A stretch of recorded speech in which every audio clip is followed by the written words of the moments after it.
Ortega, it's more than just about Donald Trump or Vladimir Putin. It's a lot of things put together. I'll explain in a minute. Wait till we get started.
Hello, hello, everybody. Good morning. How are you all doing today? Da, da, da. All right, a cookie. Are you sick of winning yet, chat? Oh yeah, I'm totally sick of winning. Actually, not even joking, because I've kind of called quite a bit of what's happening. So I suppose I am winning in a way. I'm not happy about it. I'd rather not be winning in this way. Something bad happens every 3 milliseconds. I can hardly keep up anymore. Yeah, true. What's up, Rainy Targaryen? And what's up, What Camera Inc? Losing my rights to own the libs. Wait, when did we lose our right to own the libs? I thought that was kind of the whole point of this administration. And Wardega, what do you think about US and Russian relations? Does Trump really like Putin, or is it just business? My answer here has been pretty consistent with both America and quite a lot of right-wing parties in Europe. And it's not that there's no back channel Russian agent shit happening here. It's not that Donald Trump works for Putin, whether or not he does, by the way. Like, he very clearly might, actually, but that doesn't matter. The point is that the economic system that we function in, and where the right wants to take that, whether it's in the United States, whether it's in Europe, whether it's in Australia, fits in much more neatly with a more fascist government style. Not to say that we weren't already in some ways fascist. I've talked about this before. Neoliberalism is a different kind of fascistic rule than straight up fascism is. And prior to this, we used to try and keep the fascism outside the country. And now they're bringing the fascism inside the country because that's the overall end goal. It's been the overall end goal for a while. No Cal Mike, what's up? Visora Week is doing a call-in show on the classified info group chat if you feel like calling in at some point. I would, but I have a lot of stuff to cover on my own, and I had to have a short stream yesterday, so gotta kind of make up for that. We're going to talk about that at length. It's incredibly funny, and I have a lot on it, but we still have some other stuff we need to cover. First, I'm going to touch on Israel first, because I always avoid talking about Israel until the very end, because it's just too depressing, and then we never get to it, so let's just kind of get to it in the beginning today. But first, Florida debates lifting some child labor laws to fill jobs vacated by undocumented migrants. So again, this was always the end goal of this administration. I'll be around for the stream after work. Be back in a few. See you in a bit. No Cal Mike. This was always the goal, right? And we knew this was going to happen, in that if they get rid of all of the workers that, I don't know, grow our food, that make shit, that do the service jobs, those jobs need to be filled with somebody else. And getting rid of the Department of Education, turning public schools into more labor-based education, more just doing labor in school, is to get the kids back to work. Poor kids go to work, rich kids go to school. Captain Buggy, the children are lazy and need to get back in the mines, basically. But this has kind of been fairly normal for human society, right? I mean, for the vast majority of human history, it's been the wealthy get education, can read. It used to be the religious clerics, then it was the aristocrats, the lords and ladies, and then eventually we got to a point in which most people, at least in America, receive it's the law, in that if you have a child, you have to send them to school. Now, again, not everybody in America gets the education, even before, but the point has always been to return to that system of the wealthy in charge of the poor. And what makes this much easier? Well, if the poor are uneducated, it's a lot easier to control them. Hence why Donald Trump loves to say he loves the uneducated. So Florida has been working for years to crack down on employers that hire undocumented immigrants. This presented a problem for businesses in the state, desperate for workers to fill low-wage and often undesirable jobs, which is where the children come in. Florida Republican Governor Ron DeSantis and state legislature have a potential solution. Children. That's a very simple way to put it. State legislature on Tuesday is set to debate a bill that would loosen child labor laws, allowing children as young as 14 to work overnight shifts. Right, okay. Yeah, why the fuck wouldn't the kids work overnight? It's not like they're going to go to school in the morning.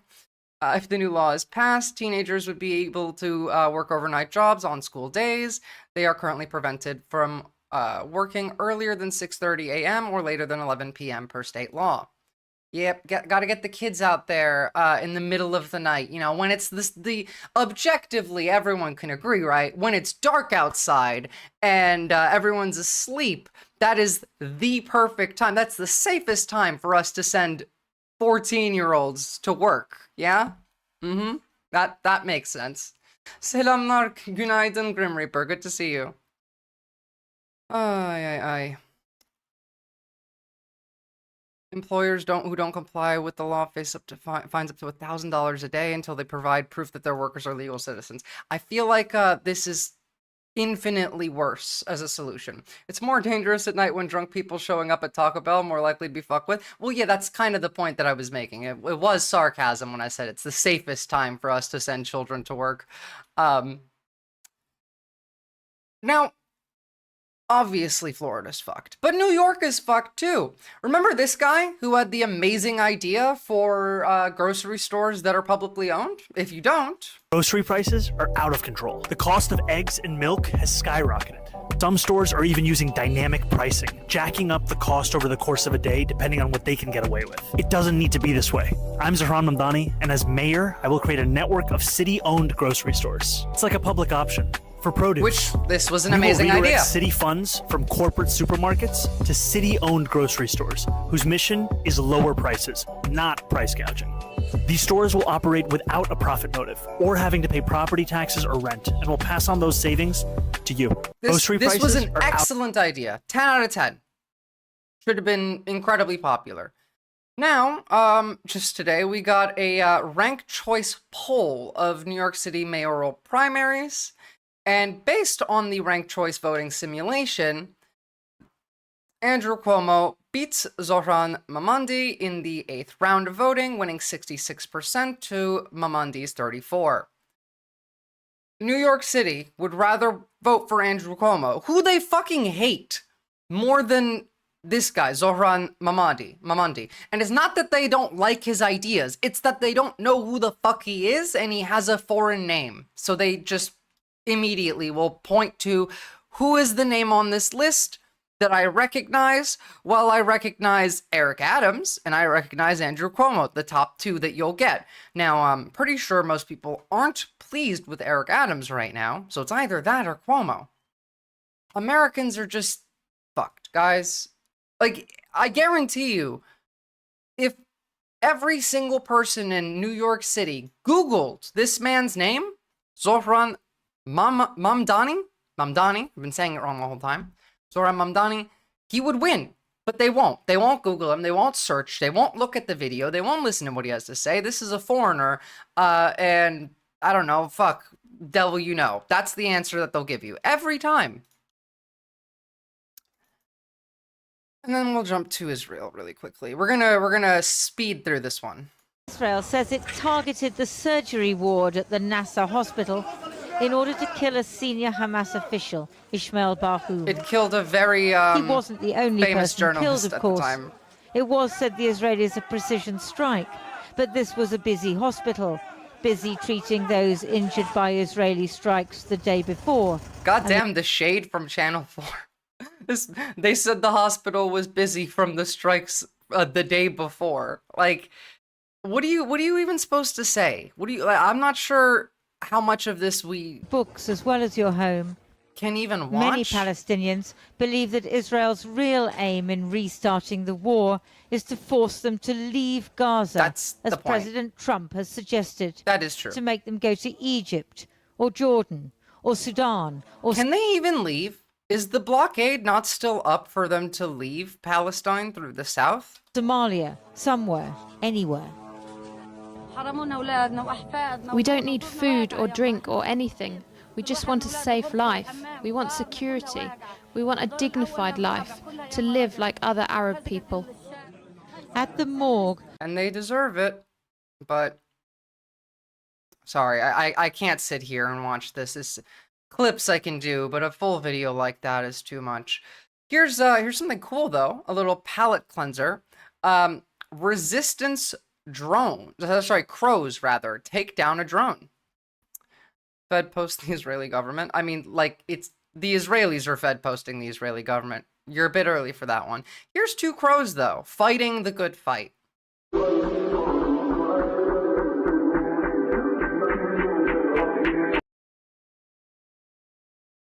The birds know. The thing is, like, the crows almost certainly actually do know. Crows are very smart, and they'll see these drones flying around, and then as soon as the drone leaves, a bomb falls where that drone was. And so the crows figure out, oh, well, you know, the drone is causing the explosion. And I don't want the explosion because I live here. I'm the crow who lives in Gaza. And so they take the drone down.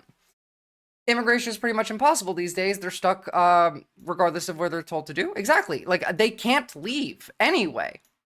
They recognize those fucking drones. Yeah, they're like, hey, that's the one from last week. Fuck that drone. Comrade Crows. Befriending and then training a murder of crows is on my bucket list, same as stealing a water tower. Two of the most base things that you could do. I love this, yeah. And as far as I'm aware, this is also a thing in Ukraine. I'm pretty sure, as I've heard Zom say at some point that all of the like forest animals fight for Ukraine in Ukraine. There's cats and foxes and dogs out there fucking with the Russians. Nature fights back. So, Israeli settlers carried out a lynching of the, in quotes, quote, lynching, of the co-director of Oscar award-winning documentary No Other Land, Hamdan Bilal. He has injuries to his head and his stomach and has reported bleeding. What's up, Solomon Roster? Good to see you. Now, a quote from... was it actually, wait, hold on, is this a quote from, oh no, this is a quote from Bas al-Adra, not actually Hamdan Bilal. So Hamdan Bilal is the one who, Balal rather, not Bilal, that other one had it spelled wrong. Balal is the one that they tried to lynch, whereas Bas al-Adra, the other co-director, is the one who made this quote. Even if we win an Oscar, I will go back to my cruel reality in the West Bank. And that's exactly what happened. I mean, we can see a little bit of this, but it's not like they actually get to do much. Can we go back to the car? Guys, like, why? Come on, guys. Like, you know that this is the West Bank. This guy made an Oscar-winning movie. You think this isn't gonna be on the news? Why are you going after him? What did he do?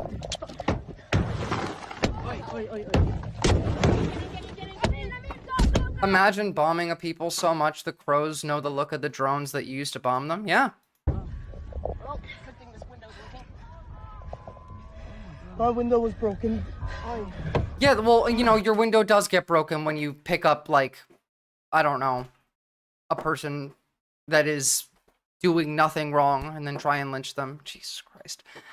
Hello, Lanky Sapien. I'm trying so hard to not Fed post. It's really difficult when we talk about this. So, here's another one that you're going to have difficulty not Fed posting with. Good practice. David Rouet, the ambassador of Israel to Austria, being quoted here, or rather recorded here. I'm gonna play golf in Gaza. I'm gonna play golf in Gaza, whether you like it or not. Great way to start the clip. Thank you. Like it or not. I'm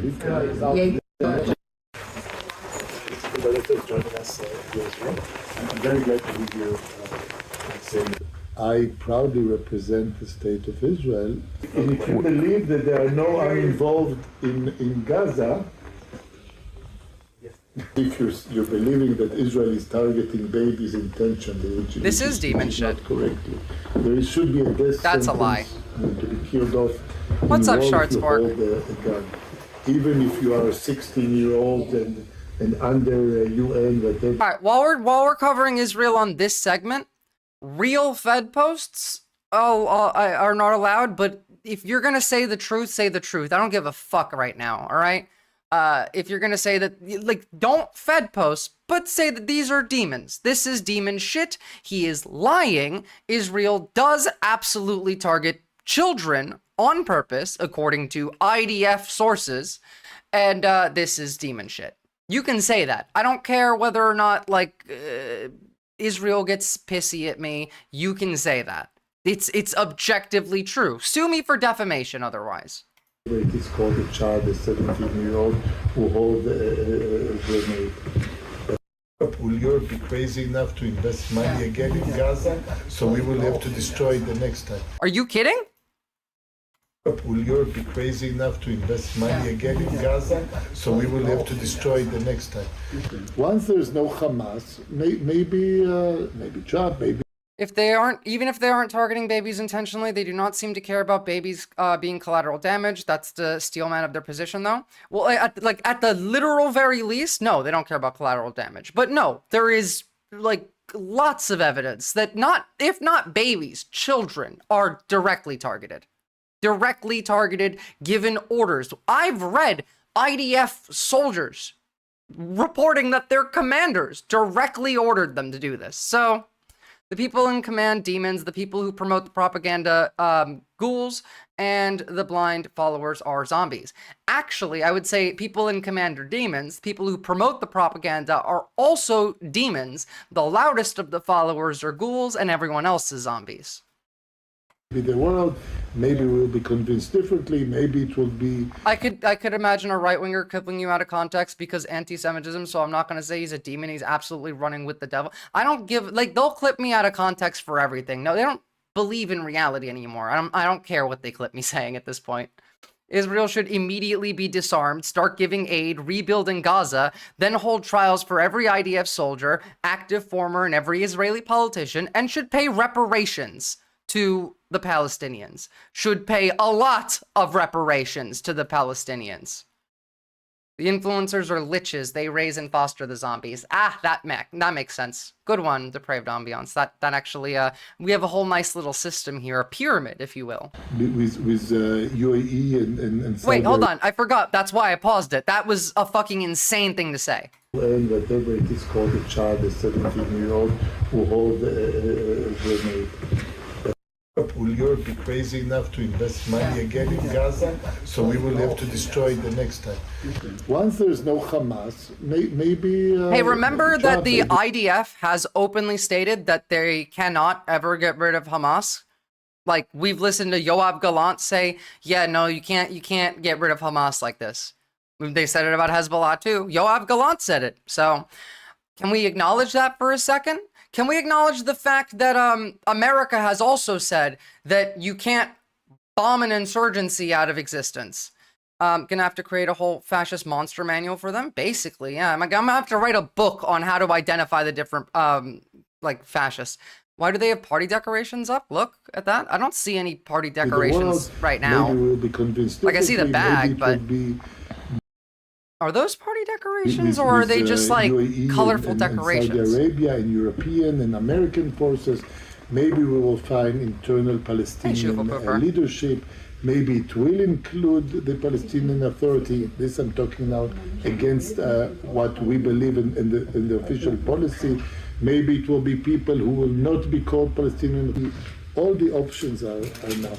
So please do whatever. I've shown a lot of those videos myself, Erratic Cookie. As long as Hamas is there, nothing will work. I think we have the WhatsApp of the... There are rainbow streamers hanging down all over the ceiling. I guess maybe it is an event? I don't know what they were supposed to be doing. Filmed in a meeting of the Jewish Cultural Community Innsbruck.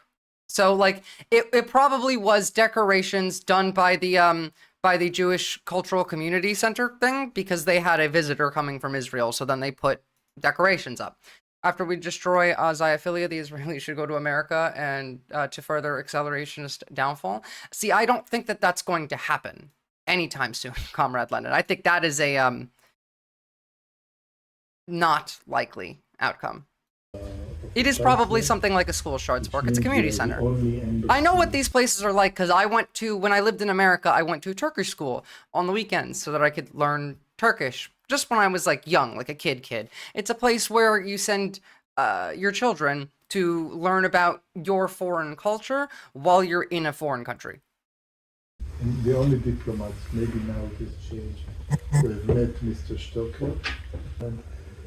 He asked to meet in order to say we will keep the ties with Israel. We meet with all. This is their job now that we're going to meet. And now with the new ministers or whatever, and we speak. And that's what I said today now to the Kona Titan is. Jesus Christ. Hold on. Did I not show you guys this one? I mean, this one's not from an Israeli. This is from an American. But, wait, no, not that one. Hold on. I have a couple ones that are pretty fucking bad. I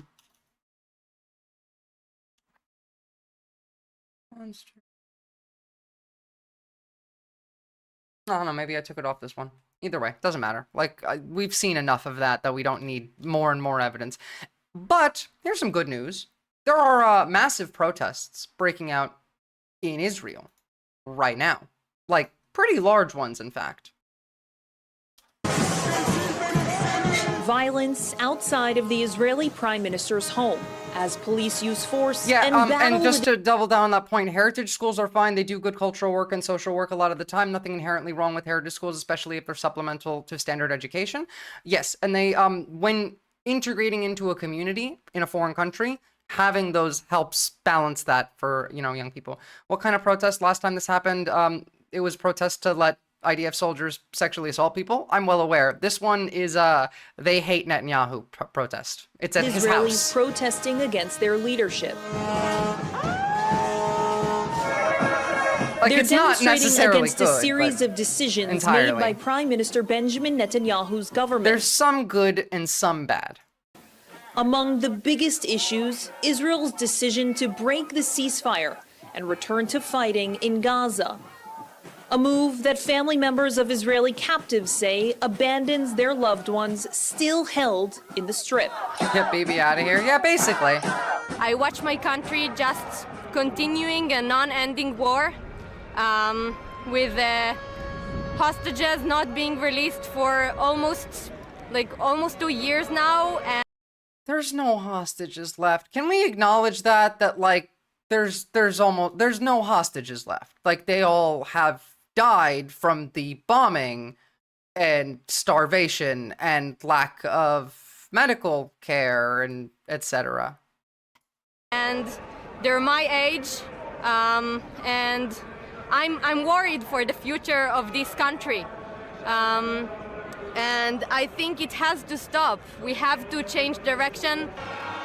On Sunday morning, tens of thousands of people took to the streets in West Jerusalem Of course, you know, outside they of the don't know Israeli this, parliament and they don't to voice their believe it, 'cause concerns about the coalition's move they to don't get fire told. Israel's security chief, Shin Bet head Ronen Bar, and the effort to push out Israel's attorney general after a vote of no confidence against her passed unanimously within Netanyahu's cabinet.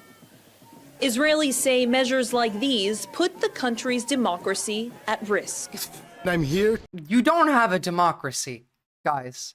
It's not a democracy, like definitionally, but let's keep pretending. To stay, to make it clear to the Israeli government that their actions to ruin the Israeli democracy. Does Israel limit internet access? No, I don't think that they do, but they do definitely make you see a lot of propaganda constantly. You have to realize that if you live in Israel, you're required to serve in the IDF for, I believe it's 2 years. 2 years in the IDF is a lot of time for them to brainwash you, which they do consistently to the whole population to make them more zealotrous at the very least. And leave the hostages in Yeah, Gaza. how do you think the hostages are getting food, guys? How do you think that they're getting water? Can someone in Israel explain to me how you think that the hostages get food or water? The way to get Bibi out is the same way that Trump and Elon get removed. We're not there yet, though. Yeah. No, I was just curious if people have theoretical access to info. I'm not 100% sure how much restrictions there are on internet access in Israel. I'm sure that they do some like throttling or blocking certain sites. I mean, it's not uncommon these days. Saturday night, thousands of Israelis turned out in Tel Aviv for what's described as the biggest protest in recent months. It was the first of the weekly demonstrations against the government since its decision to renounce the ceasefire. I mean, like, those are big-ass fucking protests. Bombing campaign. That's a lot of people. Israel's political opposition says Netanyahu's government should be ousted, and Israelis say they're going to continue taking to the streets in their thousands to protest against their government until their voices are heard. Y'all are going to need at least 1 million people out there, so good luck. I mean, power to the people protesting Netanyahu. I mean, Kool-Aid Israel got going on is pretty strong. It took me until recently to undrink the American Kool-Aid. It's hard, your boy John Doe. Like, it really, they make it incredibly difficult, and their Kool-Aid is incredibly convincing. Top-notch muscle fiber goes straight to the hostages. That's a bit dark, man. But, like, you're not wrong. I'm sure a lot of people in Gaza are having to do that, so. Here's the protest directly in front of Netanyahu's house, though. Sorry, a bit loud.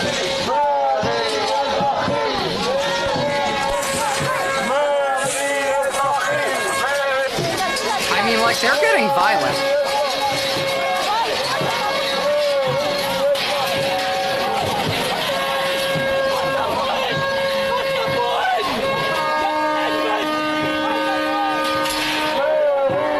Like, they look pissed, guys. Something to keep in mind is that when indoctrination is successful enough, just having access to information isn't often enough to break someone out of the thought process that they were indoctrinated into. Yeah, well, I mean, many such cases. Literally every day with us over here. It starts in grade school with the Scouts program, which is a cool program, way better than we have in the States. Godna in high school, mini boot camp. Israelis are brainwashed from the moment that they are born, unfortunately. Well, I mean, so are Americans, just in a different way. But yeah, no, like the indoctrination starts as a child in every fascistic country, every single one of them. There's no like, there's nothing special about this. It's just, it's what they're doing. It's the system that was built. Hell, Einstein talked about this back in the 40s. So, oh, and yeah, they are fucking pissed. Indoctrination makes people think like conspiracy theorists. Information then counters the indoctrination is immediately discounted. Fuck, do you know how much I would give right now in Depraved Ambiance to be able to watch like the first 20 minutes of Contra's new video on this stream? It's literally everything that I've been saying for months. I felt so perfectly validated seeing that. It was great. Again, so here's France 24 News saying that Israel just feels like it's on the brink of civil war, which is an important thing to note here, you know, like the media is calling this brink of civil war. I watch all 2 hours. I did too. It was excellent. I would watch all of it on stream. I just wouldn't have much to say. Well, Israel clearly perceives that it has the support. We might of the actually Trump watch like the first 20 administration minutes today. to go, I would say, semi-full bore back into Gaza. In other words, there don't appear to be limits on Israel's actions in this new Gaza operation, but on the other hand, it's not yet a full-bore war. Israel's What the fuck are you talking about, lady? Give me the bit about the civil war. It's very interesting. First of all, on the ground, this would ContraPoint's copyright strike? I don't think she would give a fuck, right? I don't think she would. I think that it's content theft, but like YouTube might care anyway because of Content ID. But we'll try the like first 20 minutes. I think there's important like meat to that, you know? I can talk about that bit. So we'll give it a go. Yeah, Automod stuff.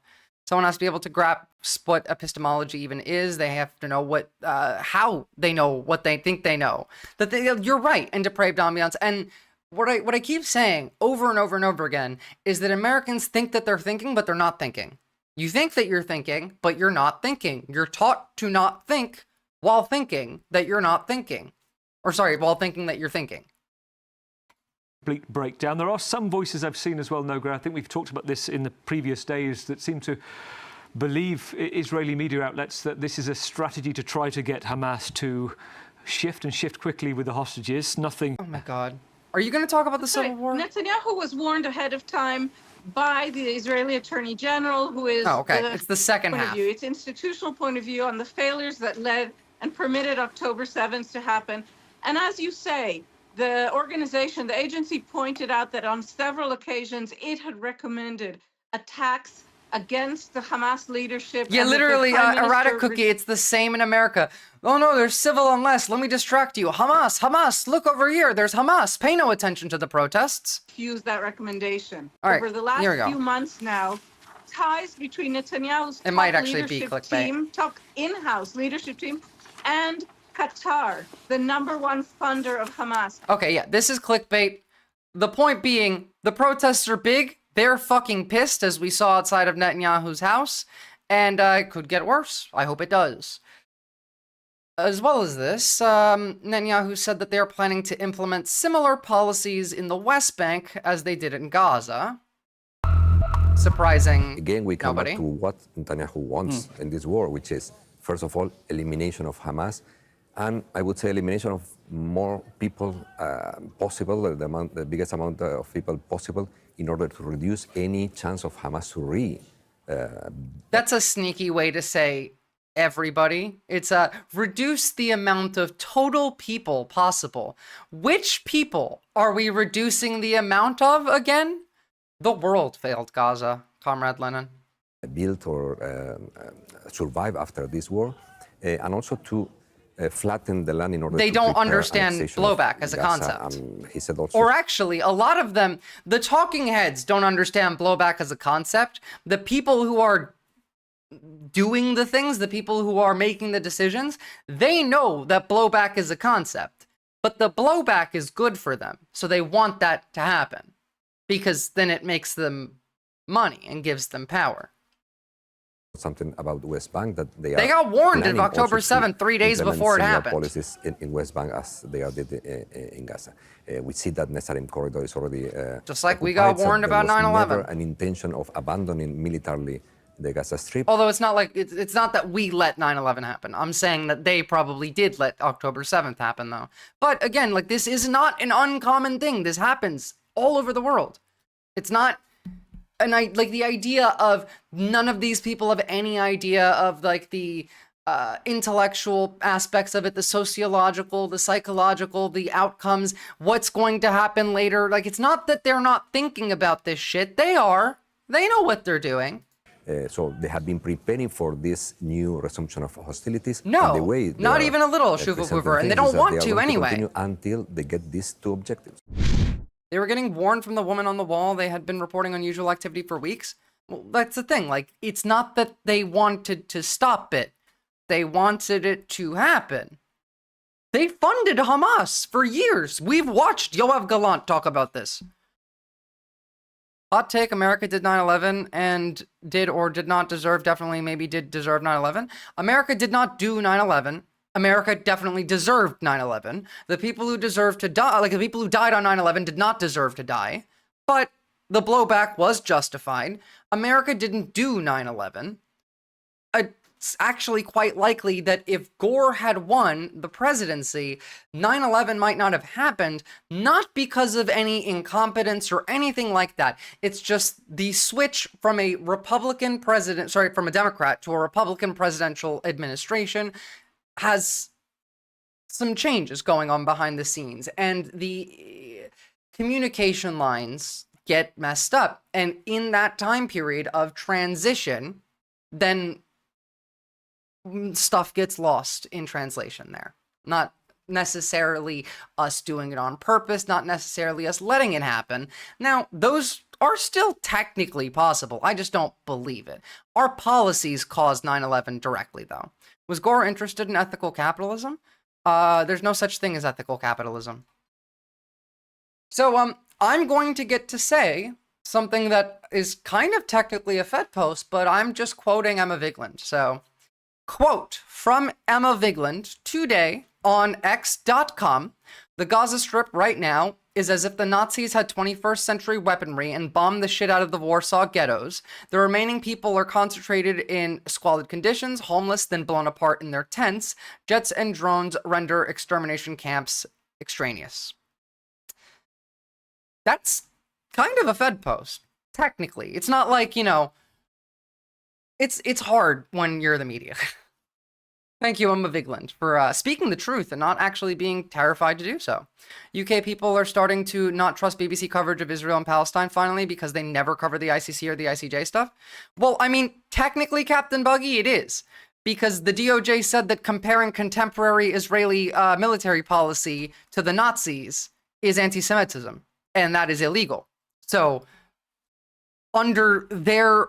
It's not on paper. You know that? Like, guys, nothing's on paper. None of what's illegal, none of what you're not allowed to do, that's all just out in the open, and it's on various bits of paper here and there because we don't have a rule of law. You have, like, that's the one thing that a lot of people are failing to grasp, is that the international rule of law is gone. The national, domestic rule of law is also gone.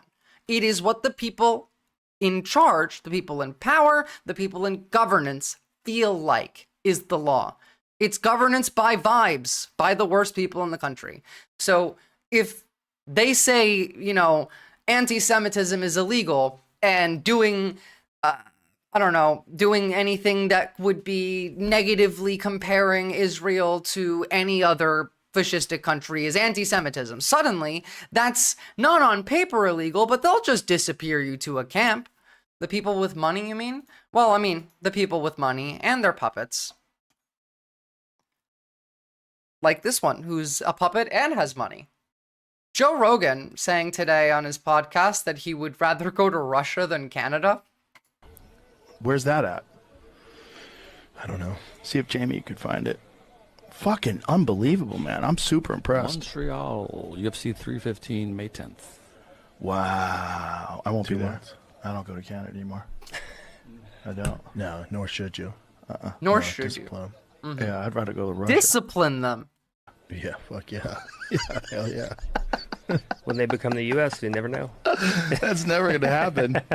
That's so crazy to ask them to be the 51st state.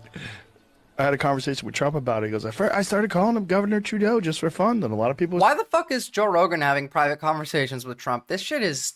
Like, the fact that so many people watch him is a massive, massive fucking problem. Yes, the invasion of Canada is going to happen. Everyone said the same thing with Ukraine. Oh, that'll never happen. They're never going to invade Ukraine. Oh, America's never going to invade Canada. I was saying it's a good idea. Like, maybe it is a good idea. A lot of people say it. Look at this fucking squeeze, man. Where's that at?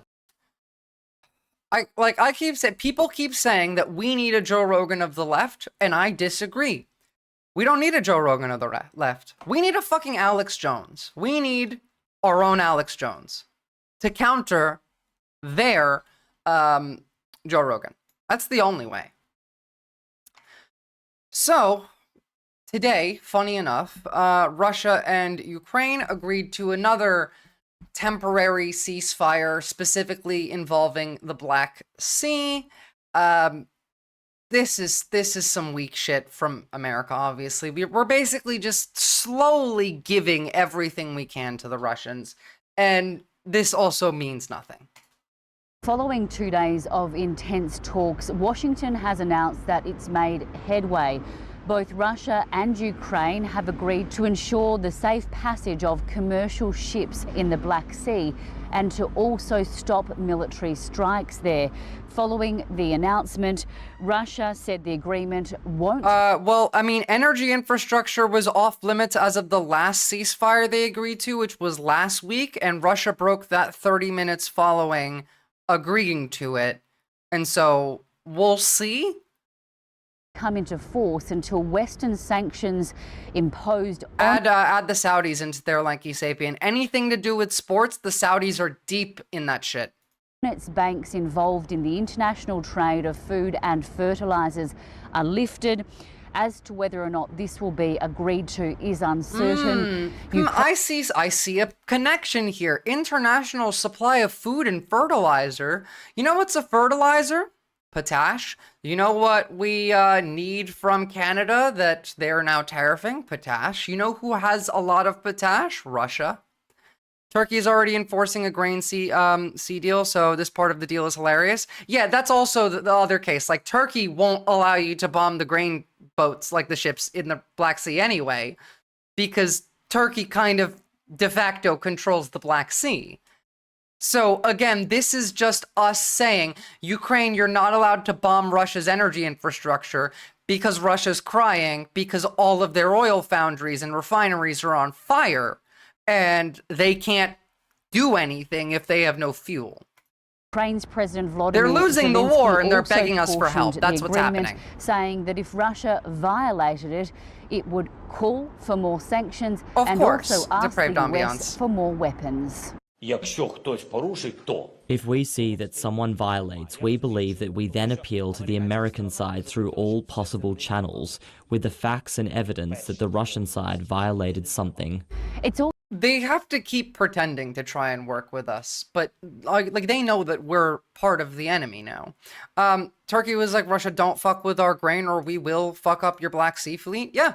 And the thing is, like, Turkey is very much interested in keeping control of the Black Sea, which is why they put out that statement saying that Crimea is 100% Ukrainian and they will not recognize any of Crimea as Russian.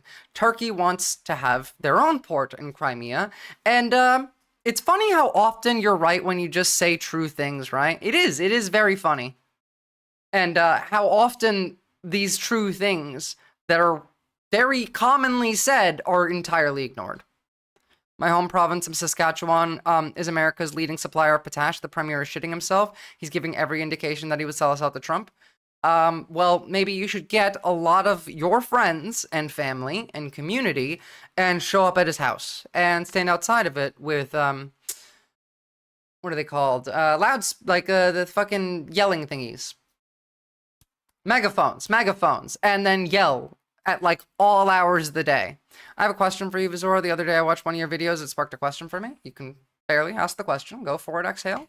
Also important to note that Ukraine doesn't really have a fleet in the Black Sea. It's very funny because Ukraine fucked up the Russian Black Sea fleet without its own navy. Russia's naval vessels have been largely stationed for many months now out of Far Eastern ports to try and avoid the drone bombardment from Ukrainian forces, and Ukraine had already agreed not to hit Russia's merchant vessels. Ukrainians have effectively controlled parts of Black Sea through their naval drones.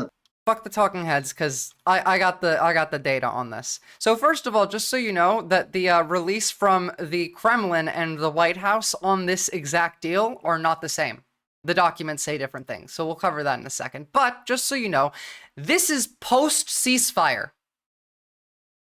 Trump's genocidal push to give Putin everything has only increased. Russia's attacks all over Ukraine. Ukraine isn't allowed to strike Russia's energy assets. Russia gets sanctions off. Putin increases the massacre on Ukrainian civilian population. This is the city of Kryvyi Rih right now. We covered yesterday the program of them hunting civilians with drones to train new drone pilots before they get sent to a different part of the front. Oh, cool. We are on the topic even. Perfect. I love when that happens. What's the question, Exhale?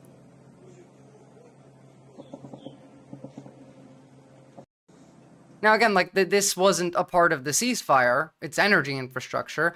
But following the agreement, following a phone call with Trump last week, Putin started bombing every major city and settlement in Ukraine. Now, here we have the White House's release of the ceasefire deal. In line with presidential level discussions between Donald J. Trump and Vladimir Zelensky, the United States facilitated bilateral technical level talks with the Ukrainian delegation. Cool, actually, it's easier to read just this bit. Ukrainian delegation, March 23rd to 25th in Riyadh, Saudi Arabia. Following those discussions, the United States and Ukraine have agreed to ensure safe navigation, eliminate the use of force, and prevent the use of commercial vessels for military purposes in the Black Sea. The United States and Ukraine agreed that the United States remains committed to helping achieve and exchange prisoners of war, the release of civilian detainees, and the return of forcibly transferred Ukrainian children. This is a lie. So, the forcibly transferred Ukrainian children, we cut the program to look for them. Don't care. Like, that's a lie. Straight up. The remains committed to helping achieve exchange prisoners of war. I don't believe this either. The release of civilian detainees. Russia has claimed that any Ukrainian in occupied Russian territory is now a terrorist and will be killed. So, does Ukraine have historic claims on Crimea even matter since it was annexed in 2014? Ukraine holds Crimea because it was illegally annexed in 2014. That's its historic claim, is that it was illegally annexed in 2014. And so Ukraine owns Crimea. Crimea is Ukrainian. It's just being occupied by the Russians. Putin breaks like 8 ceasefires and the MSM is talking about Hegseth drinking problem. Well, I mean, both of those are issues, but yeah, no one talks about the fact that every goddamn ceasefire with Putin is immediately broken. You can't negotiate with the guy because he doesn't want to, and it's been proven over and over again. The United States and Ukraine agreed to develop measures for implementing President Trump and President Zelensky's agreement to ban strikes against energy facilities of Russia and Ukraine, which again have been essentially ignored by Russia and then followed up with retaliation by Ukraine. The United States and Ukraine welcome the good offices of third countries with a view towards supporting the implementation of energy and maritime agreements. The United States and Ukraine will agree working towards achieving a durable and lasting peace. So this is what the White House has put up. I just want to say another true thing. The Trump administration negotiates with terrorists. They are negotiating with the Taliban for the release of American tourists. Well, I mean, to be fair, as I've said many a time, the Trump administration has a lot in common with the Taliban. Yeah, Russia used military aggression to annex Crimea, so Ukraine's claim does matter. Yeah, Ukraine's claim is that it was illegally annexed, and it was. The UN agrees with this. So Crimea was illegally annexed. It is Ukraine's territory. But again, we're not based on a rule of law anymore. We don't live in a system of international rule of law. The referendums were rigged, and also don't care, because the referendums were immediately nullified by an annexation. And those referendums also came after the revolution of dignity, which happened in the Maidan, of the people in Crimea standing up saying, we don't want to be Russian. So, fuck those referendums. They're fake. I don't believe them. Ukraine is Ukraine. Crimea is Ukraine. Russia is Russia. These are not the same thing. Now, here we have the Kremlin's release, straight from TASS Media. Key points: 1, grain deal. The deal will only come into effect after sanctions on Russian banks involved in agricultural trade, such as the Russian agricultural bank RSHB, are lifted, and after restrictions on the supply of agricultural machinery to Russia are removed. So, again, what did we get? What did in the White House announcement? What America got from this? Anything? Any concession? No, but we are going to drop sanctions on them. I did say this. We were going to drop sanctions very soon. It was going to be part of the ceasefire talks. I said this 3 weeks ago. I'm actually pretty surprised that it hadn't happened sooner. Secondly, sanctioned Russian banks involved in agricultural exports must be reconnected to the SWIFT system. Another massive requirement for Russia's economy. We're dropping sanctions on Russia. Can we please drop Russian sanctions on Cuba? No, sorry, we hate Cuba because, fuck it, I don't know, who cares? So how come China doesn't have a claim to Taiwan? It doesn't, considering its de facto independence came through military aggression. It came the other way around. The people of Taiwan said that they are not part of China. It's exhale. Your argument would make sense if male rights up there in chat was correct, in that if we were arguing, okay, yes, Crimea voted to be Russia, then your argument makes sense. But I'm saying that that doesn't matter, because they didn't actually do that. It was a fake referendum. When it was coming to Taiwan, there was no referendum. It was a war of Mao trying to take over the mainland, and the ruling party of China at the time escaping to Taiwan, and then over time becoming its own country that does not want to be China. There's a nuanced distinction here of, you're looking at this in reverse. You're saying that as if like Taiwan was already China, and then, or sorry, Taiwan was never China, and then there was a vote that says they wanted to be China. Like, none of that shit's happening. Taiwan is the former governments of China before the Maoist revolutions, like place where they escaped to. And then they formed their own country when China was conquered by Mao. It's its own country. Taiwan, like the land of Taiwan, the landmass, sure, was part of China under the former regime, but then the government was toppled, and the leaders of said government and the supporters of said government went to Taiwan and seceded from that country.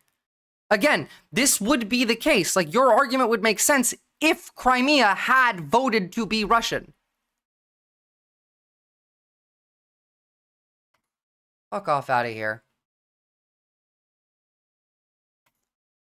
The modern history of Crimea is fascinating. I highly recommend looking into it from the middle of the 19th century today. It is fascinating, but they're not Russian. Just like Taiwan isn't Chinese, but for the same but different reasons. Crimea had a revolution of dignity to say that we are not Russian. Am I right? They did vote to be Russia, but it was obviously a rigged election by the Kremlin. Yes, this followed the Maidan Revolution. It has Chinese heritage. It's not Chinese. Just like how just like how Crimea has Russian heritage and is not Russian. It's the Ukraine, like the Crimeans had a fucking revolution to not be Russian, just like how the Taiwanese escaped the revolution because they didn't want to be the Maoist Chinese. Ethnically speaking, sure, okay, but they're not culturally nor religiously Chinese. They don't have the same culture, nor do they have the same economic system, nor do they believe the same ideology. Like, it's not, the USA has English heritage. Should the USA be England? That's the argument that you're making. When it comes to, like, historical blood ties, I don't care about that, you know? I don't care about what your ethnicity used to be in this region. I don't care if, I don't know, let's say, no, 2014 Crimea was stacked with Russian settlers, as I recall. Oh, that's also true, yeah. China had no navy because US, what do you talk, what does that have to do? You gotta consider intervention? There was no intervention at the time. Like, America didn't intervene to create Taiwan. The people of Taiwan escaped mainland China before it was fully conquered and became Taiwan. And then America came and helped them not get conquered. Does that make sense to you? It was after, yeah, they blockaded the strait after the escape from the mainland and the creation of Taiwan, because they didn't want to be Chinese. They didn't want to be Maoist. They didn't want to die because of the revolution. Exhale on YouTube chat, Taiwan isn't actually ethnically Chinese. People from China emigrated there. Taiwan has indigenous cultures. I didn't know that, but that is, you know, big point right there. It doesn't matter anyway, though. The ethnic population of the region does not define whether or not that it's one. No, it's not military aggression. It's defense. What the fuck are you talking about? It was defending the people who escaped from Mao's revolution. How is that aggression in any way? Blockading the strait to protect the people that didn't want to get killed from the revolution? What if leftists do the space thing and find Earth 2.0? That'd be cool as a chap. Where's the American military aggression? Again, though, why does that even matter? Why does, like, America's intervention to protect Taiwan after the Taiwanese escaped to Taiwan during the revolution, why would that matter? If we're making ethnic self-determination arguments, something Palestine, yeah, fuck it doesn't matter. Hell, half of China is Turkish if we're talking about this. It was in the self-interest of the Taiwanese people too. Just because it benefited us doesn't make it immediately bad. It benefited them as well. Are you saying that we should have, like, that America should have allowed Mao to just take over the entire country and kill all of the loyalists of Taiwan, of the former regime?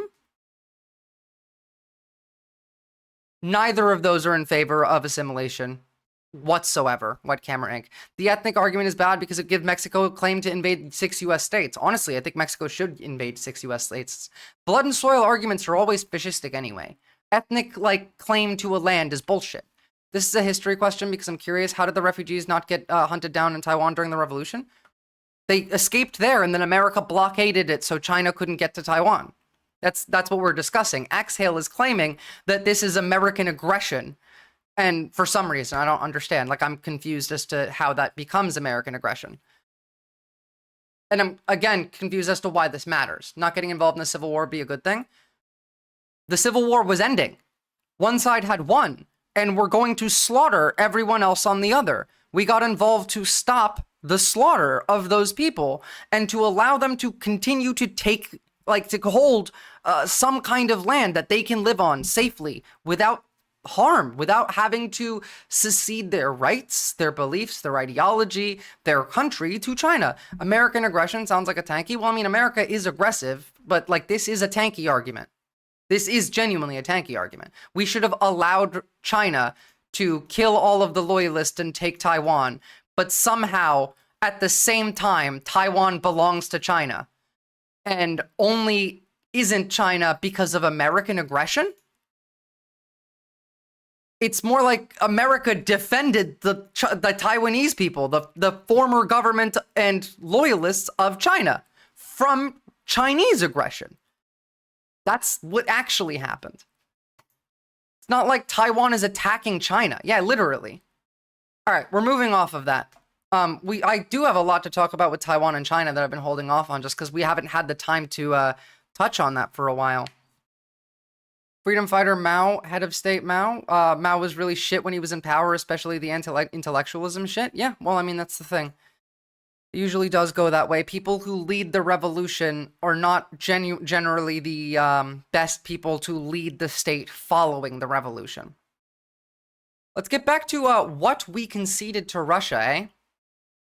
So not only are we dropping sanctions on their agricultural banks and their and we're going to sell them agricultural machinery, not only are we going to add them back into the global banking system, both countries agreed on ensuring the safety and navigation and prevention of use of commercial vessels for military purposes in the Black Sea. Turkey has already been enforcing this, but the commercial vessels for military use is a thing that Russia does constantly, whether it's in the Black Sea or whether it's, you know, in the Mediterranean or whether all over fucking Europe, they do this shit. On top of it, the energy sector, a 30-day ceasefire on the energy sector between Russia and Ukraine. We'll see how much that holds, because if Russia hits Ukraine, Ukraine will hit back. International support, both nations welcome third-party support. We'll see about that. Future cooperation, Russia and the United States aim to continue working together. Yeah, that one tracks.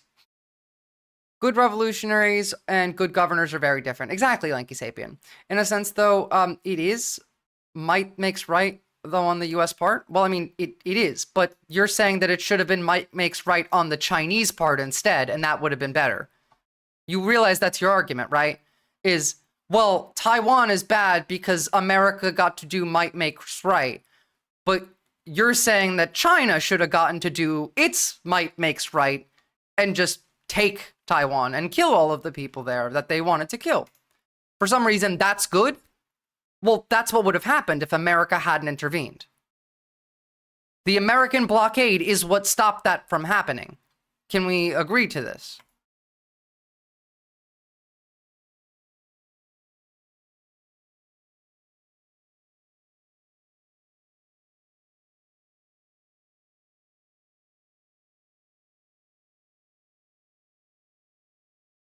I don't want to derail too much, but I saw this Nazi symbol at a fashion show. It's Midwest, but still.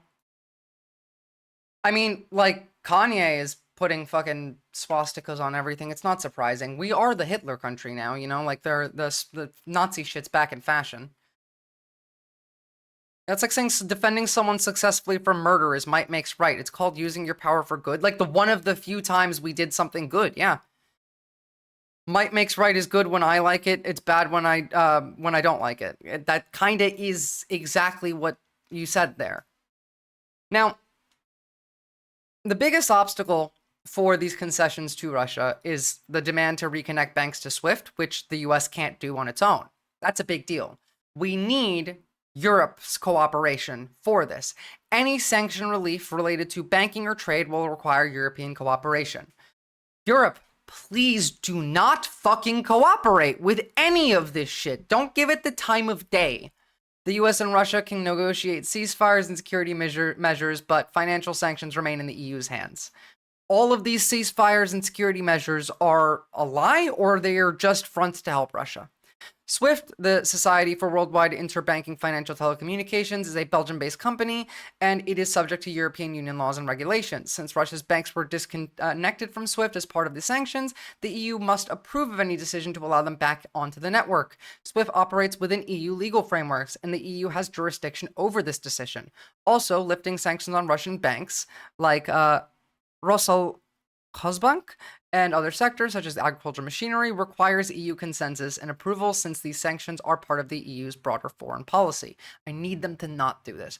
They did it on Georgia too, to prevent Saakashvili from harming the civilians. What are you talking about here? Because I don't know who that is. I'm not. Oh, so it's 2004. Never mind. Here we go. You're saying that who? did this to prevent the harm of civilians? Russia or America? Because Russia invaded Georgia at that time period and was harming civilians at that, and is occupying currently the state of Georgia. They were occupying parts of the state of Georgia, and now they occupy the government of Georgia. So, like, I don't know what your argument is. Russia's been that aggressor there too. And America should have done way more. Like, a lot more. Obama should have not allowed the invasion of Georgia the way that he did. He was just like, ah, fuck it, it's fine. Let's let them take it, and then they'll chill out afterward. I think the YouTube chatter is an actual tanking because it has a language barrier. No, Exhale has been here since, like, Exhale, I think you might actually be the first person that ever subbed to my stream. You've been here for a while, and you are an actual tanky, to be clear, in my perspective, and I agree with Captain Buggy. The language barrier, I don't hear. But, like, this is tanky talk, and I don't respect it. Russia and China are the aggressors, and so is America. Now, America was the aggressor for South America and the Middle East prior to this, but we weren't fucking with Georgia. We weren't fucking with Ukraine. We weren't fucking with Europe. Now we are as well, of course. So, again, Europe, please don't let this shit happen. Don't give in to America. You don't have to drop sanctions. You don't have to do this, like, at all. Yeah, and China's actually bad. They just executed 4 Canadians for pretty much nothing as well. Like, they just had drugs on them, I think. Or that at least that's the claim, because, you know, who the fuck knows? They could just say, oh no, these people had drugs on them. Now, we're going to talk about the Signal chat in a bit. Let me go pee really quickly, because the Signal chat stuff is incredibly funny, and I have a lot to show you on it, and I don't want to have to pause in the middle. I'll be back in 2 shakes.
All right.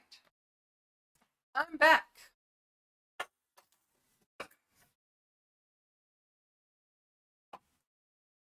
In 2008, Georgia president ordered military to go into South Ossetia and Abkhazia. Look at a map again.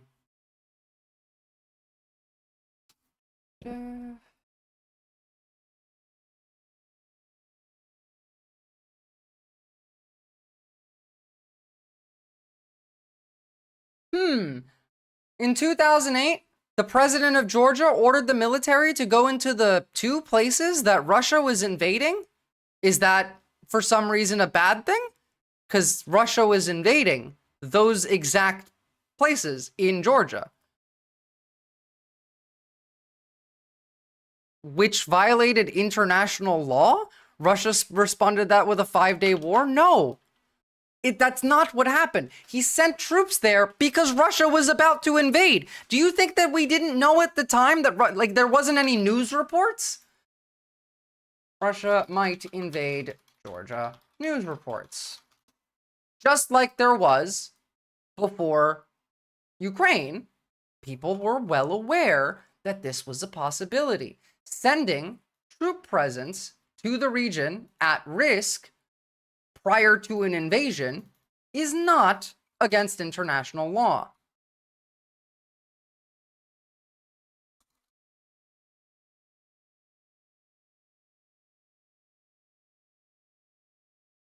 What date exactly did Russia invade? I think it was, here we go,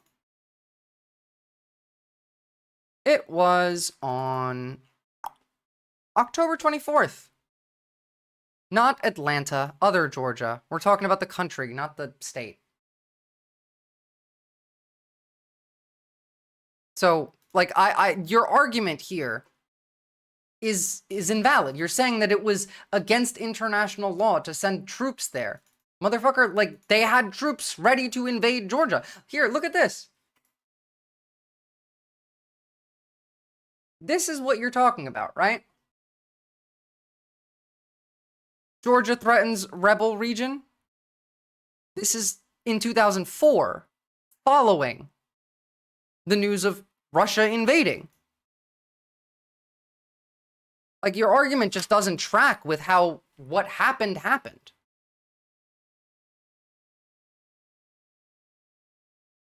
And thank you, What Camera Inc. The thing is, like, I don't necessarily mind tankies in their entirety. I just, like, I disagree quite heavily when it comes to Russia and China. I mean, depends on what capacity. I would push back and say the U.S. is safer.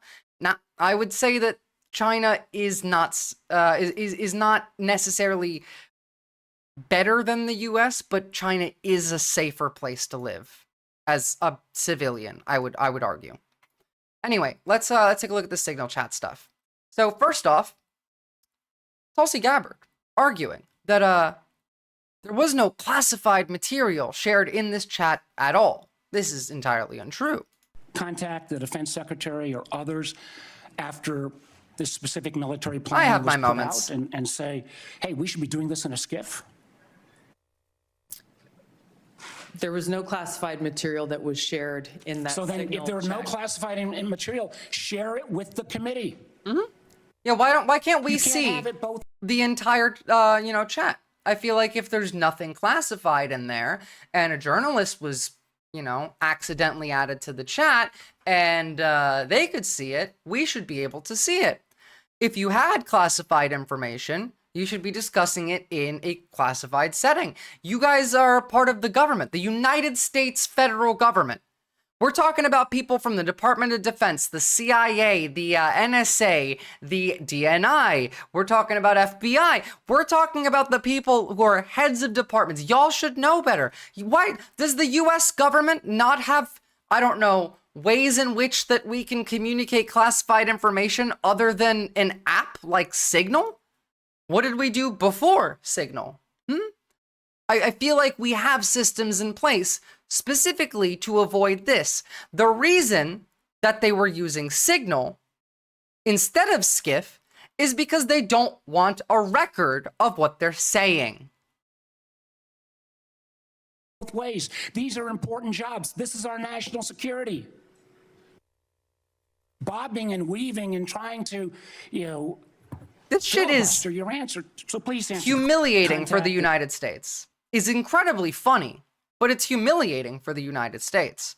And understand, every single one of these people under any other administration, literally any other one, doesn't even matter. Even under Trump 1, these people would have gotten court-martialed at a fucking bare minimum. Senator, I don't want to get into the specifics. Ma'am, were you on? You're not going to be willing to address. So you're not. Are you denying? Ma'am, will you answer my question, ma'am? You were not TG on this group chat. I'm not going to get into the specifics. So you are. Acknowledge whether you were on this group chat. A group chat with everyone's names and officials. TG. Who in the government has the initials TG? Tulsi Gabbard? Oh, it couldn't be. Senator, I'm not going to get into the specifics. Why are you going to get into the specifics? Is it because it's all classified? Because this is currently under review by the National Security Because Council. it's all classified? If it's not classified, share the text now. There is no OPSEC, guys. Is it classified? OPSEC is out the window. OPSEC existed for when, I don't know, we were a real country and not just like a Afghan warlord run city-state.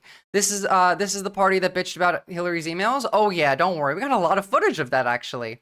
Not that any USA official has ever feared persecution or prosecution. That's not necessarily true. But none of them have really been properly prosecuted. OPSEC went out the window as soon as Trump entered the window. Yeah, it did, really. Don't lie under oath. Don't lie under oath. Don't lie under oath. What do you mean? They can just lie under oath. Who's going to punish them? Where's the consequences going to come from lying under oath? Fuck, my brain just glitched. Yeah, this is the U.S. administration is a clown show. Non-classified information. You're absolutely correct. But these people would be in prison otherwise. Prison. In the signal chain that we have been talking about. Because we're not quite there yet, and she's not confident enough. You'll see some of the other ones. In the signal chain that we have been talking about, was there any mention of... Actually, she did lie, Shoopa-Poofer. She said there was nothing classified in that text chain. That's not true. Chain that we have been talking about. Was there any mention of a target in Yemen?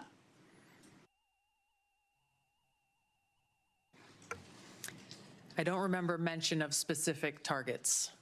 I don't remember anything. I don't remember anything. Lanky Sapien, the irony of Tulsi sitting here after her whole party complained about Hillary's emails years ago. Hillary was right about Tulsi, by the way. She's a Russian asset. Who's going to fold first and throw everyone else under the bus to save their own ass? Tulsi. She's the one throwing Hegseth under the bus. Eric target.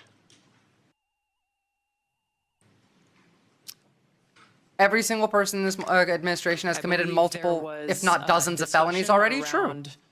Targets in general. Mr. Ratcliffe. I think that's consistent with my recollection. Again, I don't... Exhale. Trying to understand, I thought South Ossetians are not Russians, but Georgian separatists. That the region was separatist since the 90s and was merely backed by the Russians. Yeah, as in, that is the region where Russia had separatists that they had grown and sent in to try and build the justification for them to invade Georgia. That you're talking about Russia building that system. It's the same thing they did in Ukraine, in Crimea, immediately after that. They were not Russians themselves, but they were funded, trained, and incentivized by the Russians. God. Like, it's literally the same thing they always do. Only thing I'm happy about is that it made successfully the Trump cabinet look bad even to the right. Not really, no. They haven't looked bad to the right. Wait until we see what some of the news coverage from the right to this is like. I have a lot to show you. And every accusation transcends time and space. This is true. Don't have access to that. Was there any mention, Ms. Gabbard, of a weapon or weapons system? I don't recall specific weapons systems being named. I'm not talking about specific, any weapon or weapons system. I don't recall specific names of systems or weapons being used. In the signal chain. Lies, lies, lies, lies, lies. Reed, were you overseas during any parts of these discussions? Gabbard, yes, I was. Reed, were you using your private phone or public phone for signal? I won't speak to this because it's under review. What's under review? It's a very simple question. She was on her private phone. Her private phone, in which she's also getting signal messages from the Kremlin. I'm sure news coverage is bullshit, but I've seen right-wing people upset about it. They will be less so, because the news coverage does bleed in, and I'm not just talking mainstream media. Here's Senator King. I want to move on one note. This is like the last chance that Congress will ever get to grill Trump officials. It surprised me. I've been on this committee now this is my 13th year. Every single one of these reports that we have had has mentioned global climate change as a significant national security threat, except this one. Has something happened? Has global climate change been solved? Why is that not in this report? And who made the decision that this is still about the same thing, by the way, when it's been in every one of the 11 prior reports? I can't speak to the decisions made previously, but this annual threat assessment has been focused very directly on the Department of National Intelligence lead saying, oh yeah, no, sorry, climate change, not really a problem. We're not considering that a national security risk. You will get your clearances pulled and fucking polygraphed for that shit. I think that they are polygraphing people for something. Threats I heard that we deem recently. most critical to the United States and our national security. Obviously, we're aware of occurrences within the environment and how they may impact operations, but we're focused on the direct threats to Americans' safety, well-being, and security. How about how they will impact mass migration? No, they are, but not for this. This is for the leak that came out before. The leak regarding Elon being fed plans on war with China. They're going to use polygraphs for that leak. Famine, dislocation, political It's not a problem violence, if we don't believe which in is it, the yeah. finding, by the way, of the 2019 annual threat assessment under the first Trump administration. You don't consider that a significant national security threat? For the intelligence community, being aware of the environment that we're operating in is a given. What I focused this annual threat assessment. Excuse me, you're doing a threat assessment. You're talking about the environment the national security apparatus is in. I feel like maybe the actual environment might be part of the environment you're talking about. And the IC focused this threat assessment on are the most extreme and critical direct threats to our national security. Let me ask a direct question. Who decided climate change should be left out of this report after it's been in the prior 11? Where was that decision I made? gave direction to our team at ODNI to focus on the most extreme and critical national security threats Your that we direction face. include no What are you talking about? The Pentagon again? I do love that they forgot the name for the Pentagon. That was very funny. Comments on climate A change? generous use of the word assessment as well. Senator, as I said, I focused on the most extreme and direct national That's not a security That is one of the most extreme and direct national security threats. Response to my question, that we did you instruct that there be no finding in terms of climate change in this report? I don't recall giving that instruction. She does. She's not stupid, Captain Buggy. She's just a Final demon. questions in a few short seconds that I have left. You all concede, and it's in the report repeatedly about. Guys, it's the climate change and Cali fires, flooding in West Virginia. Do you not realize that America's on fire right now? There's fires in North and South Carolina right now. There's tornadoes in the Midwest right now. There's massive storms everywhere, tearing apart this country right now that don't even get reported on the news because FEMA's gone. Does she recall anything? No, not officially. Here's John Ratcliffe, also not recalling, CIA director. He was a member of the signal chain, and the discussion included the vice president's private opinion on the wisdom of proposed U.S. strikes in Yemen. We're all correct? boiled frogs. I don't recall. Vance, quote, I think we are making a mistake. I am not sure the president is aware of how inconsistent this is with his message on Europe right now. There was a strong argument for delaying this a month. You don't recall? I don't, as you You don't recall seeing that? read that, I don't. It included the private opinions of the Secretary of Defense on the Lanky Sapien, I do agree that being evil does make you look unattractive. Sundry Clowncar, there's wreckage from the previous storms which FEMA ain't cleaning up because the Trump admin is trying to squeeze some profit out of it. FEMA's gone. There is no FEMA, Sundry Clowncar. They just don't exist. Like, the people are getting assistance under what Trump wants it under executive branch now, but for now is operating. It's because they're privatizing it. FEMA is gone because it's not going to be funded by the government ever again. It's going to be funded privately so that they can siphon money off of you. They're just using the last amounts of it now to stabilize the conditions while they're consolidating power. As I've said multiple times, like right now is their highest risk chance of losing power, and they need to consolidate it. And so using what's left of FEMA as they're building on privatizing it, as they're building on privatizing everything, they're not going to fund it again. FEMA is functionally gone. Dinosaurs didn't burn coal or pollute the air, yet they were wiped out by climate shift. Yeah, after a meteor hit the ground and then blocked out the sun because of the, like, what the fuck are you saying? Do you not know how climate works? Too fast for you. The timing of strikes in Yemen, correct? I don't recall. Director Ratcliffe, surely you prepared for this hearing today. You were part of a group of principals, senior echelons of the U.S. government, in now a widely publicized breach of sensitive information. You don't recall whether the vice president opined on the wisdom of the strikes? That's your testimony today under oath? In that setting, I don't recall. Here's what Secretary Hegseth said, quote, waiting a few weeks or months does not fundamentally change the calculus. Two immediate risks on waiting. One, this leaks and we look indecisive. Two, Israel takes an action first or Gaza ceasefire falls apart and we don't get to start this on our own terms. Your testimony is you don't recall the Secretary of Defense sending that message or reading it? I recall there being an exchange. I don't recall the specifics as you're reading it. You're the fucking CIA director, man. The CIA used to be, I don't know, not respectable, but we used to be strong. The CIA used to be the type of organization that could overthrow a fucking country. Easily. Now what, we can't even manage to have secret texts? We can't manage to keep text messages secret in the fucking CIA now? My gentle and of course... Oh, thank you. It's a good video.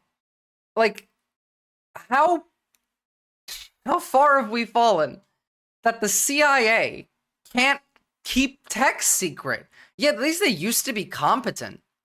Well, let's put it this way, Director Ratcliffe, a discussion by senior U.S. officials on the timing and risks of a proposed military campaign and disagreements between the president and the vice president about U.S. They would have gone extinct without the meteor as well because of volcanic eruptions also would have caused the, blocking out of the sun. He is right, more or less. It's just that doesn't apply to now.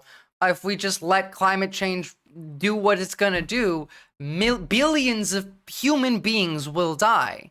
And I would rather try and prevent that rather than step on the gas and get there quicker. Chad CIA, overthrown 180 democratically elected leaders.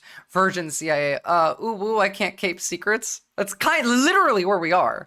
I mean, to be fair, from an ethical perspective, I do prefer our current shitty CIA that's unable to keep a secret, but I don't know. It's kind of embarrassing.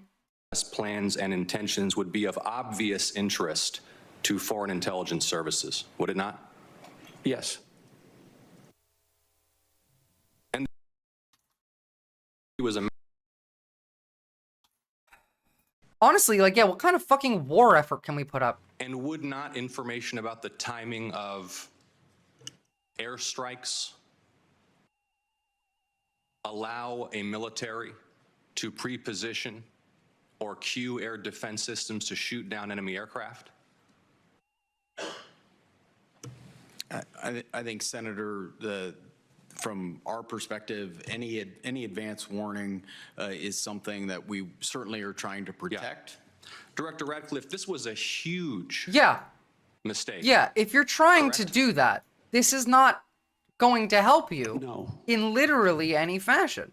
Think about this. This argument makes no fucking sense. A military to pre-position or cue air defense systems to shoot down enemy aircraft? I think, Senator, from our perspective, any advance warning is something that we certainly are trying to protect. Yeah. Director Ratcliffe, this was a huge mistake, correct? No. The thing is, they're now claiming that this was, in fact, 5D chess. It wasn't. They fucked up, and now they're trying to cover their asses for it by claiming this is 5D chess. We're going to see a lot more of that in a bit. I'm just getting the clips of their main statements out of the way. AP News just released a statement saying Mike Waltz has taken full responsibility. Yeah, well, they had to throw somebody under the bus, Grim Reaper. It's not that I don't trust AP. I don't trust any of the media. I believe that that's what was said. I just don't think that's the reality. The issue here is Mike Waltz is the one who possibly added the reporter into the group chat, but the group chat should have never existed. It was probably Hegseth. A national political... Hold on. No, you Let me hold answer. on. No, Director Ratcliffe, I asked you a yes or no question, and now you'll hold on.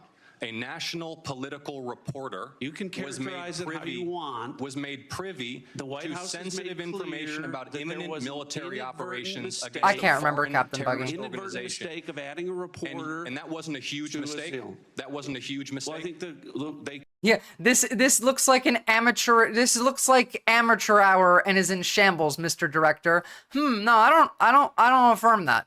Bulletproof strategy. I like how John Ossoff handled that. I do too. We saw a speech from him yesterday that I also liked, but I know he's not a good person. I just had a thought: if fascism had personality disorder, it'd be antisocial personality disorder. Well, yeah, because antisocial personality disorder is the lack of empathy. That definitionally, we use antisocial personality disorder to diagnose psychopathy, which is a lack of empathy and a conscience. This is a Senate Intelligence Committee hearing, yeah. This is an embarrassment. This is utterly unprofessional. There's been no apology. You know what? Fuck it. I want an apology. I want a thank you. Recognition of the gravity of this error. The Sopranos is a good show. And by the way, we will get the full transcript of this chain, and your testimony will be measured carefully against its content. Thank you, Mr. Chairman. And Shufu Poofer, no, it's the fact that he works for Capital as well, just not as much as the rest of them. Thank us now. I want to thank you, motherfucker. If you want to watch actually, hold on, wait, that's me covering it. I want the actual Senate hearing. If you want to watch the full actual Senate hearing,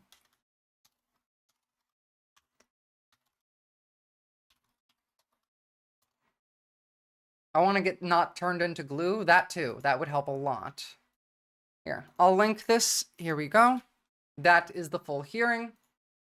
I looked through it. These are just some of the best clips that I found. One final point. Oh, this part of this shit is insane.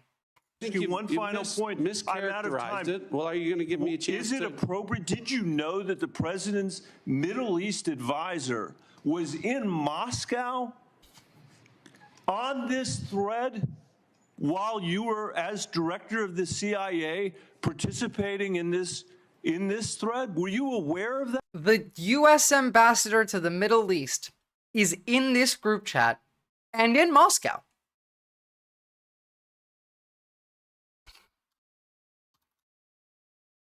I love Signal. I'm glad it's getting news, it's getting exposure. I wonder what it's about. Well, I mean, the thing is, it's just another encrypted talking app. They have no reason to be on Signal at all. That in and of itself is a felony. Thoroughly fucking cooked. Yeah. Well done. That's what we are. We're well done. I'm not aware of that. You're not fucking aware of that. That's either, by the way, lying to Congress, or you should just immediately be fired from your job. Again. As director of the CIA, participating in this thread, were you aware of that? Are you aware of that today? I'm not aware of that today. This sloppiness, this incompetence, this disrespect for our intelligence agencies and the personnel who work for them is entirely unacceptable. It's an embarrassment. It is. You should not be doing this in any way, shape, or form. Literally everything that was done here is a crime. No, it's not at best this is fucking malpractice. It's at best this is a felony. At worst this is treason. Understand? It's at best. It's felonies of life in prison. At best. For everyone in that group. At worst, it's treason and a death sentence. By the book? Yeah. Any other administration, any other one, even the first Trump administration, these people would be court-martialed, they'd be fired, they'd be investigated, and at least one of them would be arrested. So how are the hogs enjoying the new, deeper, muckier, stupider, incompetenter swamp? Yeah, exactly. The real question here is there anyone at the DOJ that can do any prosecution that won't get noped by Bondi? No, there isn't. You need to do better. They're attacking the Supreme Court right now. Thank you. I'm being gavelled by the chairman, and I apologize for over. You need to do better. You should be fired. You should be in prison. Fucking CIA director, unaware that the U.S. ambassador is in Moscow while we're bombing the countries that are under the purview of said ambassador. Jared Moskowitz made a really funny joke about this, though. This was hilarious. 10 out of 10. I think this is a strategy that Dems could learn from as well. What's up, Imran Hossein? Welcome to the chat. Thank you, Mr. Chairman. I think it's always good, like when we have something. It is NSA, CIA, CSS, FBI people getting grilled by Congress, and DOD. Don't forget. That's bipartisan to point it out because it happens so little around here anymore. But rather than giving like a really big, long speech, I feel like I could just use this, and this will tell you that I think it's good, right? So like that's a fist, American flag, fire. So I'll just, from now on, when we do things where like we agree, I'll just hold this up rather than giving like a really big, long speech. So job well done, guys. Would the gentleman yield? Sure, I'll yield. But I'm not sure everybody recognizes the reference there. Would you explain where that comes from? Yeah, so this is how when we're in like a chat with friends, right, where we're like having a casual chat about like where we're dropping missiles. Are you talking about a public chat? Casual chat where we're talking about where we're gonna drop missiles. Yeah, but like, and with friends, and we're just like, you know, hamming about who we're gonna bomb and all of that. But we agree, we fist American flag fire. So I'm holding this up. I think we could just keep the committee shorter if like when we agree, we just hold this up. No, I think you're supposed to have the flexed arm instead of the fist. No, it was just the one in the back after that says no. That's on Twitter. No, I think you're supposed to have the flexed arm instead of the fist. No, it was just it was just the fist. What signal chat are you in? What signal chat are you in to the flexed arm? God damn. Look, the only reason I don't like this is because it's not really a joke. It's downplaying how fucking insane the situation is. Captain Buggy, sometimes all we can do is cope with laughter. They're gonna kill us, man. They're gonna fucking kill us. This is shitposting in Congress, though. We could just keep the committee shorter if, like, when we agree, we just hold this up. No, I think you're supposed to have the flexed arm instead of the fist. No, it was just it was just the fist. What signal chat are you in? I was on Twitter. If the gentleman would yield for an additional question, Sure. But what happens if there are reporters who might be there for that? Well, hopefully they support America. They might and exhale. It's fire. They might they might end human civilization by accident. These people, they could, they genuinely could. I don't think that's gonna happen, but they could. So you're telling me we can't have a bipartisan conversation among members of the committee without a journalist being No, there? but yeah, I think you should be ruthlessly and thoroughly mocking them. If you don't want them to know. And what if they just happen to show up somehow? Well, that's because somebody added them. Yeah, you can't just, the argument here is that this was no mistake and that the journalist made his way into the chat room. Jamie Raskin over here not understanding how Signal, the app, works. Journalists being there? Well, we can. Can't have a bipartisan conversation among members of the committee without a journalist being there? Well, we can, but if you don't add them, if you don't want them to know. And what if they just happen to show up somehow? Well, that's because somebody added them. Yeah. If Kid Me knew all my history classes were bullshit, I would have cut class and made out with Stacy. Should have cut class. I cut class. I cut class and made out with Stacy. Wasn't Trump talking about the man in the back in the gray jacket? I forgot his name. Mate, there are so many men in gray jackets in the back. I think he does understand. He's just trying to use the opportunity to try and embarrass the fuckers. Maybe. We'll see. So here is on CNN, Kinzinger. So I saw Olga Lautman on Twitter she did a timeline and basically came to the conclusion that Steve Witkoff was apparently in Moscow when he was added to this group chat, when he was added to the Signal chat. Now, if that's the case, you have to believe, and we were told this every time we traveled to hostile nations, that they will be monitoring your chats. They'll be monitoring. In fact, I'm pretty sure we listened to at least one of these people say, oh yeah, no, I'm well aware that they monitor my chats when I'm in the Kremlin. What you do on your phone while you're there. How did it even get in there? Russia. How did the Atlantic get in there in the first place? Was spying on Ukrainians in their military by exploiting a loophole in Signal. So this very well may not be a victimless crime. It's very possible that Russia had access to this through Steve Witkoff. So this is, it's obviously terrible. And I don't think even Like, obviously, this is not a victimless crime.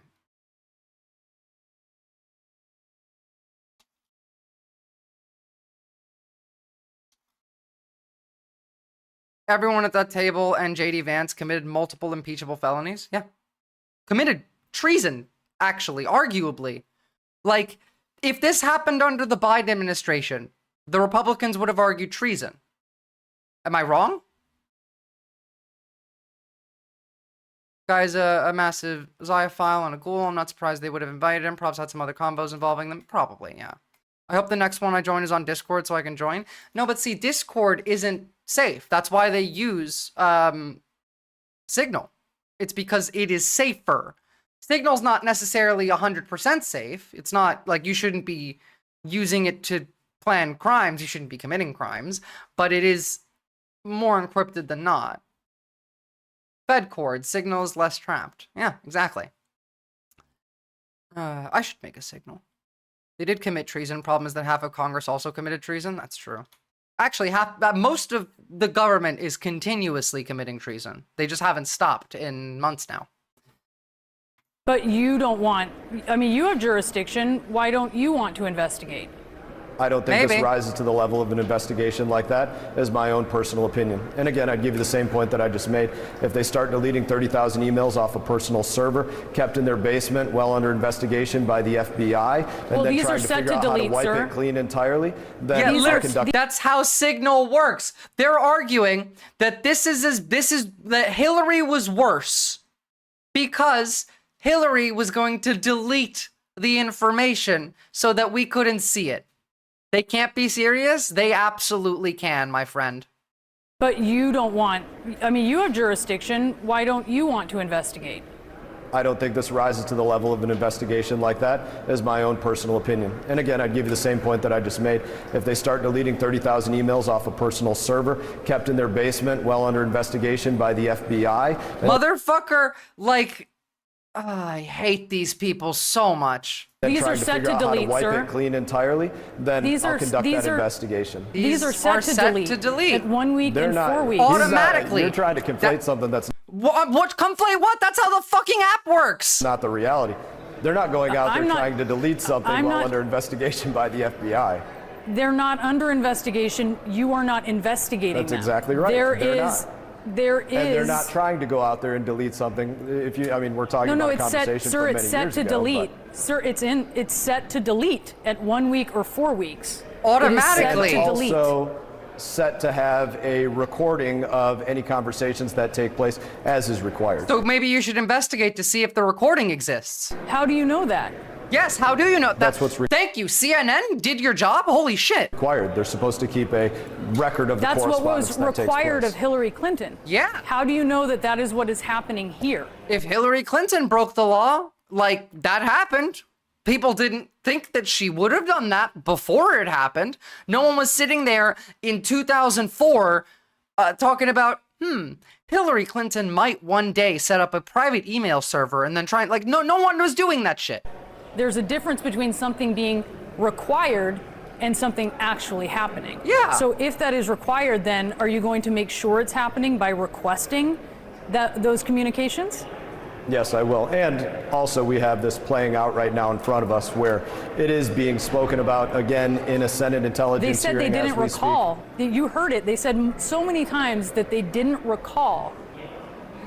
They didn't recall what was in the texts on Signal. Yeah, they might not recall what's in the text, but again, it is a requirement that they go out there and they document for the purpose of keeping record of these things. And if they are required to document, and this happened yesterday, 2 days at the most, and they don't recall anything, and the app is automatically set to delete information, and they don't recall anything that they were supposed to also record, maybe you should fucking investigate. I don't know that much about PPG. Comes in here sometimes. Pretty base when he comes in here. That's about all I know. would hold everybody to that expectation. If that's the requirement. Yeah, they're required to document, and they use a self-deleting app. I wonder if maybe there's a reason for the self-deleting app. Like I said at the very beginning, the reason that they're using Signal instead of a skiff is because they don't want records. Because we have an encrypted way for them to talk. They don't need Signal. No one has ever needed Signal in the Pentagon. The defense apparatus has not needed a private app. We have our own. They're using this one so it doesn't record.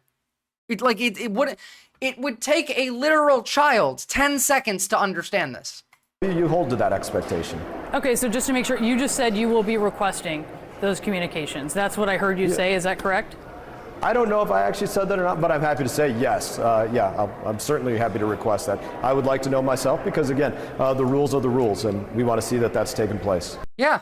Like, why else would they use this? We have the only reason you would ever do this is because you want to hide information. That's the only reason. How was my day? It's just starting off. It's only 10:30 in the morning here. I got to be finished by 2 because I have a doctor's appointment at 3 today. So, here we have more from Tulsi. But I want to first of all address the recent story that is broken. Actually, sorry, this should have been the beginning of the video. My bad. Yesterday, we stunningly learned that senior members of this administration, and according to reports, 2 of our witnesses here today were members of a group chat that discussed highly sensitive. Why is Cash here? Cash wasn't in the group chat. Classified information that supposedly even included weapons packages, targets, and timing, and included the name. The next step is Snapchat with message delete, that message that deletes immediately. You tell me that they're not using Snapchat to share information, and I'll call you a liar. Genuinely. Of course they're using Snapchat.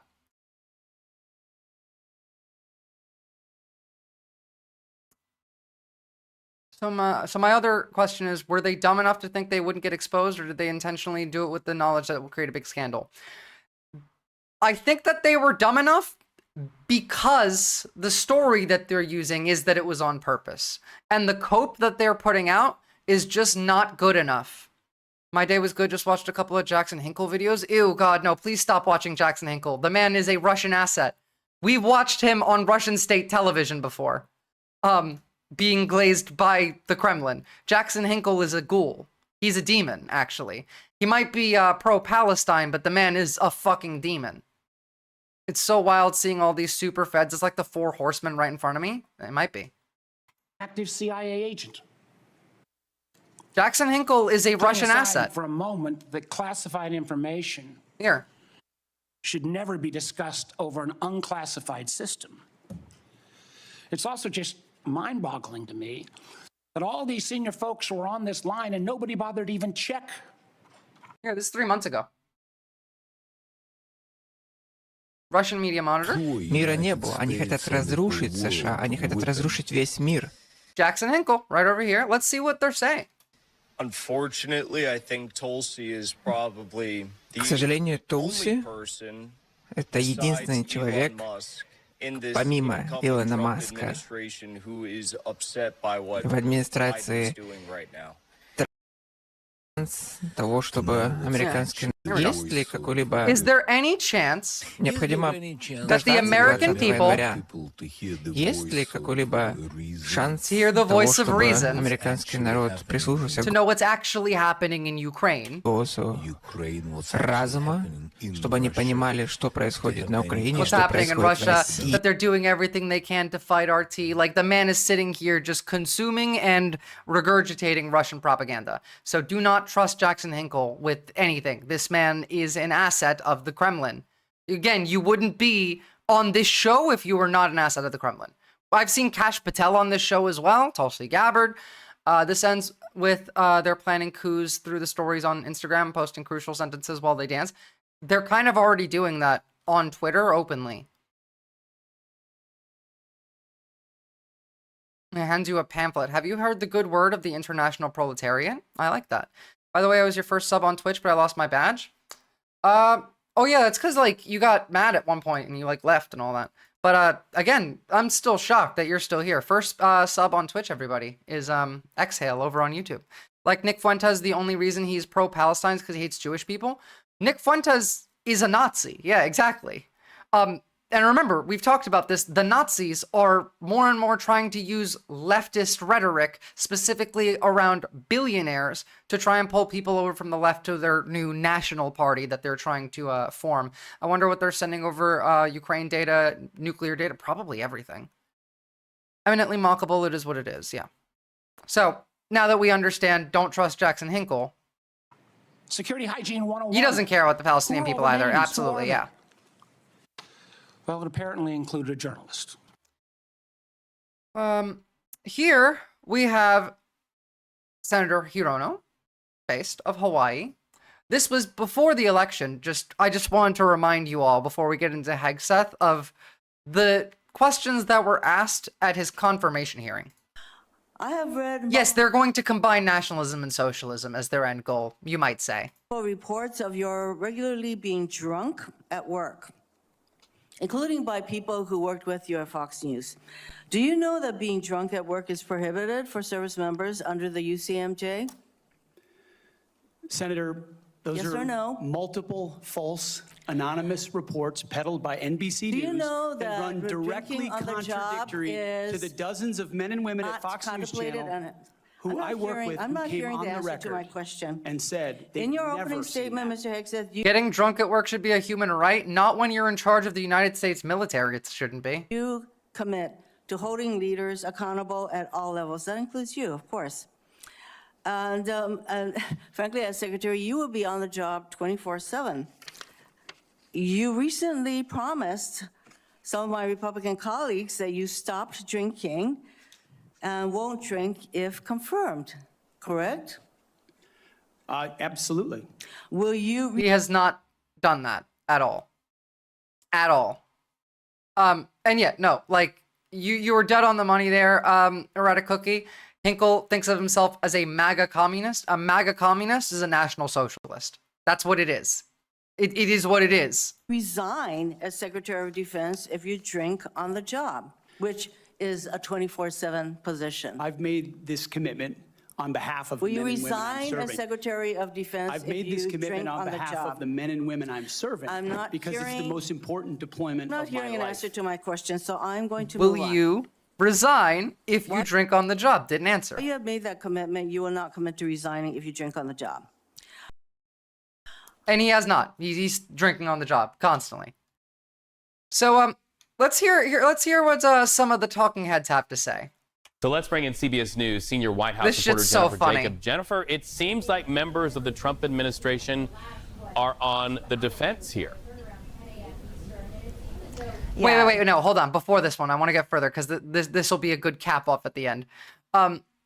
Here is the actual reporter who was in the group chat, the one who leaked this content, reacting to Hegseth's denial.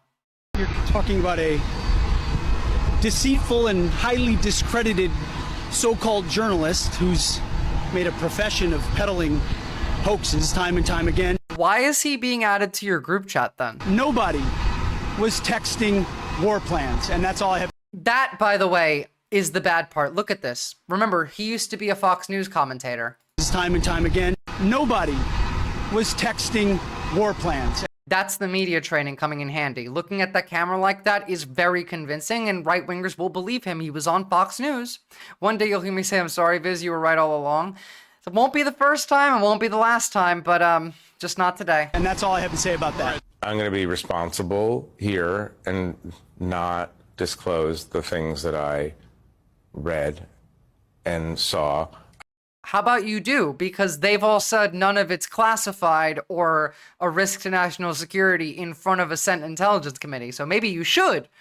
I'm so sick of these fucking ghouls being...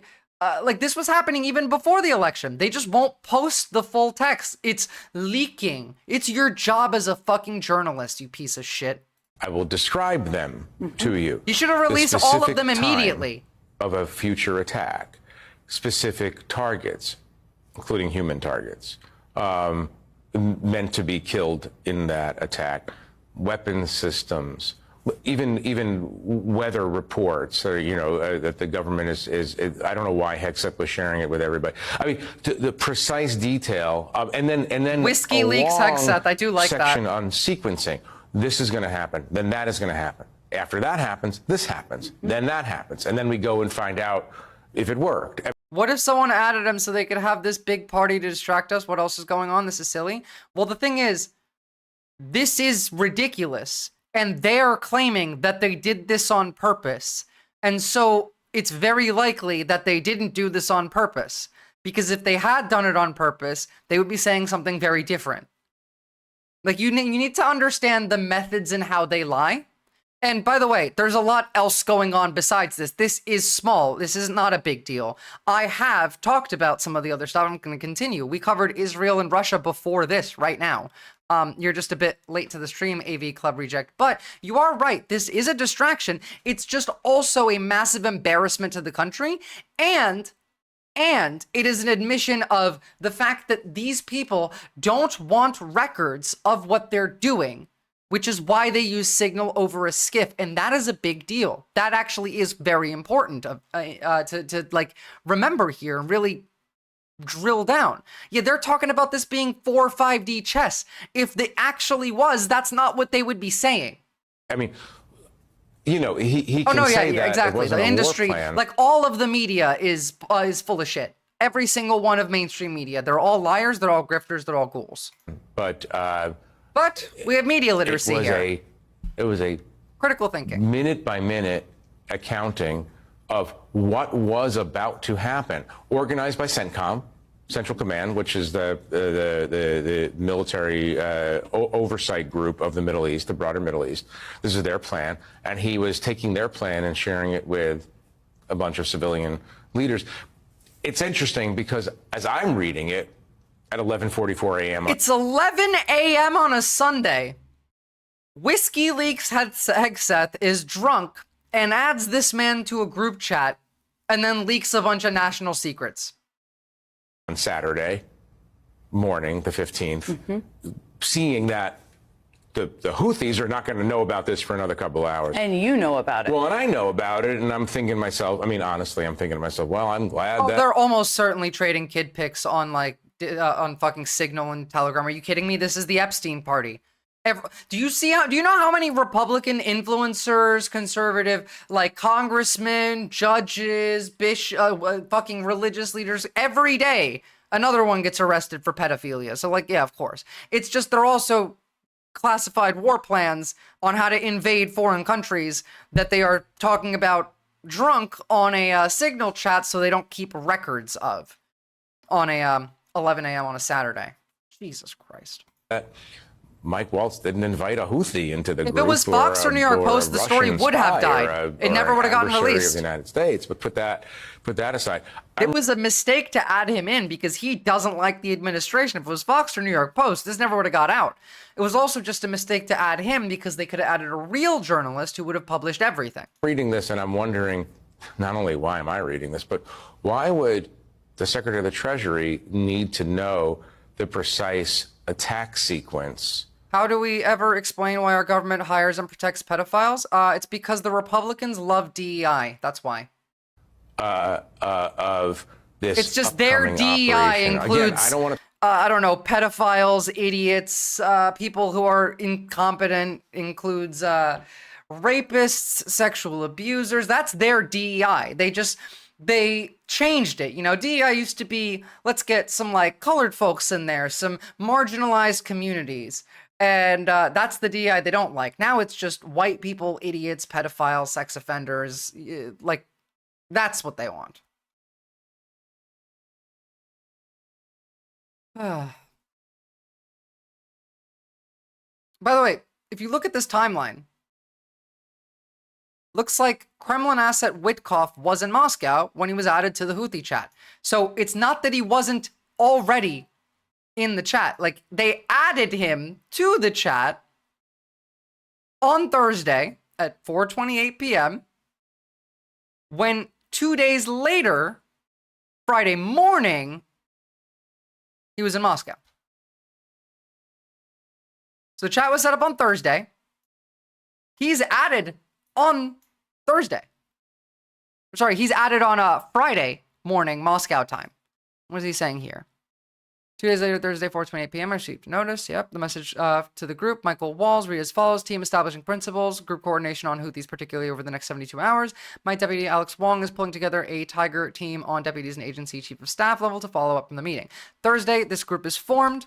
Then, principals had apparently assembled. In all, 18 individuals were listed as members of the group, including various National Security Council officials, Steve Witkoff, Middle East and Ukraine negotiator, Susie Wiles, White House chief of staff, Stephen Miller, and who's JG? Who would JG be? Regardless, like, this shit was planned. It's almost like perfect timing. Why them more than the Dems? The Dems are also a part of that, Camel. It's just significantly more to the right because that's the culture of the Republicans.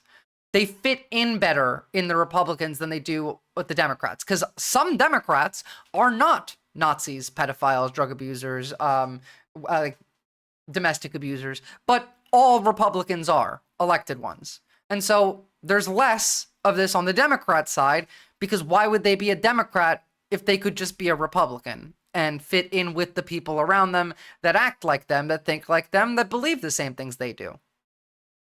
And don't worry, like, we're all neurodivergent here, basically. And by the way, like, the right wing complaining about swatting right now is fucking hilarious. Meanwhile, like, that was their main tool to assault everybody. And no one from the left is swatting them. It's the right swatting them. Like you, Sapien, I'm pretty sure Europe is already on it, but every country needs to treat any intelligence they share with the US like it's going right to the Kremlin. Yeah, Europe is on it, and that is true.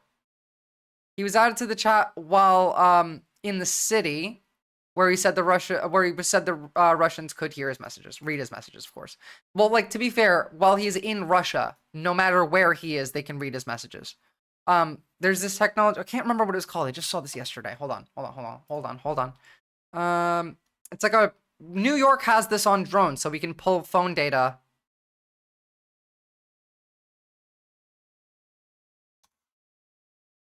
What's that called again?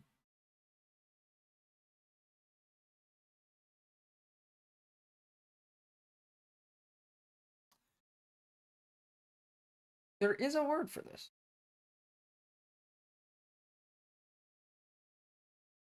And yeah, swatting is absolutely crazy. Don't swat anybody. That shit's horrible. That, like, genuinely horrible. People have died. Pets die. Regularly when a stingray, that's what I'm looking for. Thank you. Sundry Kalankar. But regularly when a cop, like, the cops raid your house and you've gotten swatted, if you have a pet, first off, they throw a flashbang in there, which can permanently harm your pet. But secondly, they might just kill your pet if your dog is, like, barking at the dogs at the cops as they're coming in. This has happened before. Don't swat people. But it's the right wing that does the swatting and then complains about being swatted by other right wingers. What's the whole point of it? Disruption, harassment, and to strike fear. It's a form of attack. Yes, Stingray phone trackers. Here's what I was talking about. This is how they can just grab shit. So, like, understand that no matter where you are in Russia, they can read your text. They can see everything on your phone exactly. It's not like they have this shit plugged into every lamp post in Moscow. I've been in some anarchist chats and they're like, how are you so slow? Because I'm like, you have to be gentle and push your head in your ass. I have no idea what you're saying, folks. Fun fact, you can't sue Ohio cops for killing your pet. No, you can't. I'm pretty sure you can't sue most cops for that. Here's a nice little compilation, though, of Republicans mad about Hillary's emails really quickly. If there was anyone other than Hillary Clinton, they would be in jail right now. Stingrays are why you don't take your phone to a protest, by the way. If you have your phone at the protest, it is likely being copied by law enforcement. Be aware. If there was anyone other than Hillary Clinton, they would be in jail right now. Nobody is Hey, above thanks, the law, Headset. not even Hillary Clinton, even though she thinks she is. Mishandling classified information is still a violation of the Espionage Act. When you have the Clinton emails, on top of the fact that the sitting president of the United Every States single one of admitted these he had people is implicated in documents this. his garage. They didn't prosecute, they didn't go after these folks. Don't bring your phone to a protest because the police can copy it with a device called a Stingray that will take your phone and make a copy of it for them. That's what we were saying, Camel. Hillary Clinton responded tonight with this. You've got to be kidding. You have got to be kidding me. That's literally what she actually responded to the leak. It was very funny. But it doesn't end here. It does not. Here's Mike Johnson. Really, this is ridiculous.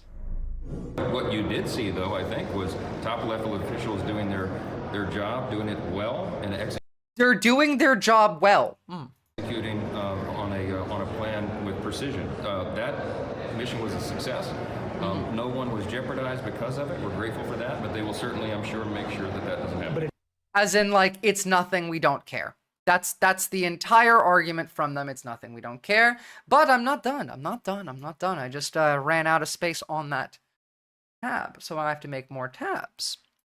But wait, she had plans on a device too? Yeah, no, they don't care. They don't care. Literally, Camel, you missed it earlier.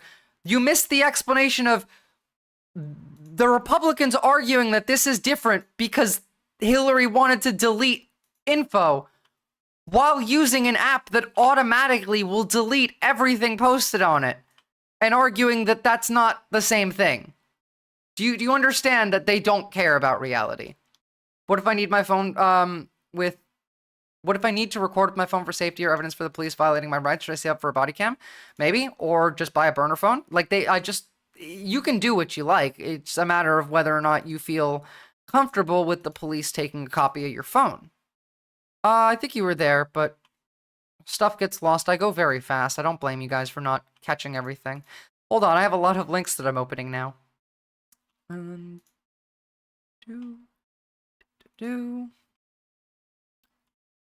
Now we get to the funny stuff.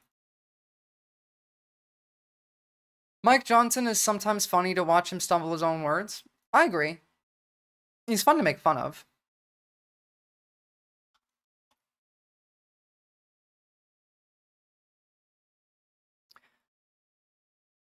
Mike Johnson about to get his Secret Service call sign changed to butter emails. Yeah. The thing is, like, all of these people don't deserve their jobs. They don't deserve money. They don't deserve security clearance. Well, now, they're not smart. Did you ever try to start a group text? You're adding people and you accidentally... Did you ever try to start a group text? You're adding people for the and you demon. accidentally add the wrong person. All of a sudden, your Aunt Mary knows all your raunchy plans for the bachelor party. Well, that kind of happened today with the Trump administration. That's their comparison, is you added your aunt to a group chat where you were saying some raunchy shit for a party. That's the comparison. Yeah, totally not like classified state secrets, positions of U.S. troops, positions of our Navy, positions of where we're going to be attacking, spies that might be in the region, like nothing important. Ever start a group chat to bomb Yemen? Yeah.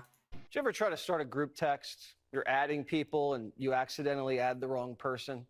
All of a sudden, your Aunt Mary knows all your raunchy plans for the bachelor party. That's never happened to me either. What happened today with the Trump administration? Mike Waltz was putting together a group chat on Signal, an encrypted app, with the Secretary of Defense, the VP, and a bunch of other national security officials to collaborate on whether to strike Iranian proxies. No comment on why they're using an encrypted app instead of the standard U.S. military and Defense Department use of SCIFs. Any comment on this? I know a lot of veterans watch Fox News. I feel like some of them might have questions. He's in Yemen who keep firing missiles and shutting down shipping. Well, he is trying very hard to not laugh, yeah. Accidentally added a reporter to the group text. He's really bad at that, too. He often tries not to laugh, and you can see it. Look at him. You can see his face, by the way. I think they put eye drops in his eyes to make him look more human, but he looks less human now. He looks so unhuman. He doesn't. He doesn't look like a person. Guys, like, does he look like a... This is uncanny valley shit to me. I think the veterans should be listening to a program of veterans. Yeah, too bad the VA got cut. And not a good reporter. Jeffrey He looks Hunter like shit, in the that's Atlanta, true, but one it of the does have biggest an uncanny hoax valley artists vibe. around. Well, he heard some things he probably shouldn't have, but could have been a wee bit of a security breach. But it's not like they homebrewed Screw Lanky Sapien. You just gotta throw straws at him and he'll run away.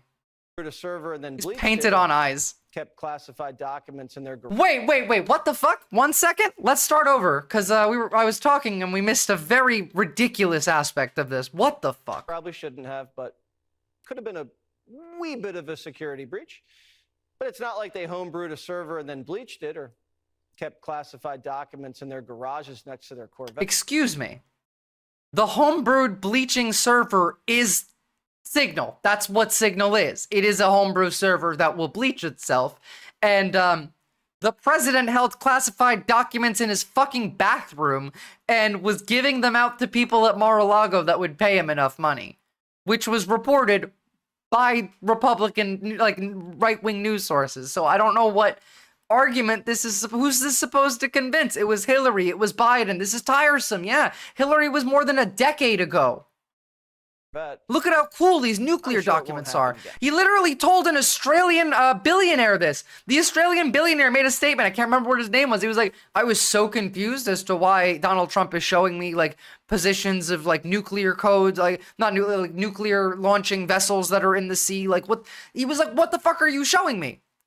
This is why I think every president would detest him, even Andrew Jackson. I mean, to be fair, like they probably would, but I feel like the founding fathers might actually like him.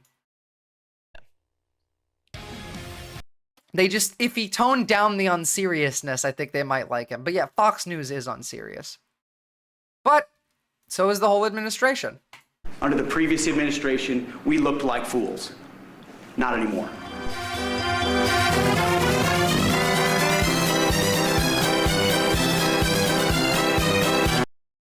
Yeah. The liberals did something good for once. They will be saying, but Hillary's emails into 2050. Yeah, no, they will be. Guys, this is bad enough. Listen to fucking Jessica Tarlov. I don't ever want to hear but her emails again on Fox News. It's bad enough that they got Jessica Tarlov on Fox to say this shit. Oh my God. And what's up, Invaluable Foul? Laundry day is always tough. Donald Trump's ratings on handling the economy, inflation, cost of living are all tanking. And we're seeing this administration's incompetence and recklessness on a scale unimaginable. I'm sure you guys saw. I think you're allowed to say this on Regime TV. From right before we got on air a couple years ago about Goldberg, who is a journalist at The Atlantic, being invited into a private Signal chat with all of our national security heads. So Rubio, Hegseth, Waltz, Tulsi Gabbard, Scott Bessent's in there, et cetera. And they are planning on just Signal to drop bombs in Yemen. So they're not doing this in a skiff. They're doing it on an app. Thank you. Holy shit. What happened? Is she the tame Dem on the 5? She's not even a Democrat. She's a right-winger. You and I, we all have on our phones. And it's obviously incredibly reckless, national security risks. I don't want to ever hear but her emails. Like she's again. not I don't know left. what's going to happen to anyone who's involved in something like this. But on top of it, you have the vice president. He's in there as well, contradicting Donald Trump on his policy on Europe. So all of this is going on. We're only a couple months into this administration. And when Carville says, let's see what they do, you get stuff like this. I'm going to cry. Not because of this, just because like while we were listening, I opened Twitter to see what's happening. Yeah, she's off script here. Like they're gonna disappear her. Guys, we're not okay. This country is not okay. Our oldest turned 10 yesterday. We thought it was about time he got a copy of his very own. I'm raising my sons under the principles of National Socialism. This is, by the way, she's the wife of the man running for the Irish Nazi Party. I hate this fucking timeline so much. I hate it. I hate this timeline so fucking much. Her husband's running for the Nazi Party of Ireland. Yeah. Yeah. You want to see what an Irish Nazi looks like? Here, let's listen to her husband talk for 10 seconds. Can find a goddamn video of it. It's disgusting and evil shit.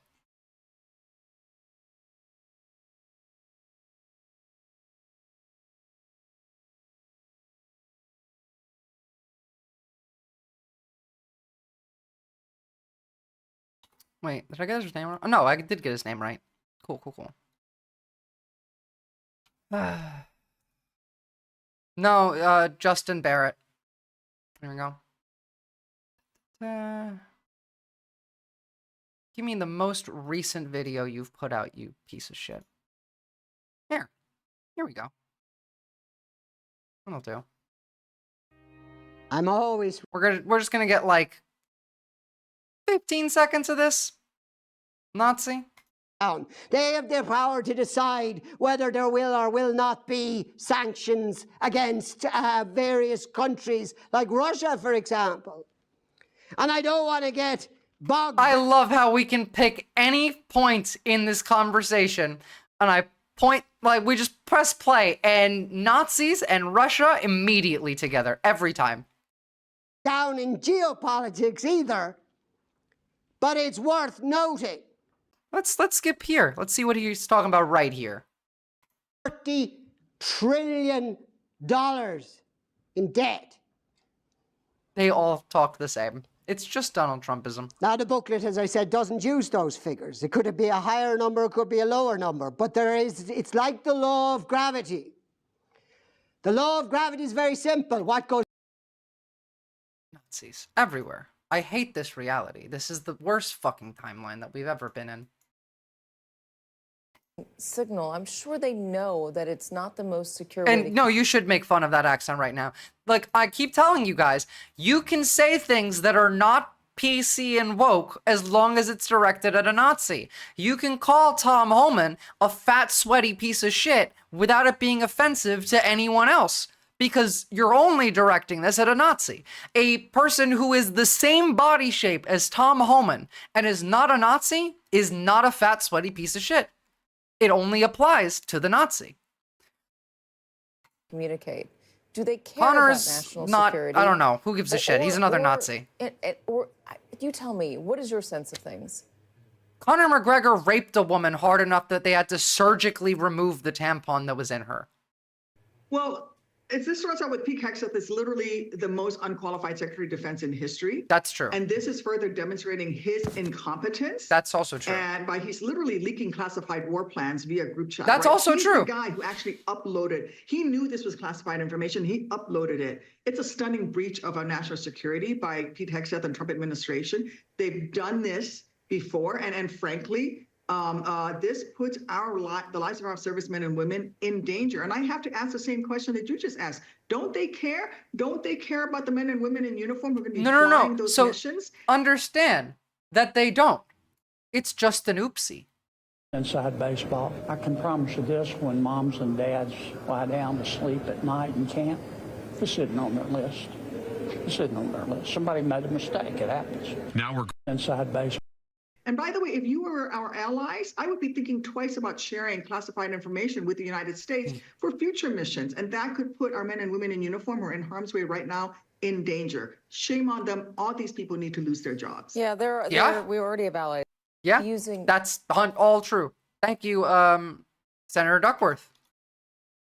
Okay, you want to know how Hannity describes this? They are obsessed with an accidentally leaked text, a chain from Trump cabinet officials who are debating the merits of military strikes in Yemen. So the very people that covered up their president's severe cognitive decline lied about wide open borders, both of which are clear and present dangers to our country, now want you to believe that they actually give a damn and care about national... Oh yes, Democrats can't care about national security because they don't care about this country. They hate this country. I'm going to tell you the truth. No one hates this country on this earth more than MAGA does. I promise you Al-Qaeda doesn't hate America as much as MAGA does. Security. More feigned, phony outrage. Yes, they are This working is against now their the own belief scandal system. of the week that you will see nonstop, 24/7, that nobody will care about. Camel, the entire ideology of the right is to lie and say the opposite of what they believe. It's why every accusation is a confession. No, I get that. I was just like, it's just like these people don't believe what they say. This is. There were successes with this, and it's obviously very important to stop the Houthis. So let's get on track and talk about the successes, not some mistakes that people make that, by the way, were not consequential in the end. Non-consequential, yeah, just leaking state secrets that should be felonies, that should put you in prison for the rest of your life. MAGA hates it so much that they are twisting themselves every day to destroy every basic institution block by block. They hate this country. It's the QAnon thing. The belief system falls away. You know, like, again, we're going to watch the first bit of that Contra video. Like, we have to now. Now that you mention that, there's no other way. Dan, it seems this was obviously a mistake. The guy was put on the chat. Your reaction and the threat here. Yeah, look, it's a mistake and we got to move on. You know, if Secretary Hegseth says there was no classified information, I'll take him at his word. I want an investigation, Dan Crenshaw, you fucking grifter. You know, the texts that were published in the paper, obviously it's not great. Use a goddamn skiff. Why would you not be using a skiff if not to hide information? I want this published before it disappears. What happened to his eye? So what is a sensitive conversation, but I didn't see anything that even came close to meeting the level of classified, but I also don't know.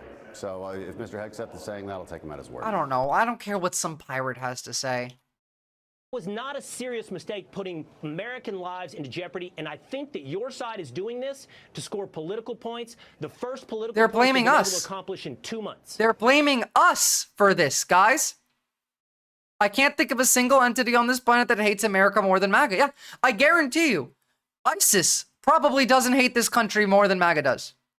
Like, about equal. No, honestly, no. No, because ISIS doesn't have enough knowledge of this country to hate it as deeply as MAGA can. On a fundamental basis. They hate America, sure.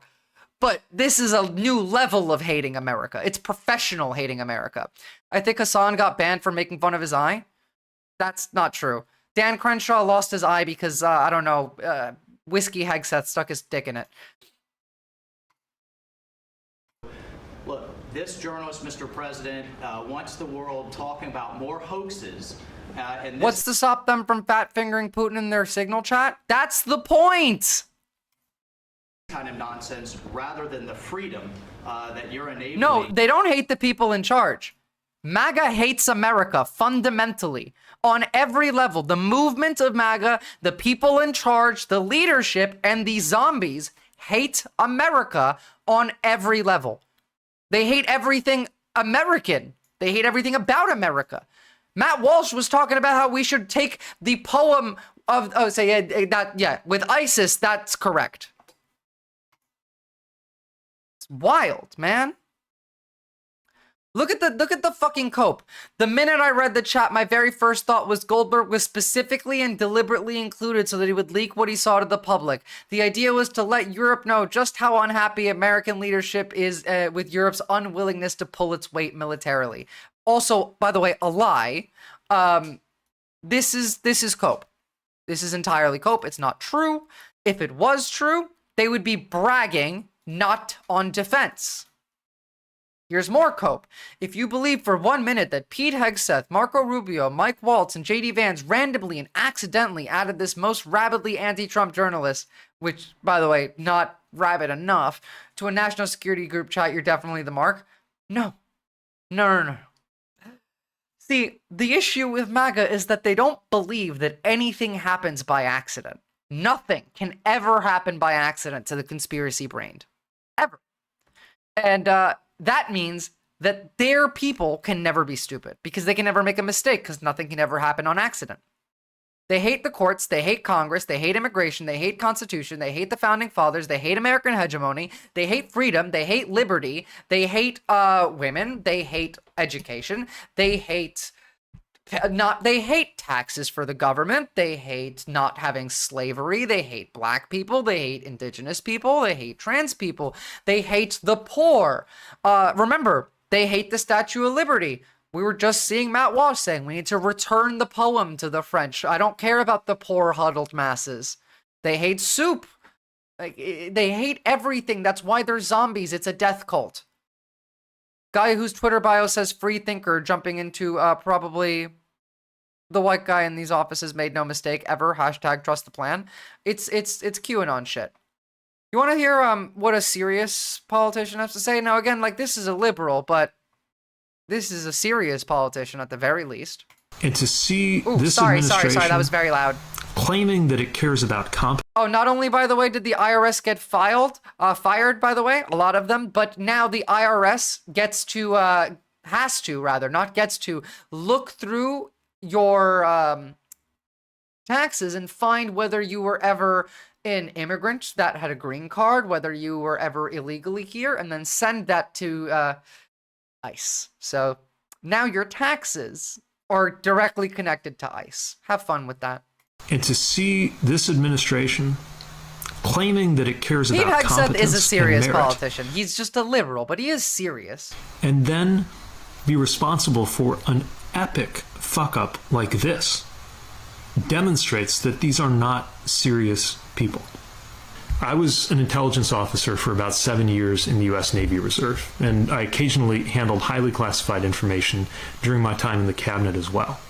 It can be hard to explain just how much goes into keeping that information safe. It is only available to people with a security clearance and a need to know. It's only discussed in certain facilities that are hardened to make sure that they don't have the same vulnerability to surveillance systems as for this. most places. And importantly, you only ever use classified systems to discuss classified information. Yeah, that So kind of America just needs makes sense, answers on doesn't it? why an unclassified, commercially available app was used, and even more importantly, how some of the most powerful people in this country didn't know that they accidentally included a journalist while they were discussing classified war plans that they had yet to authorize. You're right. We do need more DEI. The memes, though, have been fucking lit. Dude from The Atlantic. Why is it when something happens, it's always you three? This one's great. JD Vance to Pete Hegseth. Guys, can I stay at one of your places this week? The house gets kind of scary alone now that Usha went to Greenland without me. I tried calling Donald, but he doesn't pick up the phone. Just saw Donald was active 5 minutes ago, yet he still doesn't see my messages. Elon's Bitmoji is still at the White House, even though he claims to be at home. I can sleep on the couch. That's fine. Pete Hegseth, no, you're not sleeping on my couch again. This was the one that really did the rounds. Should we withdraw from the UN? LOL, yes. Hey, who changed my pick? Just sent a youth soccer team to Gitmo. Nice. Guys, who's doing that? It's getting bigger. Ruthlessly and endlessly mock these people. Wait, guys. Pete Hegseth is typing. Unfortunately, this is probably a bit too real, honestly. And finally, the strongest of the cope. Jack Posobiec, Steve Bannon got the crew together to cope. Again, like if this was on purpose, this wouldn't be cope like this. All of this happened, this text chain, everything you're talking about is the attack on the Houthis that took place on March 15th, Saturday, the Ides of March. Do you think it's just random that it got released yesterday? I got a minute for you, Posobiec, before you got to bounce. Talk about that. Talk about this. We're not going to listen to them talk about it. But 100% coordinated with Democrats is what he's going to say. Is that we secretly sent the reporter to spy on the plans and trying to derail MAGA by doing espionage inter-party style. God, Jesus Christ, if the Democrats were capable of such a thing, that would be amazing. Could you imagine if the Democrats were capable of sending a spy into a fucking signal chat with all of the Republican establishment? İyi geceler abla. Bir dakika, zamanım varsa 2 saniye Türkiye'ye bakacağım şimdi çünkü. Literally, like it's a joke. It's a joke. It has to be a joke. Now, really quickly, well, what if they found him out? They would have killed him. They would have disappeared him to Guantanamo. We sent a fucking spy in. So, that's it for that. I just want to touch on really quickly because day 6 in Turkey of these protests, they're still going and they're not slowing down.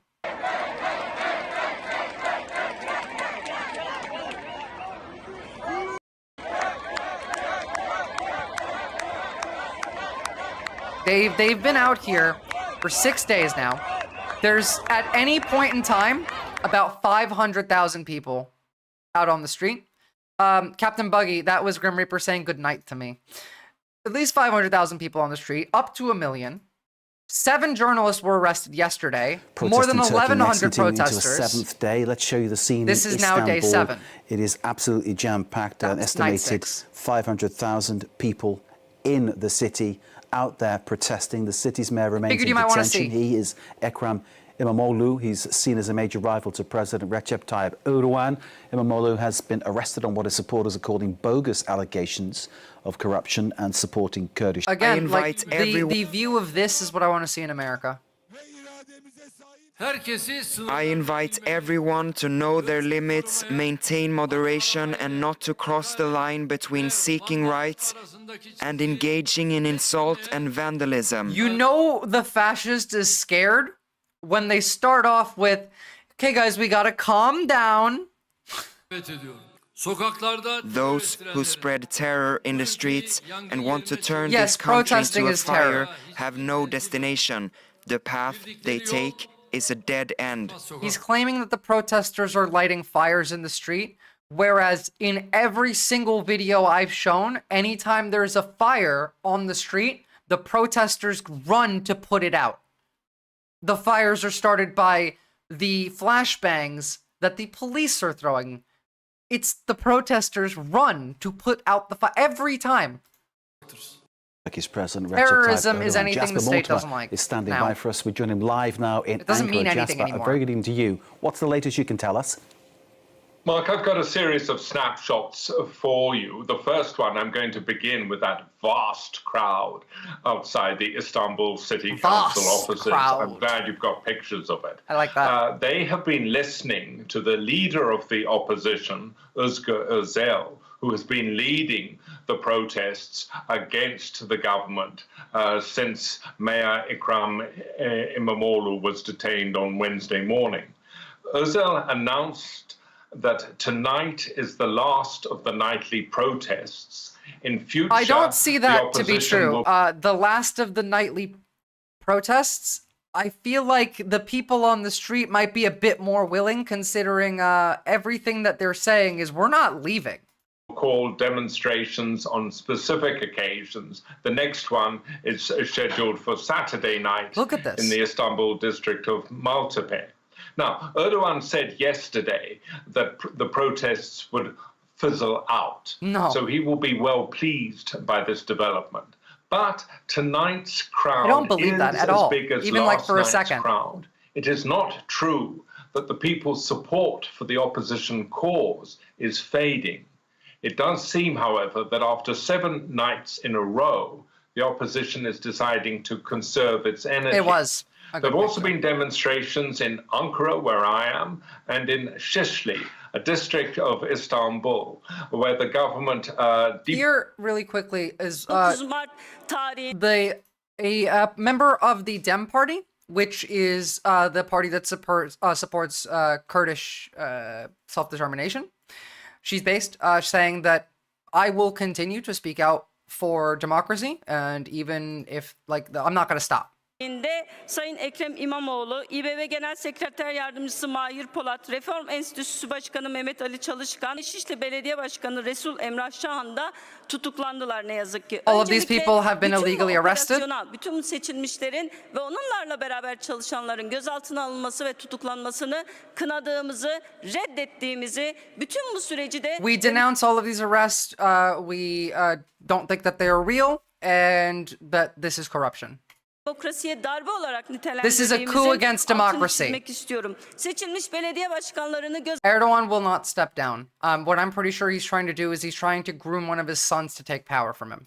Altına almak, tutuklamak, belediyelere kayyum atamanın kendisi bir darbedir. Antidemokratik bir yöntemdir. This is an anti-democratic coup. Araçsallaştırılmasıdır ve bugün ne yazık ki iktidar bunu sistematik bir şekilde yapmaya devam ediyor. And today, unfortunately, the government has approved systematically continuing the coup. Bugün İstanbul'un yaşadıklarını dün Van'da, aslında Mardin'de, Hakkari'de, Kars'ta yaşadı. Bugün Sayın We've had İmamoğlu'na this, yapılan we all lived this in several different cities. It wasn't just Istanbul. Gülten Kışan'a, Ahmet Türk'e, Selçuk Mızraklı'ya, Kirkaya ve Sarakaya'ya da yapıldı. O anlamıyla The journalists that were arrested. Like, there's people in power speaking out. She'll probably get disappeared or probably killed because AKP hates the fucking Kurds. But this is not going to slow down, even if the official night, 7th night, is the last night of the protest. Deposed the elected mayor and appointed a government official in his place. He's been doing that for years now. I was called a conspiracy theorist when I said that said that to some of my friends. It never looked all that likely, Grim Reaper, until very, very recently. And I forget the name of which one of his sons that I think it is, but it looks much more likely now than it ever has before. And there, the protesters in front of the police have been doing push-ups in the street, as if to say, look how peaceful we are. They're trying to make... Do that. Do push-ups in front of the cops. Like when you're in the front of the line at the protest, just start exercising in front of them. It's just a big fuck you to the cops. Like, hey, I'm not scared of you. I'll do some push-ups. I'll do squats in front of you. Let's go. I'm ready. Make it as hard as possible for the police to act against them. In another snapshot, 7 journalists have been detained pending trial. Oh yeah, no, of course. Failing Man wants to to be a leave the sultan. scene when the police ordered the crowd to disperse. Sultan Now, olmayı, adamın yaptığı her şey Osmanlılar. He wants to be an Ottoman sultan. He created a bridge and named it after an Ottoman sultan. He makes everything more Ottoman vibed. He believes in bringing Turkey back. He wants to make Turkey great again, if you will. This is rather weird. Mark, you've been a reporter, you will know. When the police give the order to disperse, reporters take to the sidelines and watch what happens. Yeah. It is their job to report on what follows, a baton charge or rubber bullets or whatever. So this is an unusual prosecution. Also, Hiç kimse beni anlamadı. No, ben anlıyorum. Doğrusun. %100. You're entirely right. The man wants to send power to his children once he leaves office, and then he wants to create a new Ottoman Empire. I even saw the Whirling Dervish, which was pretty cool. I'm looking for that photo, because that one was a fucking awesome photo. I have those too, but I took the screen cap of the guy with the Turkish flag as the cape. Written a letter And what made to the Turkey great was the opposition things they learned along the way, just like the same in America. Party, demanding that it take down the posters of Ekrem İmamoğlu that are plastered all over the city. They say the government has suspended İmamoğlu as mayor of the city, and so the posters should be removed. It's so funny that the entire basis for this is that they're claiming that İmamoğlu had an invalid university degree, whereas Recep Tayyip Erdogan has an invalid university degree. I posted it on the Discord somewhere, Grim Reaper, but I'll send it again. The party responded it would not take down. It'll be in stream discussion. Jasper, you were telling me earlier that the police are now investigating Ankara's mayor. What can we read into that? There's only the second person that is likely to beat him in an election. İmamoğlu was the #1 top polled person for the election against Erdogan. Ankara's mayor is #2, who had no part in any of this. Shocking. And yes, actually, it is this one. This is the whirling dervish man being sprayed with pepper spray. It's fucking awesome. This is what I want to see. This is the era of protest aesthetic. This is the most worrying development. This bit is really fucking worrying. You know, the Ankara City Council has said that prosecutors are investigating the mayor on allegations of misuse of public funds. I didn't know about this, so I'm gonna have to look into that because it's a big fucking deal. Can gas mask stop the pepper spray fully? If it's a good mask, probably. If it's like medium to cheap, it'll definitely help. N95 masks will help too. Charges yet. It's just an investigation. Like wear a COVID mask, that'll help. Ankara, Mansour Yavaş, has a sterling reputation. He's been mayor of the city of 5 million people for 6 years. I've never heard of his being investigated for corruption before. Opinion polls say he is more popular than Imamoglu.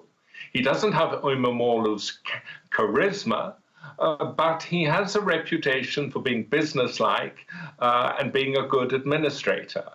Now, if Erdogan manages to disqualify Ekrem İmamoğlu from the presidential race, undoubtedly the opposition would ask Mansur Yavaş to take up his mantle which would and make be sense, the opposition's which is what's candidate happening in the next presidential election.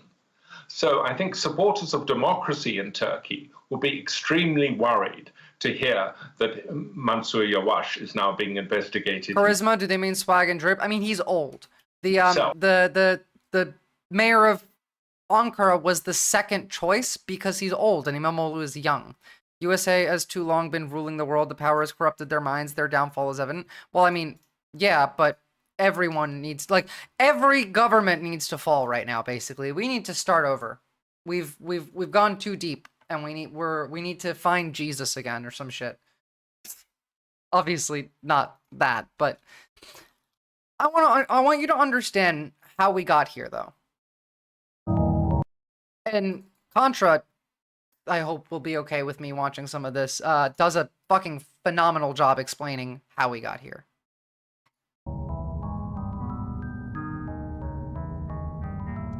Maybe I should end YouTube. No, I'm gonna keep it open. Atlantis. Serpent DNA. Does the Vatican control the Freemasons? Or do the Freemasons control the Vatican? Jesus was not actually a socialist, but like, I get the comparison. Isn't either Norway or Sweden, one of those countries, have a very right-wing government as well? These people are sick. It's a big club, and you ain't in it.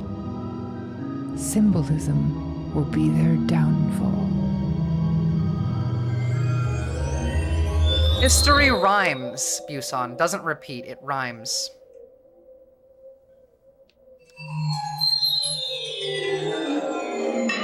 I do not like that sound. So, I'm somewhat interested in conspiracy theories. I don't believe in them, but it's one of those things. Yeah, many like such cases, many such cults cases. Or serial killers. I don't want to join a cult. I don't want to kill anybody, but when it happens, I take an interest. Ooh, what's going on here? It's good to start a video by saying something nice. So let's all go around and say our favorite thing about conspiracy theorists. I'll go first. I'll go first. Mine is that they invented went from a flat Earth to a rounder and even larger Earth. My favorite thing about conspiracy theorists is year, their probably, passion Lost Soap? for diagrams. As long as the internet has existed, researchers have posted conspiracy diagrams. Many such cases. This is one from 1999 with Lucifer at the top. Before the internet, people had to draw these things by hand. The pyramid shape is considered traditional. I remember seeing this. You should Google who that is, Camel. That guy, like, he's very, very loud and cringe. He thinks he's some hot shit.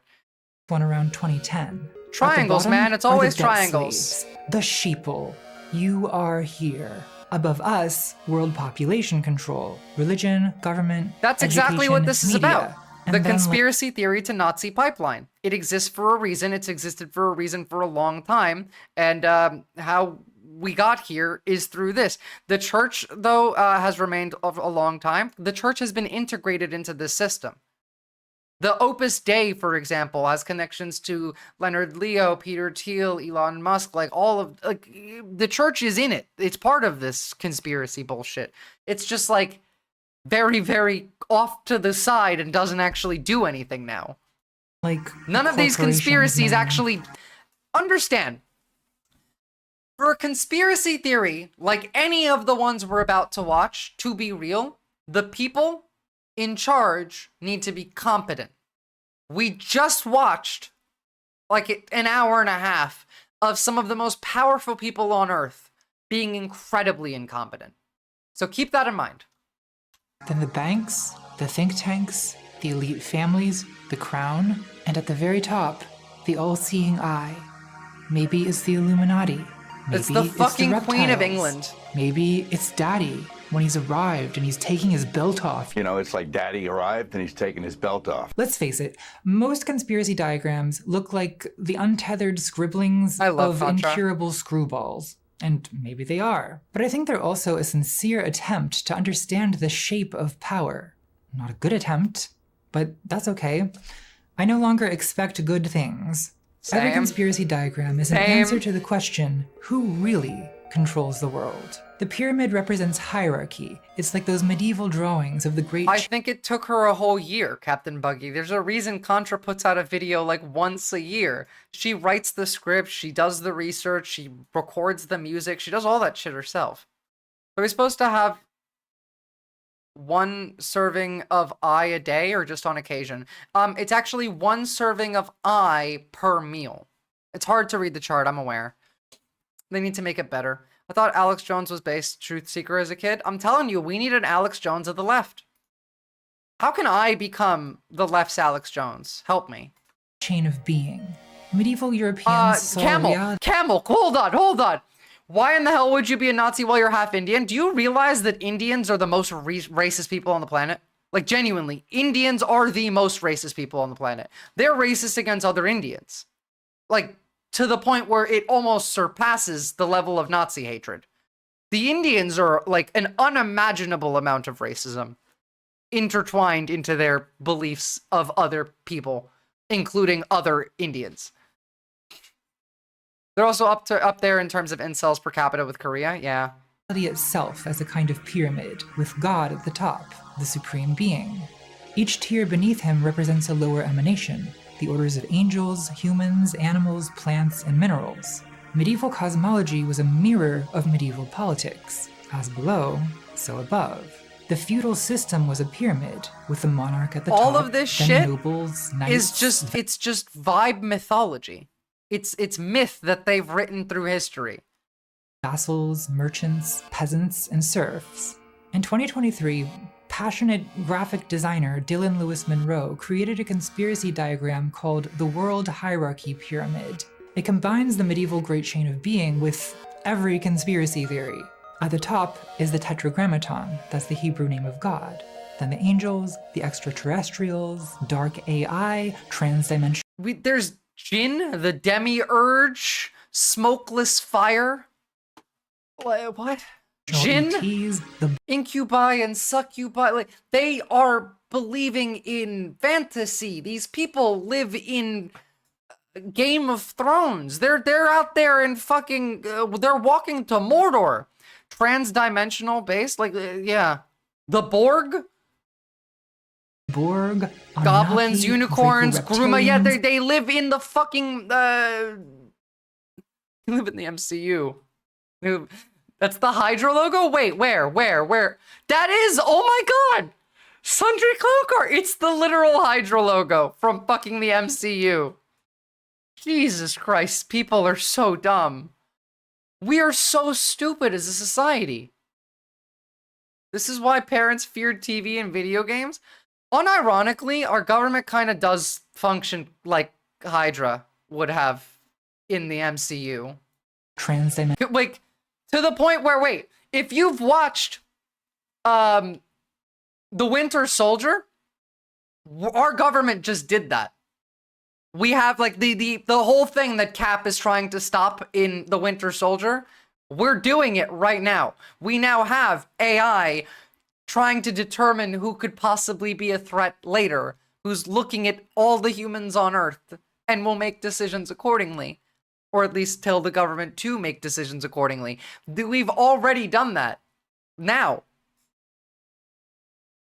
Dimensional ETs, the Borg, Anunnaki, Draco 52% of Americans believe that angels are real. Reptilians, Satan, source, 2 Corinthians. Do your own research. Then, of course, the elite bloodlines, the secret societies, of course. Israel, of course, the Illuminati, the Olympians, sure, or the Greek gods are real now. A quick search says smokeless fire is part of the stories of Jinn. Yeah, like, that's all, like, Muslim, like, mythology.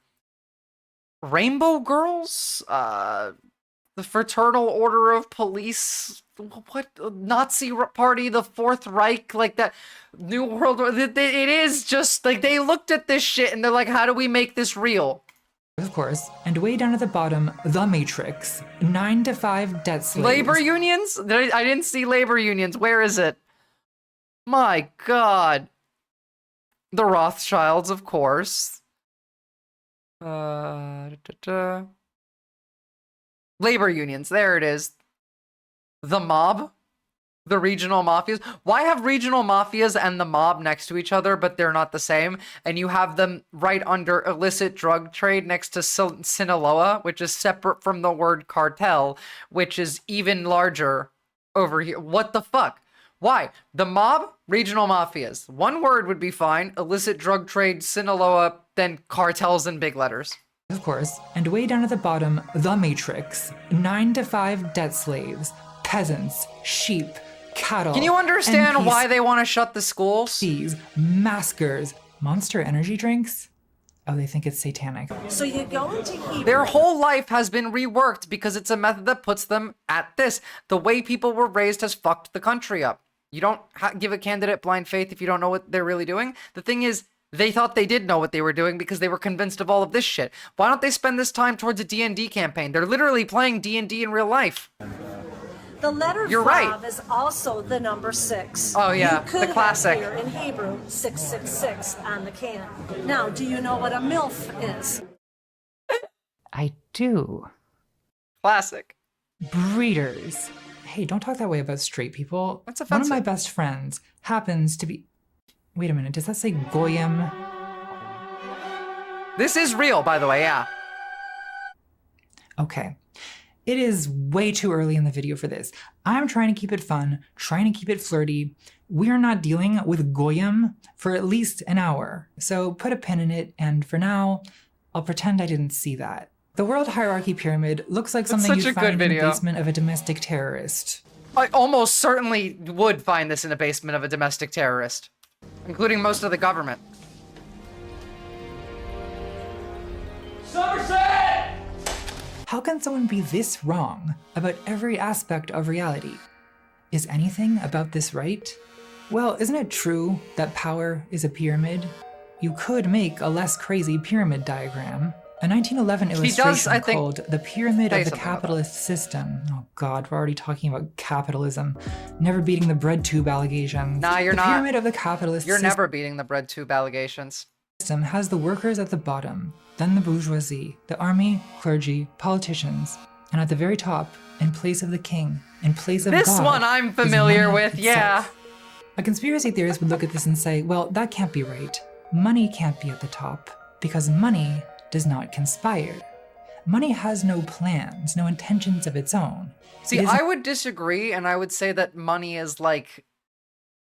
It's not conscious, but it acts almost like a conscious hive mind that wants to consume.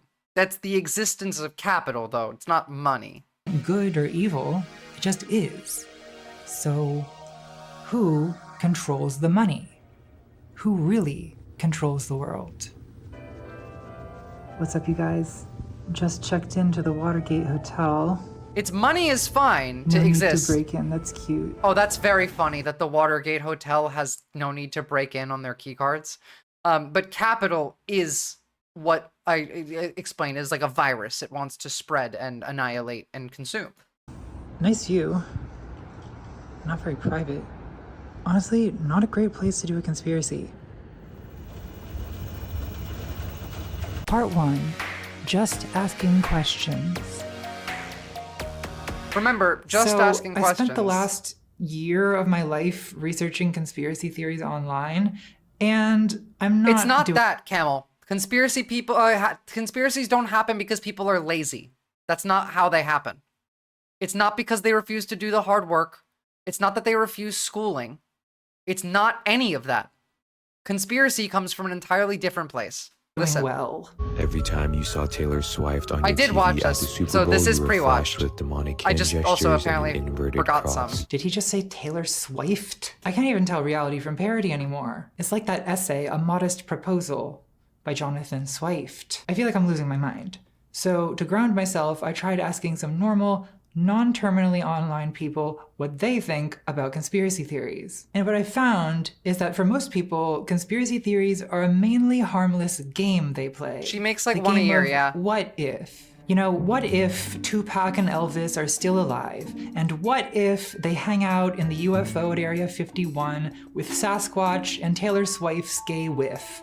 Sure. Based. Why not? Speculating about who really killed JFK is basically America's pastime, because it's more exciting than baseball, and it's like a murder mystery. We all get to play detective. Was it the Russians? The CIA? Pro-Castro Cubans? Anti-Castro Cubans? Colonel Mustard on the grassy knoll with the magic bullet? America has a weird obsession with JFK. I feel like it's because of two things. One, he's hot. Two, he's dead. And it's that combination of hot and dead that really gets our juices She's right, by the way. She's 100% Whenever I on right. imagine JFK, I see him silhouetted against soft white light, and he smiles at me lovingly in slow motion. JFK is America's beautiful dead wife in a flashback. I can see it. He's our dead anime mom. He is our dead anime mom. You're like, you guys can see this, right? And Arberlin, her costumes are always on point. I did an internship at David Icke's media company for a week, and that was interesting. Okasan. I can't believe we fumbled her. So look, I hate to be a buzzkill. I know it's fun to speculate wildly about the secret conspiracies behind world events, but for me, it stopped being fun a long time ago. Yeah. I can't pinpoint when exactly, but there's a couple moments that stand out. Exhibit A is Edgar Madison Welch, who on December 4, 2016, drove from North Carolina to Washington, D.C. and entered neighborhood pizzeria Comet Ping Pong with an AR-15 rifle. Sound familiar yet? She fired through a closet door, terrifying customers and staff. He later told police he was, quote, self-investigating. He was doing his own research. He was self-investigating the Pizzagate conspiracy theory, which falsely claimed that leaked emails from my close personal friend, Hillary Clinton. Look, a lot of this stuff is stuff that we know, and she says this later on too, but I'm gonna say it now. I forgot how bad a lot of this stuff was, and even though we know it, it's worth going through the information to really, it's been a long time to really remember how bad things have been for a while now. Contained cryptic references to an elite underground satanic This was ritual just murder before and child QAnon sex started. trafficking operation. It's a shame, because baseless speculation about the lurid sexual depravity of the rich and famous can be a lot of fun. But when someone picks up a gun, the truth is not a game. It was just the shooter before would later tell QAnon. the New York Times, quote, the intel on this wasn't 100%. Yeah? Exhibit B is America's foremost conspiracy theorist for the last quarter century, Alex Jones, live on InfoWars, We need the mocking left's the father Alex of Jones. a child who was killed at Sandy Hook. And I know Alex Jones has paid a heavy price for this, but it is pretty heinous. I mean, it's like, Don't worry, I read a spooky story on the internet. I need my AR-15 to go do something about it. I read this card, okay.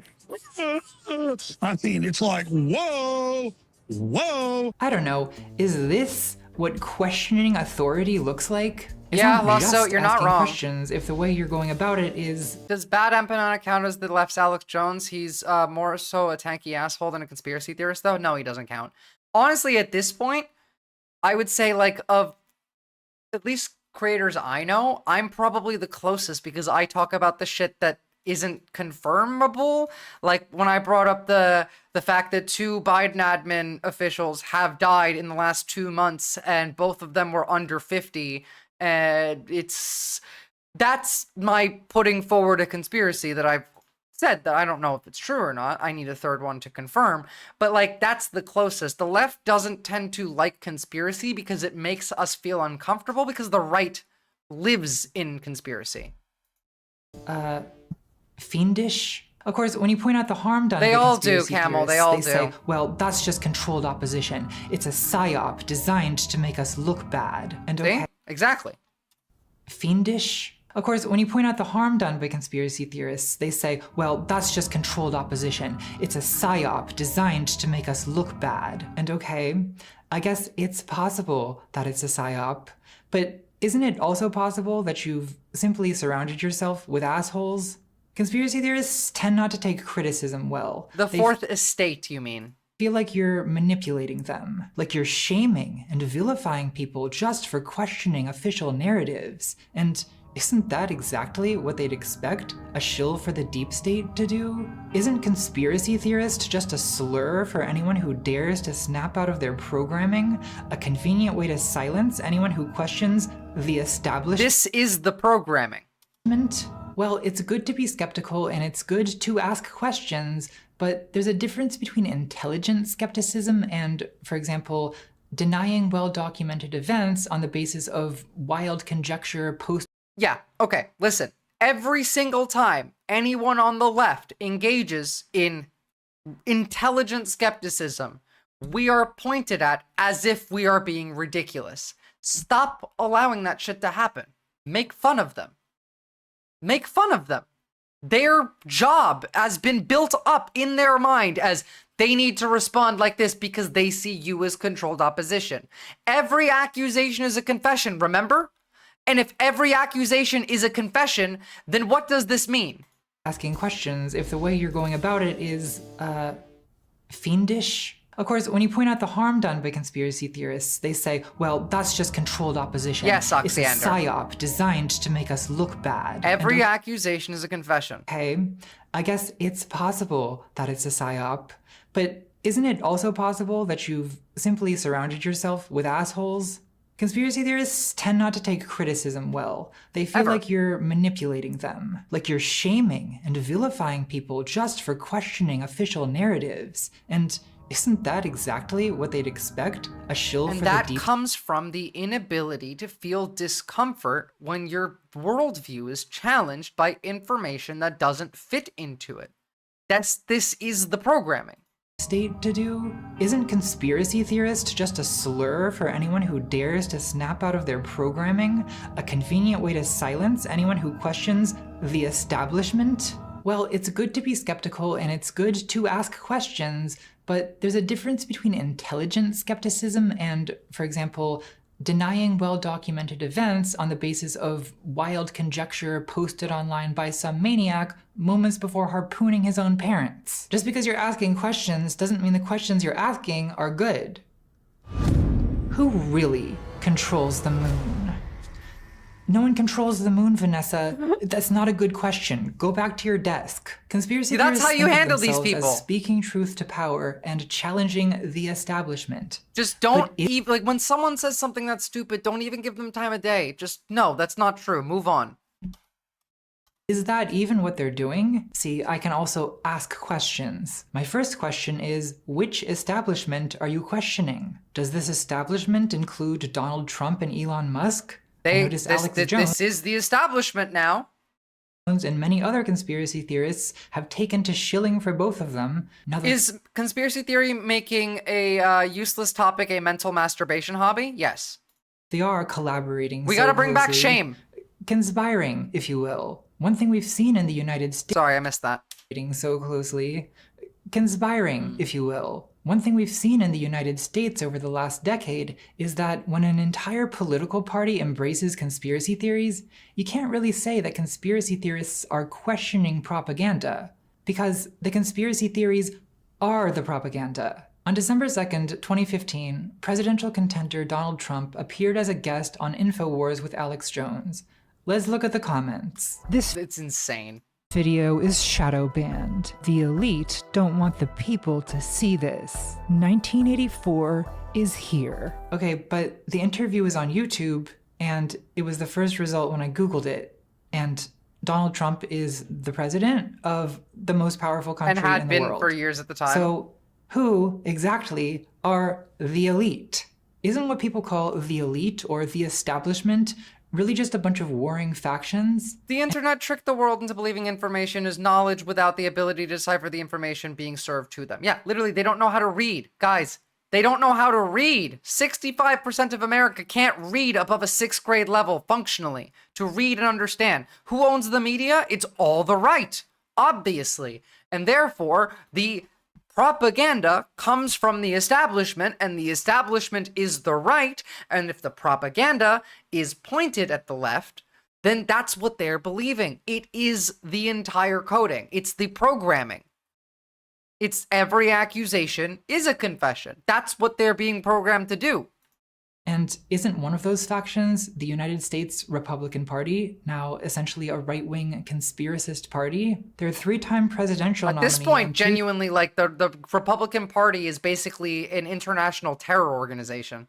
Two-term president so far, entered politics in 2011 as a birther conspiracy theorist. But he was just asking questions, right?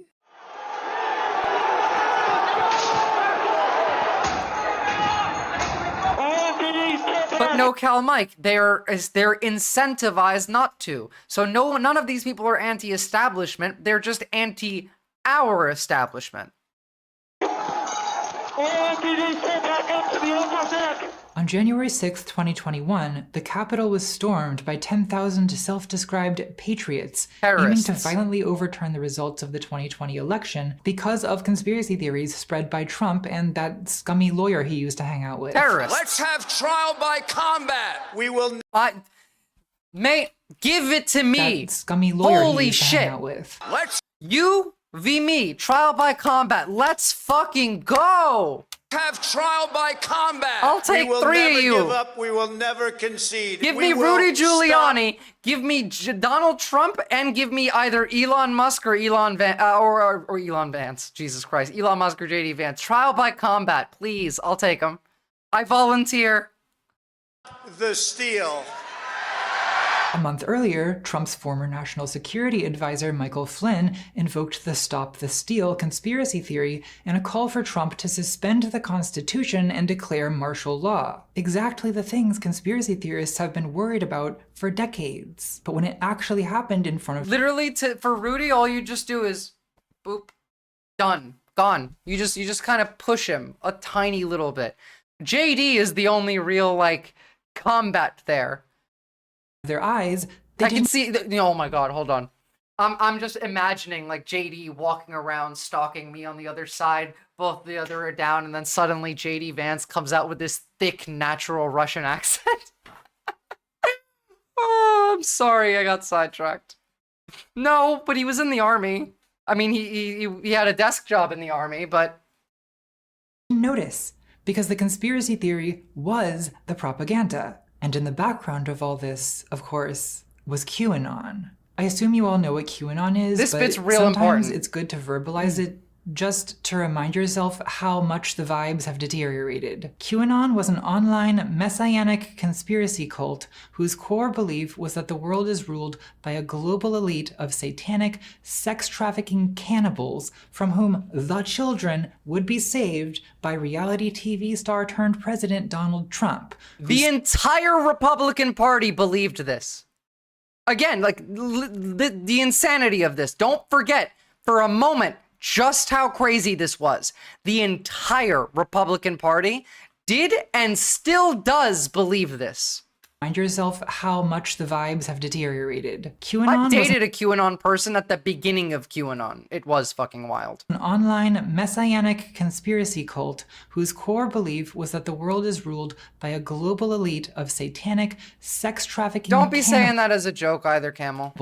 From whom the children would be saved by reality TV star turned president Donald Trump, whose sacred mission was to declare martial law, end the adrenochrome harvest, and purge the deep state pedovore cabal in a wave of mass executions called The Storm. Look, they weren't Q when I started dating them, they just like to go on poll, and then they started showing me, oh look, this is something called Q, and I would read it, and I'd be like, this is fucking ridiculous, it's not gonna happen. And then we would make a bet, and then it wouldn't happen. It's happened like 3-4 times. I kept making fun of them, then I left them. Would accomplish with the help of military intelligence insiders known as Q. Which is Michael Flynn and Steve Bannon at the time were the two that were leading the charge with this until Bannon had to, and Flynn had to, and then we had, Roger Stone was a part of this, Alex Jones was a part of this. This is the establishment is Q. That is the establishment. Even if they didn't believe this, Nazi rules apply. If a QAnon dipshit sits down on your side of Congress and you don't ban them, congrats, you're the QAnon party. That's true. QAnon is literally a circle jerk of 4chan teenagers that started for lulz. That's not true. It's not true. QAnon was a Russian psyop built by the establishment of former U.S. and current U.S. military officials, specifically Michael Flynn being a large part of it because he is a Russian asset and was also literally convicted of being an unregistered foreign asset for Turkey and I believe for Russia. It was built for this purpose. It was built on the idea of MAGA 3X, which was its prototype, that was also built on the Tea Party model. It is a progressive increase in establishment propaganda tactics. It was not, no, this is not a conspiracy. This is proven information. There is documents everywhere. Now, it's not on paper proven because obviously this has never been investigated in Congress, and Congress wouldn't investigate it properly either. But I've been following this for years, you can see the progression. The Tea Party was created by the Koch brothers. Tea Party dismantled, it fell apart. Then MAGA became a thing as the MAGA movement grew. MAGA 3X came out of it, which was supposed to be like MAGA's strongest soldiers. It was the people the militias, the Proud Boys, the Oath Keepers, and then that, with the help of people in the intelligence agencies, mixed with Michael Flynn, then created QAnon and put that out there, and that became the new brainwashing campaign. Only communicated with the public via cryptic messages on a seedy, racist image board called 8kun, operated by a father-son team of American pornographers out of a hog farm in the Philippines. Not kidding. This is the physical foundation of it was this. On a seedy, racist image board called 8kun, operated by a father-son team of American pornographers out of a hog farm in the Philippines. A lot of it's just like everything else. They outsource to immigrants not immigrants, poor people in other countries, the actual work of being the online botting. It's like how every time you're arguing with a Republican on Twitter, you're actually probably arguing with some guy in India. The online conspiracy world has since moved on from QAnon. In fact, they'll tell you that it was actually controlled opposition and a distraction. Denial is always the last stage of Elon is another 4chan kid. I was on 4chan as a kid. I could have gone the entire other way. I just learned to I looked at it and I was like, this shit's terrible. Jesus Christ. And my friends would go on, and every time they would go on 4chan, I'd be like, this shit's horrible. These things. The so-called QAnon shaman, Jacob Chansley, now claims he was unfairly associated with QAnon by the media in, quote, an attempt to control the narrative and destroy my public image. It's not what he said 4 years ago. Literally. The media called me the Q shaman, but that's the straw man they created in an attempt to control the narrative and destroy my public image. Control the narrative and destroy my public image. Q sent me.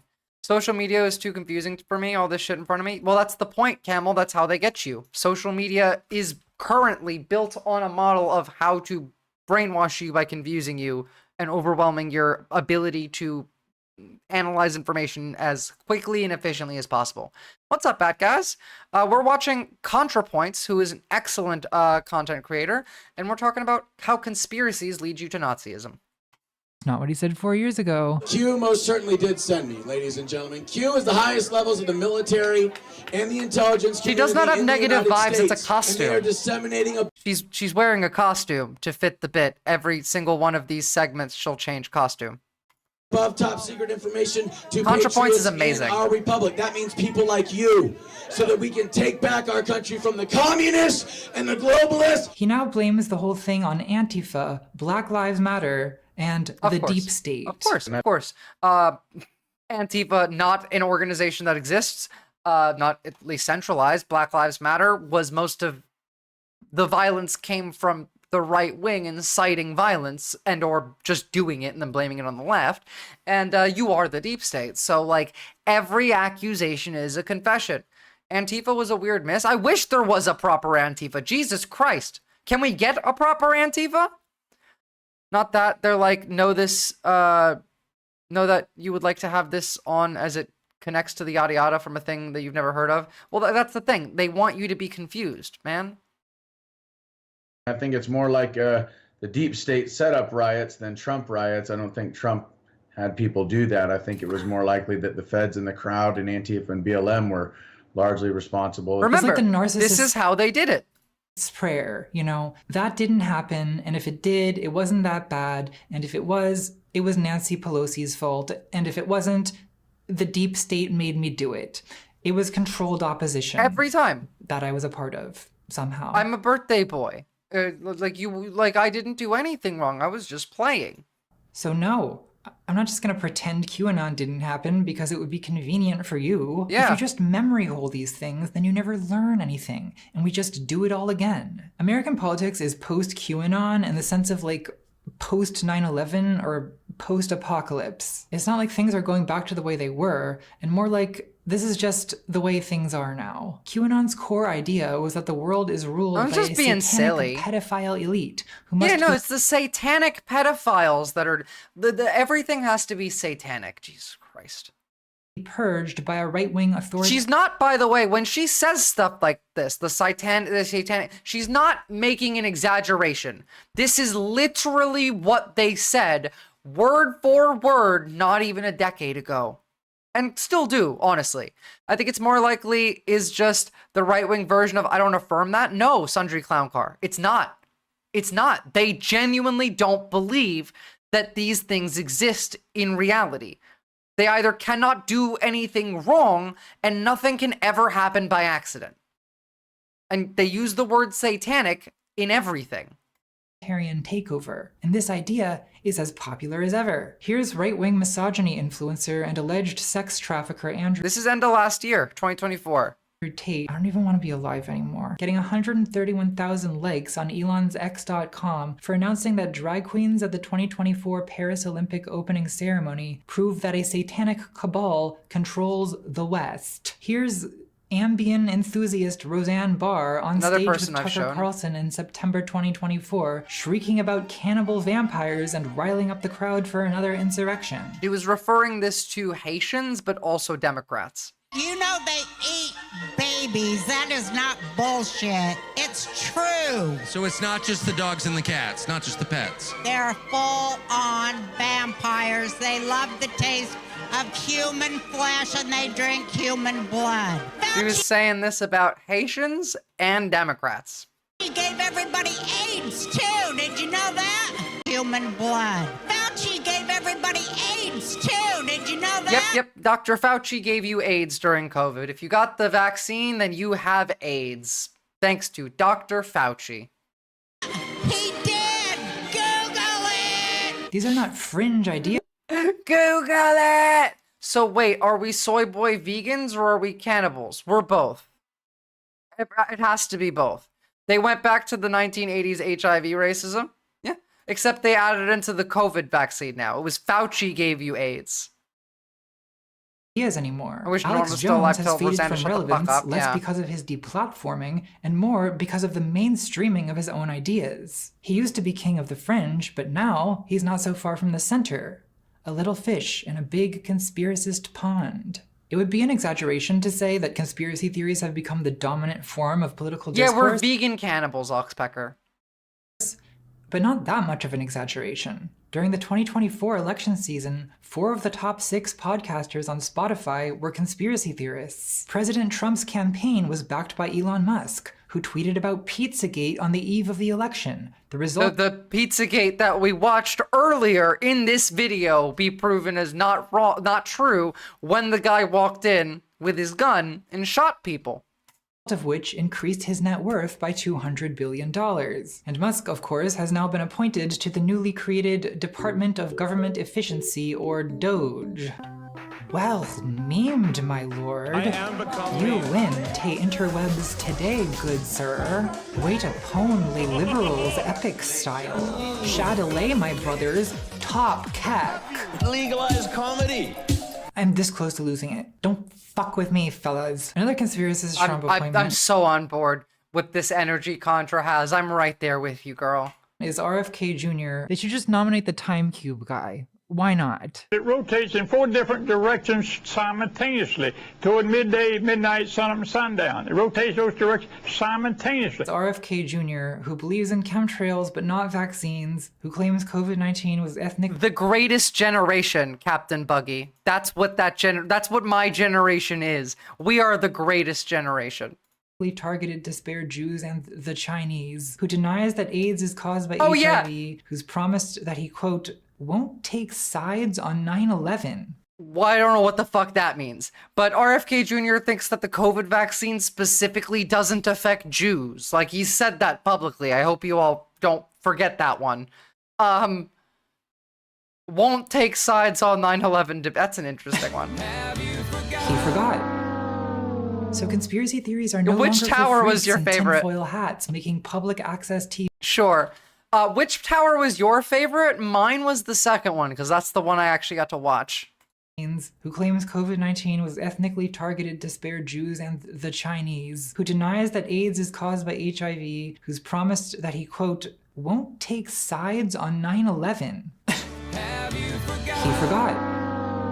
So conspiracy theories are no longer for freaks in tinfoil hats making public access TV shows about Sasquatch. If that's all it was, I wouldn't care. Yeah. It's not my business what you people do with Sasquatch in the privacy of your own bedroom. But I no, agree. Conspiracy theories are for the freaks who run the country. And when it comes to deciding, you know, which elections are rigged, or which mass tragedies are hoaxes, or which reptilians control the central banks, it kind of becomes everyone's business. Because for democracy to work, you know, if that's still a thing by the time this video comes out, we, the people, need to have reasonable conversations with each other. And it's very hard to have reasonable conversations with people who think the World Health Organization is controlled by high-level Luciferian druids. So in this video...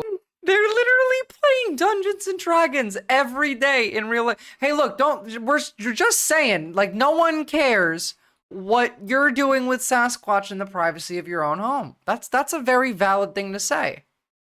Is controlled by high-level Luciferian druids. So in this video... Where can I find such Luciferian druids? I have questions. So I just want to ask one on some a panel. questions. Not about any particular conspiracy theory, but about conspiracism as a way of thinking. Why do so many people believe in conspiracy theories? Why are they so obsessed with symbols and rituals? Why are they taking over politics? Has this happened before? When did this start?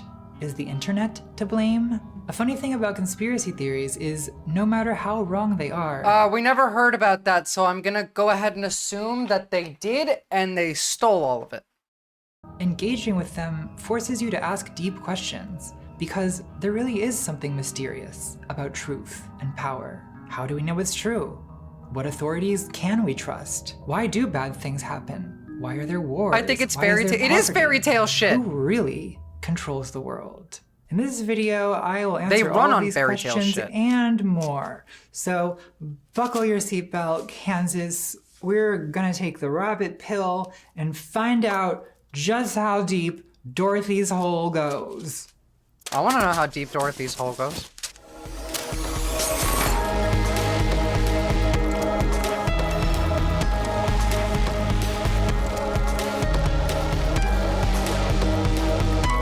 He makes such good videos.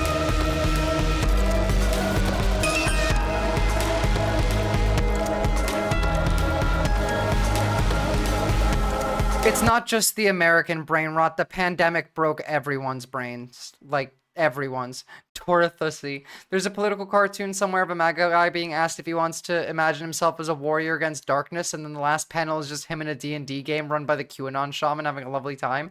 Jesus Christ, why can't all of these people just stick to playing D and not do this in real life?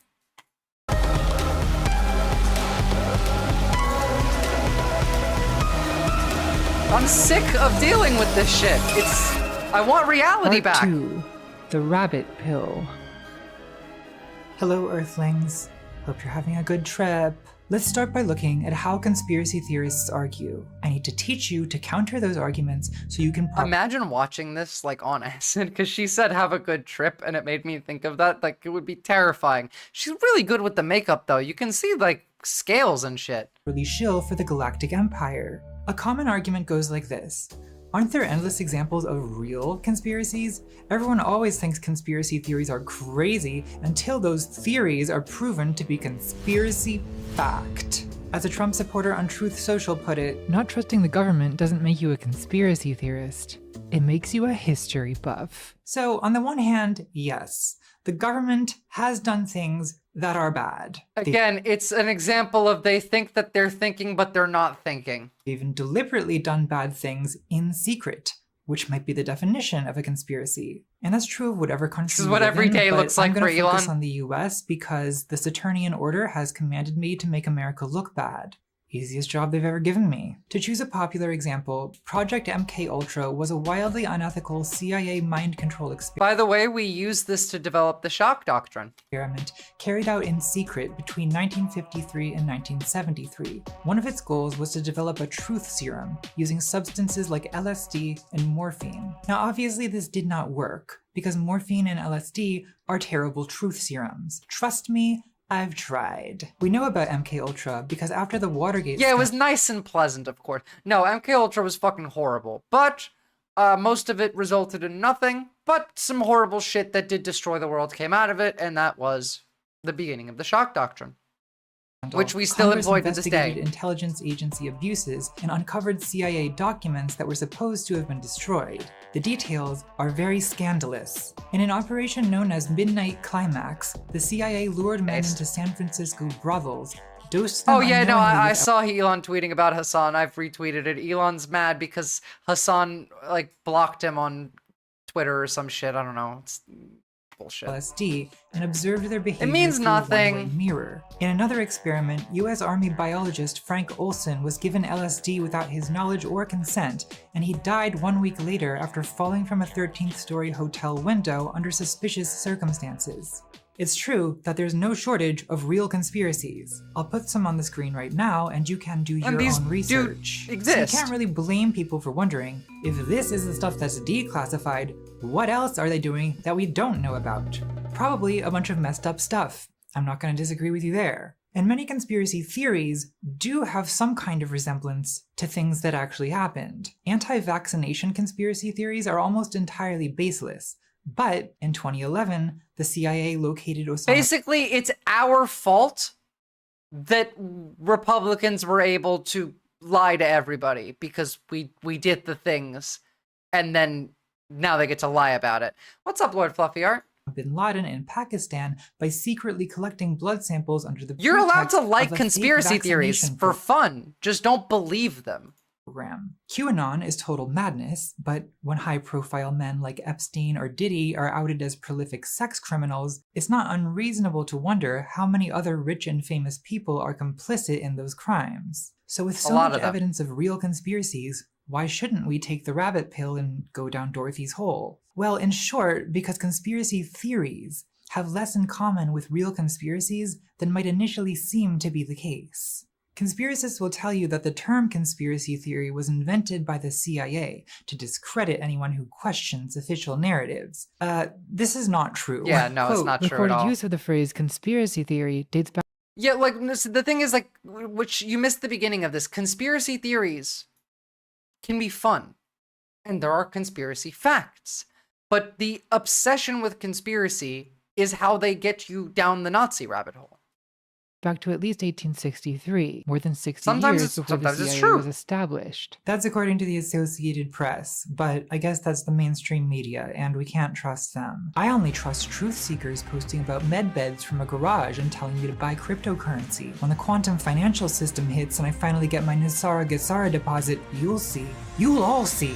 The difference between actual conspiracies and conspiracy theories has to do with evidence. When we talk about conspiracy theories, we're not talking about scientific theories. Again, like it the goes theory of back to gravity. asking questions. Are you asking intelligent questions, or are you asking questions to deny reality? Is a well-substantiated hypothesis, at least for you people. It's actually completely false, but they won't let me talk about that. We're using the word theory in the non-scientific sense of unsubstantiated conjecture and speculation. Just a theory. As in the theory No, that not Katy Perry Shiva is Poofer, John it's Benet more than that. Ramsey, or that Jeffrey Epstein is a 300-year-old vampire who used to be Andrew Jackson. Conspiracy It's more than just find the subjugated scapegoat. It has to build something in you. theories are by definition unsubstantiated, in the way that UFOs are by definition unidentified. If you know what the object is, then it's not an unidentified flying object. If credible sources confirm a conspiracy occurred, then it's not a conspiracy theory. And to conspiracy theorists, a confirmed conspiracy becomes part of the official narrative.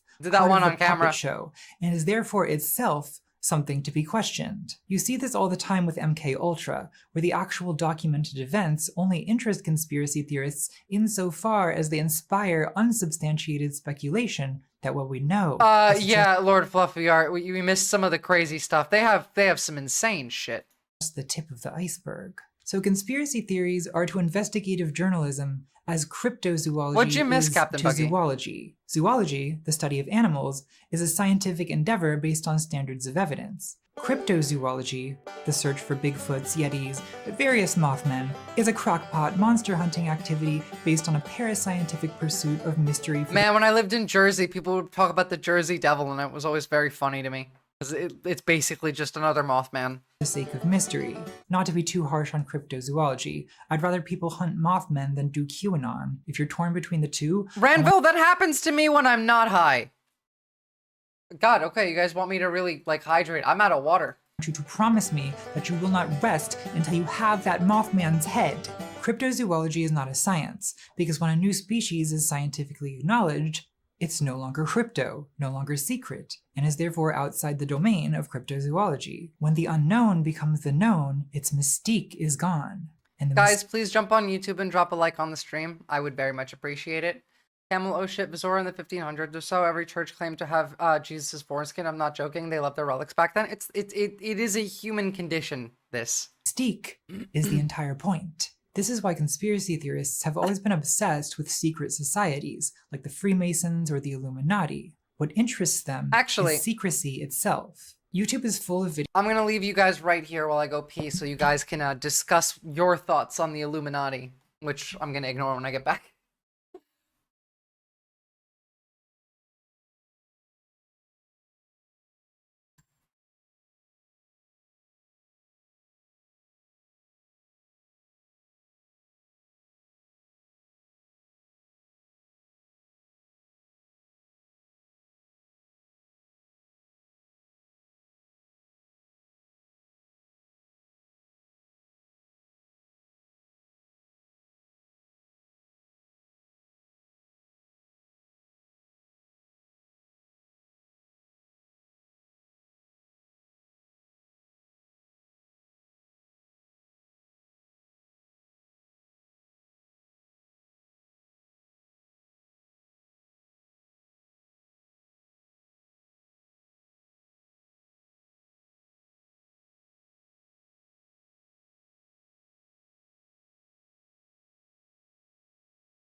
I surprisingly have more to say on this video than I thought I would, because like one of the reasons that we haven't watched Contra on this channel before, hold on.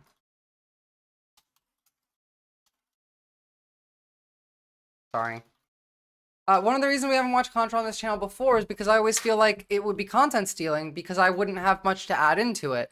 But I've always really want to watch Shame and Envy on this channel as well from her, because those are excellent videos. Shame is only like an hour, but Envy is a 2-hour video, so. Videos like Hidden Camera Exposes Freemason Rituals, or like Forbidden Videos Inside the Mormon I Temple. am the real leader of the Incredibly Illuminati, though. boring things become obsessively fascinating if you simply tell people that it's secret and they're not allowed to know about it. The conspiracist classic None Dare Call It Conspiracy by Gary Allen, a major influence on Alex Jones, describes conspiracy research as, quote, history's greatest whodunit, a mystery thriller. I think this reveals a lot about the I remember the Traps Aren't Gay video by her turned me super woke. Damn, that's old.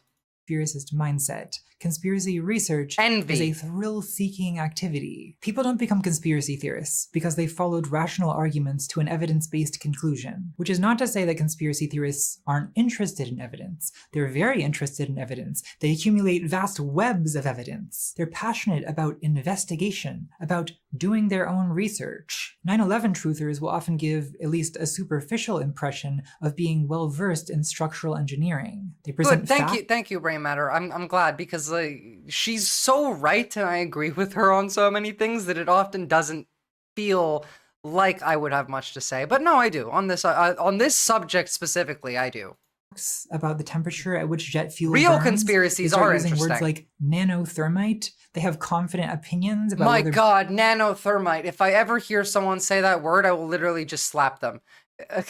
Building 7 could have collapsed from fire, but I think it's a mistake to see conspiracy discourse as some kind of botched attempt at rational inquiry. I don't think it is, but why not?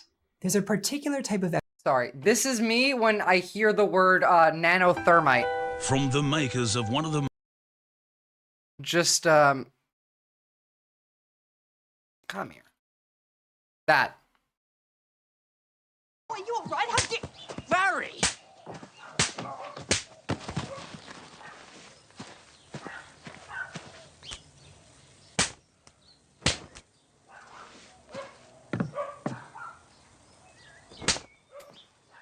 Righto, what's going on here? Oh, sir, I'm arrested. Oh,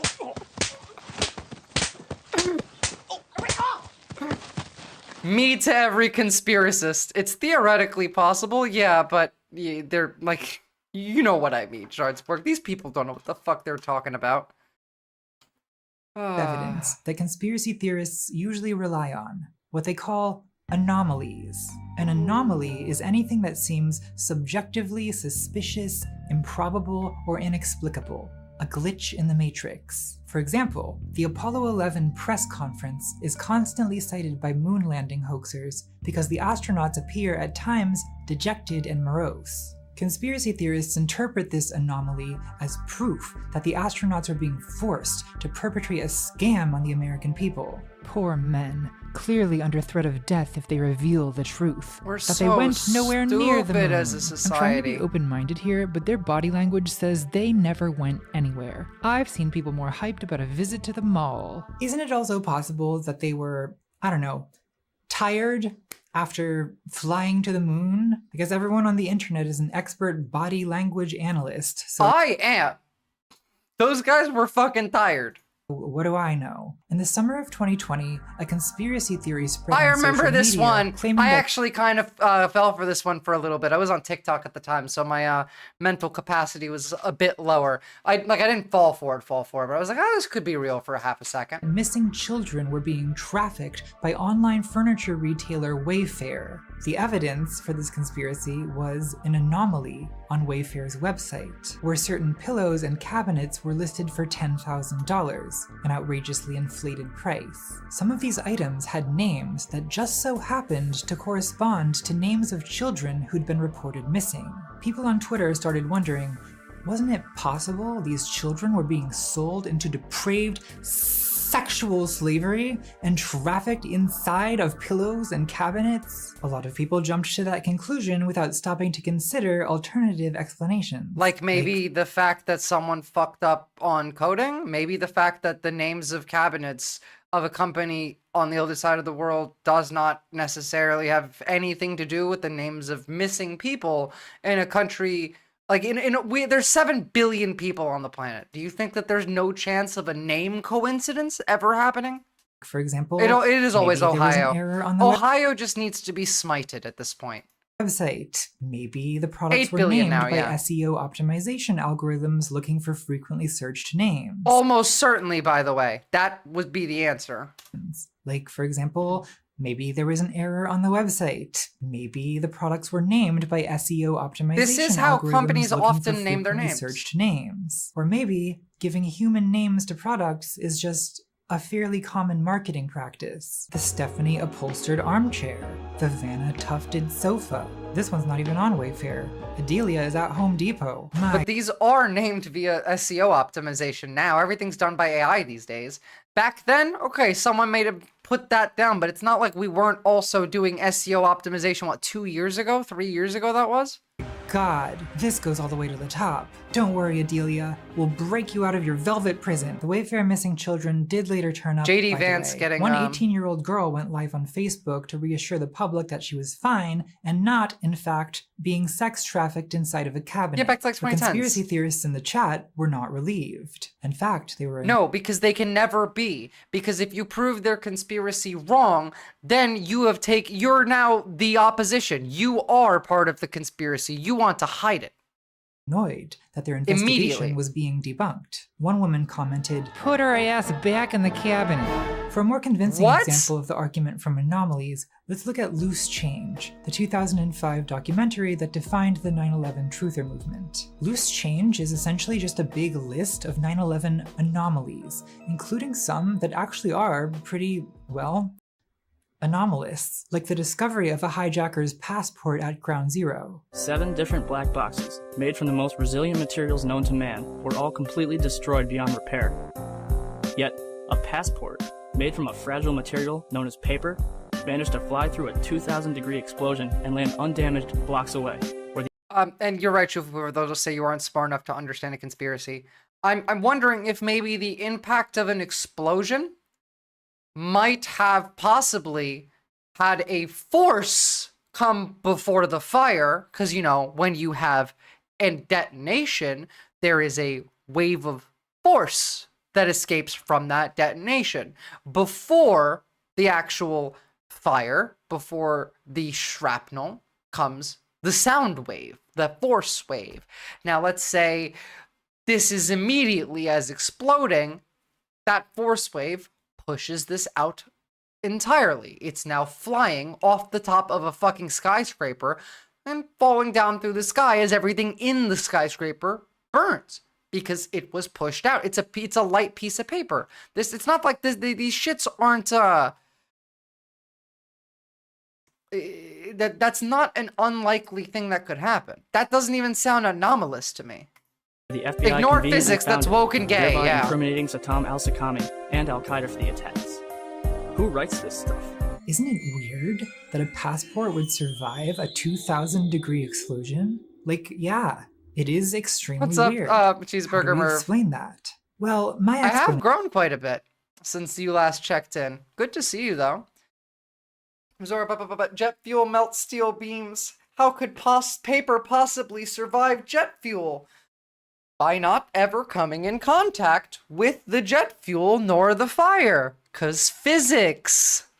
But you would have to be smart enough to understand physics. Now, I'm not saying that it couldn't have not been that way. It couldn't have, like, it might not have been the force of the explosion pushing this out of, I don't know, an open part of the now exploding in the process plane on, what, like the 78th floor of a New York City skyscraper and have the paper fall down a few blocks away. That could not have happened. World's still going to shit? Oh yeah, faster and faster. is that sometimes weird things happen. Yeah. In 1987, Northwest Airlines Flight 255 crashed shortly after takeoff in Detroit, killing 156 people. Everyone on the plane died except for one 4-year-old girl. How could a 4-year-old survive a plane crash that killed more than 100 adults? Isn't that anomalous? It's super fucking anomalous. But you know what? Sometimes anomalous things happen. How did the hijacker's passport end up at ground zero? Onyxander, Carl Sagan warned us that we were slipping back into superstition over scientific understanding. Well, yeah, but like that's the thing. They love superstition, and so did the Nazis, by the way. It's all it's metaphysics. It's all there's a word I'm looking for. I hate when I can't find the fucking word. Well, I really don't know. Maybe God guided the passport to safety. Maybe an Al-Qaeda operative handed it to police because they wanted to get caught. Maybe it was planted by a reptilian. It was me. I did it. Me and my close personal friend, Hillary Clinton.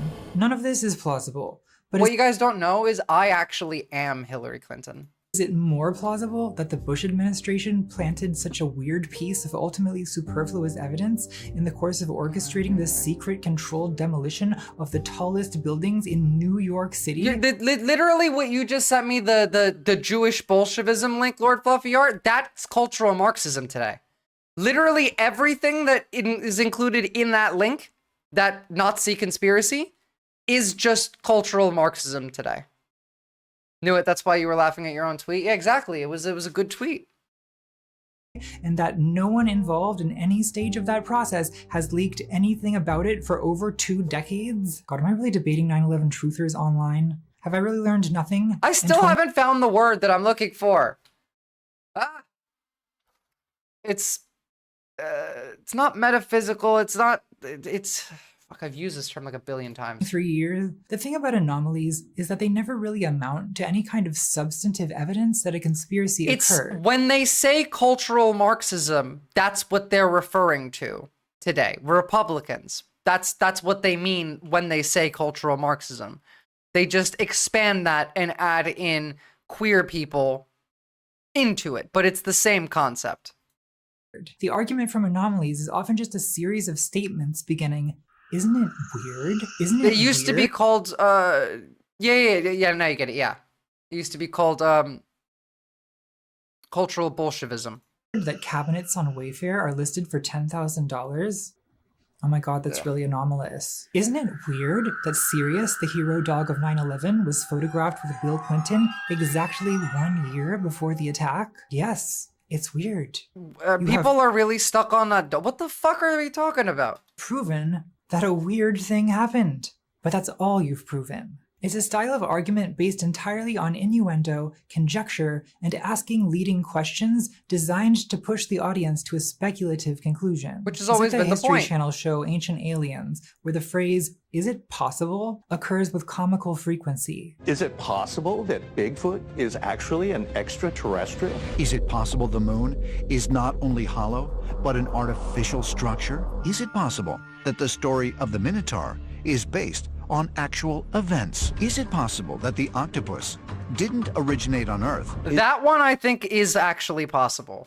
I don't think it's likely, but... Is it possible that what we have here are extraterrestrials wearing some type of protective suits? Is it even possible that Nessie is an alien entity that is able to pass through a wormhole that exists at Loch Ness? Not kidding, that was on television. Yes, lots of things are possible, because possibility requires a very low threshold of evidence. It's possible the moon is controlled by reptiles. It's possible that life is but a dream. I need about tree fitty, Onyxander. This rhetoric of asking leading questions functions in part as disavowal. Because technically you're not making any claims, you're just asking questions. But it also provokes the imagination of the audience. It makes you feel like you're connecting the dots on your own. And that's exciting. It's engaging. It makes you feel smart, like you're an independent investigator, a free thinker. You're not a sheep who believes whatever the mockingbird mainstream media forces down your throat. You do your own research. But do you? No, That's the idea, Lord Fluffy Art. That's what they would define as cultural Marxism. That was the History Channel. You're true. My theory of conspiracy is ideas that make you feel good, create a sense in the mind that the idea is true, and the excitement of the conspiracy theories feels good, and the feeling then a strong sense of truth. Yeah, basically. But there's even more to it than that, but it is are the using 5G basis. networks to make you eat bugs is not research. No one likes to feel like a passive receiver. You don't know how of deep this information. goes Okay, well, into some your people mind. do. Fleabag, maybe. I want someone to tell me what to eat, what to like, what to hate, what to rage about. But conspiracy theories appeal to people who want to feel in control of their beliefs. And I do kind of sympathize with that. I don't want to get knowledge clapped by some high priest telling me what to believe. This attitude is not at all unique to conspiracy. Australians also got terrified by 5G. Theorists. Individualist skepticism is sort of the foundation of Western philosophy. The modern era in philosophy starts with Descartes, who wanted to question everything. In the Middle Ages, you had to accept the doctrines of the church, or they'd call you a heretic and they'd burn you. Yeah. But Descartes I thought love that the knowledge Twilight shouldn't footage be for that based one. on dogma. It should be based on reason. And that does sound good, doesn't it? The problem, though, is that if you question everything, then how do you know that anything is true? Descartes argued you can't even trust your own senses, because you could be dreaming right now. You could be deceived by an evil demon. So Descartes wanted to discover an idea that could not be doubted, and he came up with this Latin slogan, cogito ergo sum, I think, therefore I am. The steel beams didn't melt. This Latin slogan, cogito ergo. This is what Descartes said. It was his famous quote, the steel beams didn't melt, they weakened. Sum, I think, therefore I am, which has to be true, because it's on t-shirts and coffee mugs, popular everywhere among people who want you to know they went to college. From the cogito, Descartes tried to deduce that God exists, and that God wouldn't allow a demon to deceive you. It's not a very good argument. Descartes, is it not a good— Wait, real quick. No, he didn't really, yeah, he did really say that. Real quick, while you're here, Cheeseburger Merv, have you seen this out of Albo? Tax cut to every Australian taxpayer, $150 off every Australian household energy bill. Labor, make sure you can see a GP for free and open more than 50 free Medicare urgent care clinics across this country. So they're going to try and fix the bulk billing issue. Labor will wipe out 20% of all student debt and keep TAFE free. And Peter Dutton and the Liberals just voted against the tax cuts. I just wanted you to have that one. Big W from Albo. Yeah, those are some big W's. Anyway, back to philosophy. Philosopher. The problem is that knowledge is inherently a collective endeavor. Me too. And that's even more true now than it was in Descartes' time. You can't really do science by yourself anymore. To some extent, you have to trust the work of other people. Conspiracy theorists don't trust science because science is an institution and they don't trust institutions. A lot of conspiracy theorists— I think, therefore I'm gay. True. Go even further than that. Thank you for They pinning adopt that this Shard's work. I was about oppositional to. attitude to knowledge. In other words, whatever they want you to believe, the opposite is probably true. On a YouTube clip of Richard Nixon telling Billy Graham that there will be a pogrom in America if the Jews, quote, don't start behaving, the top comment reads, I always wondered why I was conditioned to dislike Nixon by the media. Things are starting to make sense. It always comes back to Nazis every time. This idea that every mainstream source of information is conditioning from the Judeo-Bolshevik banking cabal leads to a kind of fetish for stigmatized and secret knowledge. Conspiracy theorists play up how— Again, Judeo-Bolshevik banking cabal, that today is just cultural Marxism. That's what they call us communists for. The cultural Marxists. And silenced they are because they see institutional opposition as proof of their correctness. An Austrian painter and conspiracy theorist once said in his book, My Struggle, oh, poor baby, my struggle. He should have just called it My Journey, my whole entire journey. He wrote that the media's insistence on the protocols of the Elders of Zion being an anti-Semitic hoax is, quote, the best proof that they are authentic. This is one reason why conspiracy theories are impossible to debunk. The attempt to debunk them is seen as shilling, and therefore as proof of the conspiracy. If it isn't true, why are you so eager to disprove it? Every fucking time. Conspiracists see the media, the academy, the medical establishment, every reputable source of information as a kind of Cartesian demon lulling— Which, by the way, understand, when I say these people hate America more than anybody else, this is what I mean. They don't believe in any of the institutions, the concepts, the ideologies, the beliefs, any of it. They want to tear it all down. Us all into a dream world from which their goal is to awake And it's this experience of awakening that conspiracy theorists are trying to trigger, with an overwhelming gish gallop of anomalies that eventually climaxes in a wild leap in logic. If you missed what the definition of gish gallop is, it's when they throw a bunch of shit at you that you have to disprove.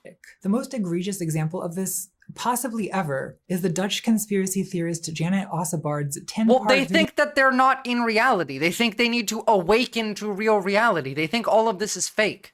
essay Fall of the Cabal, which recruited millions of people into QAnon in 2019 and 2020. Fall of the Cabal begins with a section called Things That Made Me Go What I'm going to do is first of all give you a short overview of things that made me go Things That Made Me Go is just a random list of anomalies. Not arguments, just questions.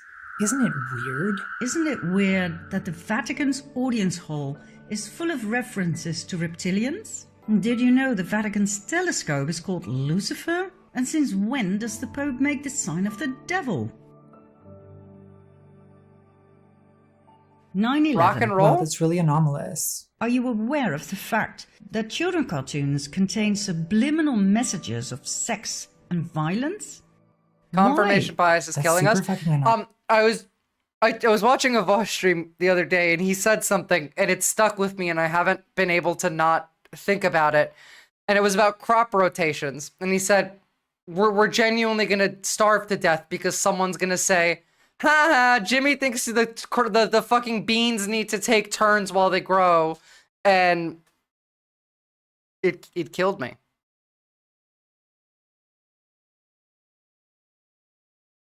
Anomalous. Fall of the Cabal does allude to a few things that are real. I hate it. Yes, Monsanto and Bayer are companies that make carcinogenic herbicides. That's true. But then that's I don't just chat in VGG. I just check in on other chatters and their content every now and again.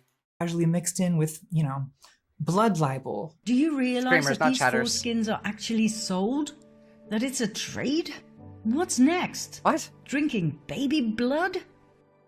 Look, what is the point of this? There's no logical connection between any of these points. It's just a bunch of ominous innuendo leading the viewer to the vague conclusion that something isn't adding up. We've been lied to. And that is always the preface. We've been lied to. What is the purpose of opening with that?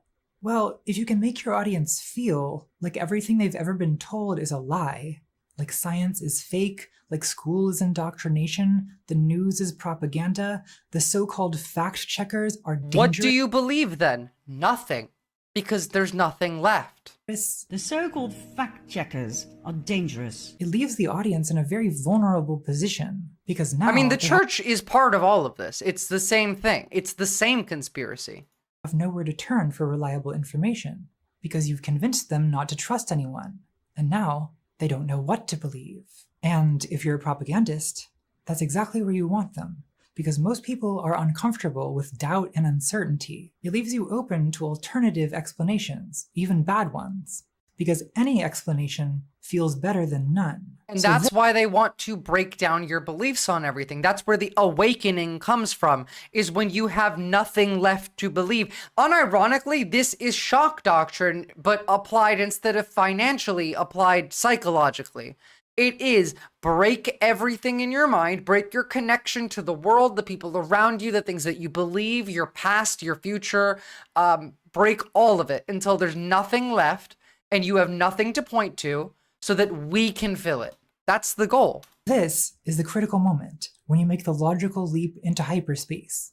You've broken the audience down, and now you get to build them back up. You get to be the Morpheus telling them how deep the rabbit hole goes. And you may as well go ham, because at this point, they'll just believe anything you say. It literally hits shock doctrine, but applied psychologically. That only just hit me. Get ready for some conspiracy facts. The North American Man-Boy Love Association. This is their mascot. Why are children exposed to Illuminati symbols, chemtrails, cannibalism? George Soros. The Rothschild family. Follow the money. Adrenochrome is real.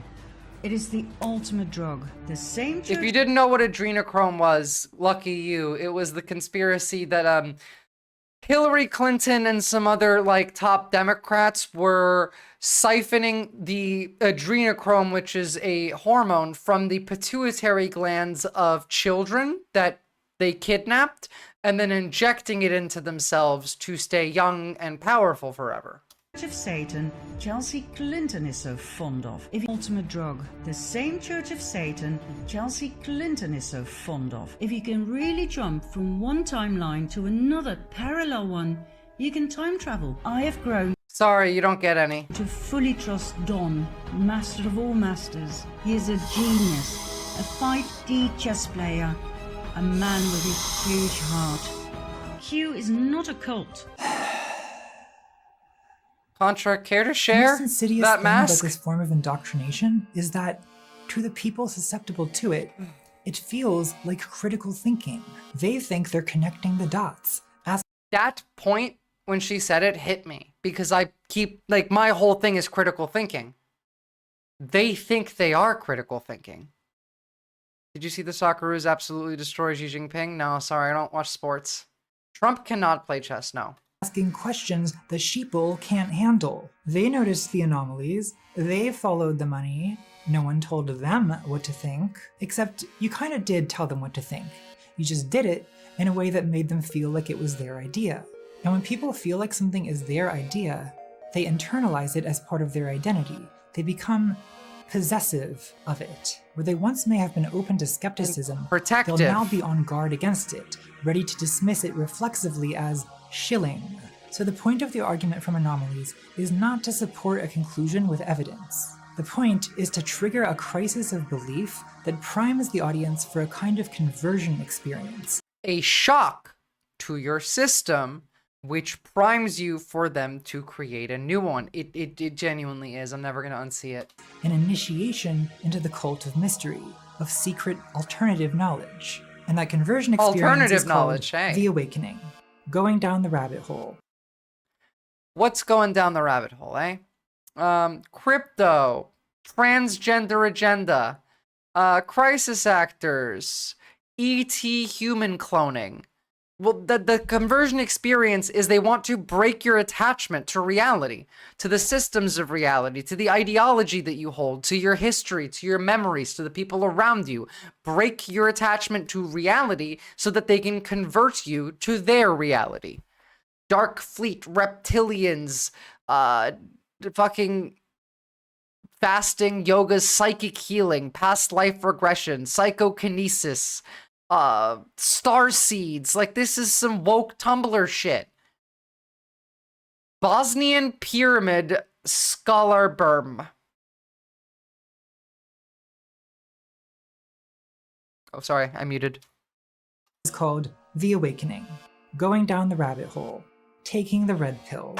It's hard to overstate the influence of 1999 cyberpunk science fiction film The Matrix, a great movie whose legacy is unfortunately tainted by association with every manner of Looney Tunes buffoonery. The Matrix became the centerpiece of 21st century mythology that it is because its You do got that Siggy Bop brain, mate. Is a universal archetype. In Western philosophy, there's Plato's cave, Descartes' demon. Lenin says the revolution will arrive with the workers' awakening of class. Look, it's everywhere. Class consciousness. In Hindu and Buddhist thought, the illusion is called Maya, a deceit that conceals the true nature of things. What's called enlightenment by Western Buddhists is a 19th century translation of the Pali term. Lenin mentioned breadtuber confirmed. Exactly. Daza stole my lighter. God damn, Daza. No, understand here, right? This is a consistent thought process throughout every culture in human history. Why? Why? Why do we have to explain what we can't explain? And it's because our brain is built to do puzzles. If we don't have a puzzle for our brain to do, it will make them.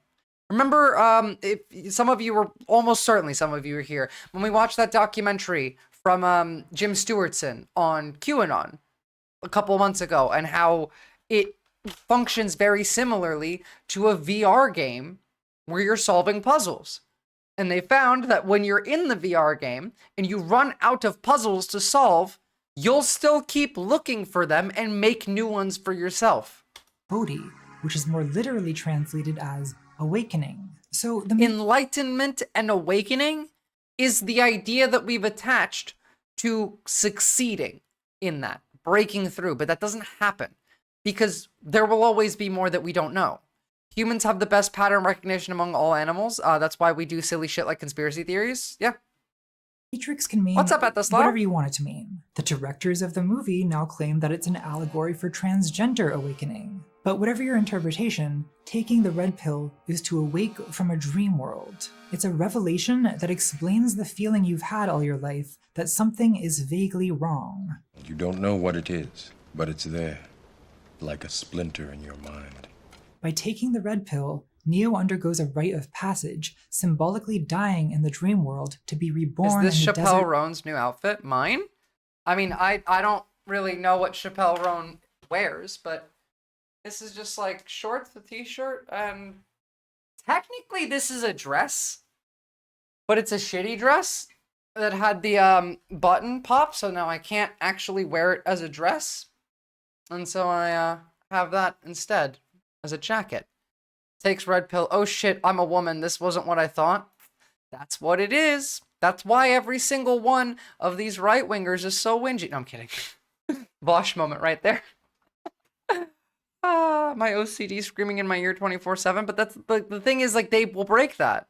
Of the real. I'm a Final Fantasy character. I've never played Final Fantasy. For Neo, this also entails the realization that he is, in fact, the main character of reality, which also probably speaks to something in the I conspiracy. mean, they think that they're woke, Shardspork. That's what the awakening is. That's what taking the red pill is. It's being woke, which is why I call it the woke right. They're the ones that are constantly doing the woke shit, the DEI shit. It's them, not us. It's just they accuse. Every accusation is a confession. They're the woke DEI party. Racist mindset. When conspiracy theorists tell you to wake up, they're not trying to persuade you about the causes of a particular historical event. They're urging you to transform the way you think about the world in general. Dylan Lewis Monroe's Q-Web diagram It is connects abusive. the dots from Atlantis to the Rothschilds to the Vatican to 9/11 to reptilian extraterrestrials. All to of this shit is Obama's Nazi fake shit. birth certificate. Every single one of these is Nazi shit. It's all connected. I mean, cult of Keck? Really? AI transhumanism, like Extraterrestrials to Obama's fake birth certificate.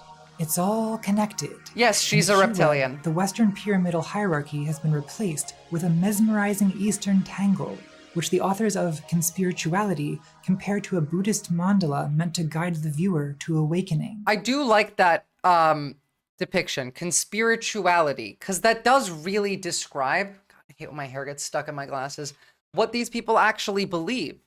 It's conspirituality. So, what is it the conspiracy theorists are awakening to?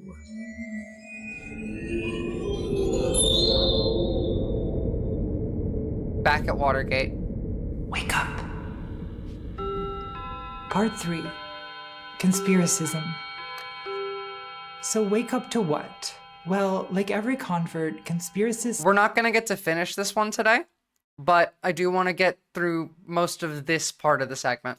...are awakening to a new worldview, which I'm calling conspiracism. And yes, it deserves to be an ism, because it's not a theory, it's a way of thinking. The details constantly change, but the fundamental mindset remains the same. I know, it got too good. In his 1964 essay, The Paranoid Style... But I actually do have to go at a certain time because I have a doctor's appointment, so I don't think we'll be able to finish it because I talk a lot.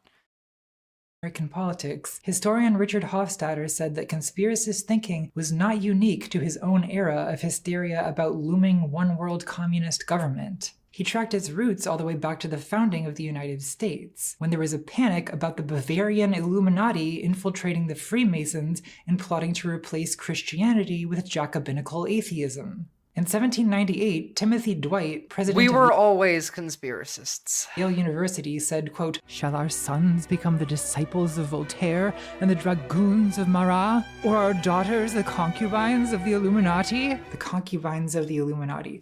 I, for one, welcome my new sex lord, Adam Weishaupt. When I heard he was professor of canon law at Ingolstadt, I was like, oh my god, that's so fucking hot. That same year, George Washington received a letter from a German reverend warning him of a, quote, "society of Freemasons that distinguishes itself by the name of Illuminati, whose plan is to overturn all government and all religion." This conspiracy theory was popularized by John Robeson's 1797 book, Proofs of a Conspiracy, against all the religions and governments of Europe carried on in the secret meetings of Freemasons, Illuminati, and reading societies. We were always this crazy. We were always this stupid. Jesus Christ. Joke collected country. from good Clown authorities. country. Well, if it's from good authorities. Sounds Washington like wrote you. back, quote, This sounds like me.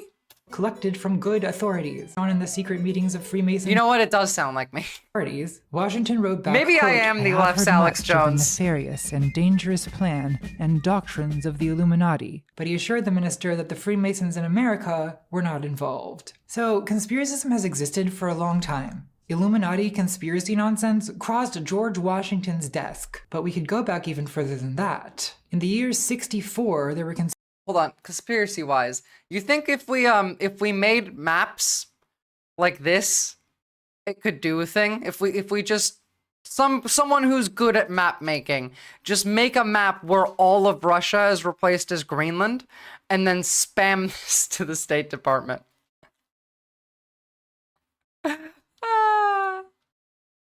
conspiracy theories that the Great Fire of Rome was an inside job ordered by Emperor Nero. Olive oil can't melt marble columns. Exactly. Nero, of course, blamed the Christians. Christians were in many ways the Jews of ancient Rome. Well, the Jews were also the Jews. They often are. So this is not a new way of thinking. The internet did not start this. It's actually kind of amazing how consistent conspiracist rhetoric is across centuries. Another passage from that letter to Washington reads, Our present time, pregnant with the most shocking evils and It is calamities, sad. threatens ruin to our liberty and government. Secret, the most secret plans are in agitation. Like it sounds Pregnant with the most shocking of calamities. like someone translated The Jews Alex are Jones often the into Jews. 18th century English. Beat me to it. This is pre-watch, but I have forgotten most of what she says here. Nero is the guy who stopped the water aqueducts to build his own slave palace down with Nero. True. According to Hofstadter, the paranoid style is characterized by, quote, heated exaggeration, suspiciousness, and conspiratorial fantasy, as well as feelings of persecution. It's overheated, over-suspicious, over-aggressive, grandiose, and apocalyptic in expression. Sound like anyone you know? But I think conspiracism is more than just a rhetorical Can style. you tell us about the Heritage Foundation, Visora, please? Yeah, they're a right-wing cult built on fucking laissez-faire economic-based fascism. Basically, they're your corpo overlords, but they also want white ethno-states and to enslave everyone that is dark-skinned. They want to kill all of the queers, and they want to take all women's rights away and make them into sex slaves, and they also want to kill all of the Jews. So that's kind of like a rundown on it. I can get more specific in a different video, but need to fix that map so it's a perfect line for the new Greenland. Yeah, exactly. You just gotta replace Russia with Greenland. Spam the State Department with it. One of them will see it. Maybe they're dumb enough. Who knows It at also this point? has certain core Who beliefs. fucking knows? Political scientist Michael Barkun says the 3 principles of conspiracism are nothing happens by accident, nothing is as it seems, and everything is connected. I want you to remember these 3. Nothing happens by accident, nothing is as it seems, and nothing is connected. Everything is connected. These are the 3 main principles that these people function on. And these 2, nothing happens by accident and nothing is as it seems, as well as adding everything is connected, makes it literally impossible to argue people out of this. You can't deprogram somebody when every argument you make only reinforces the programming.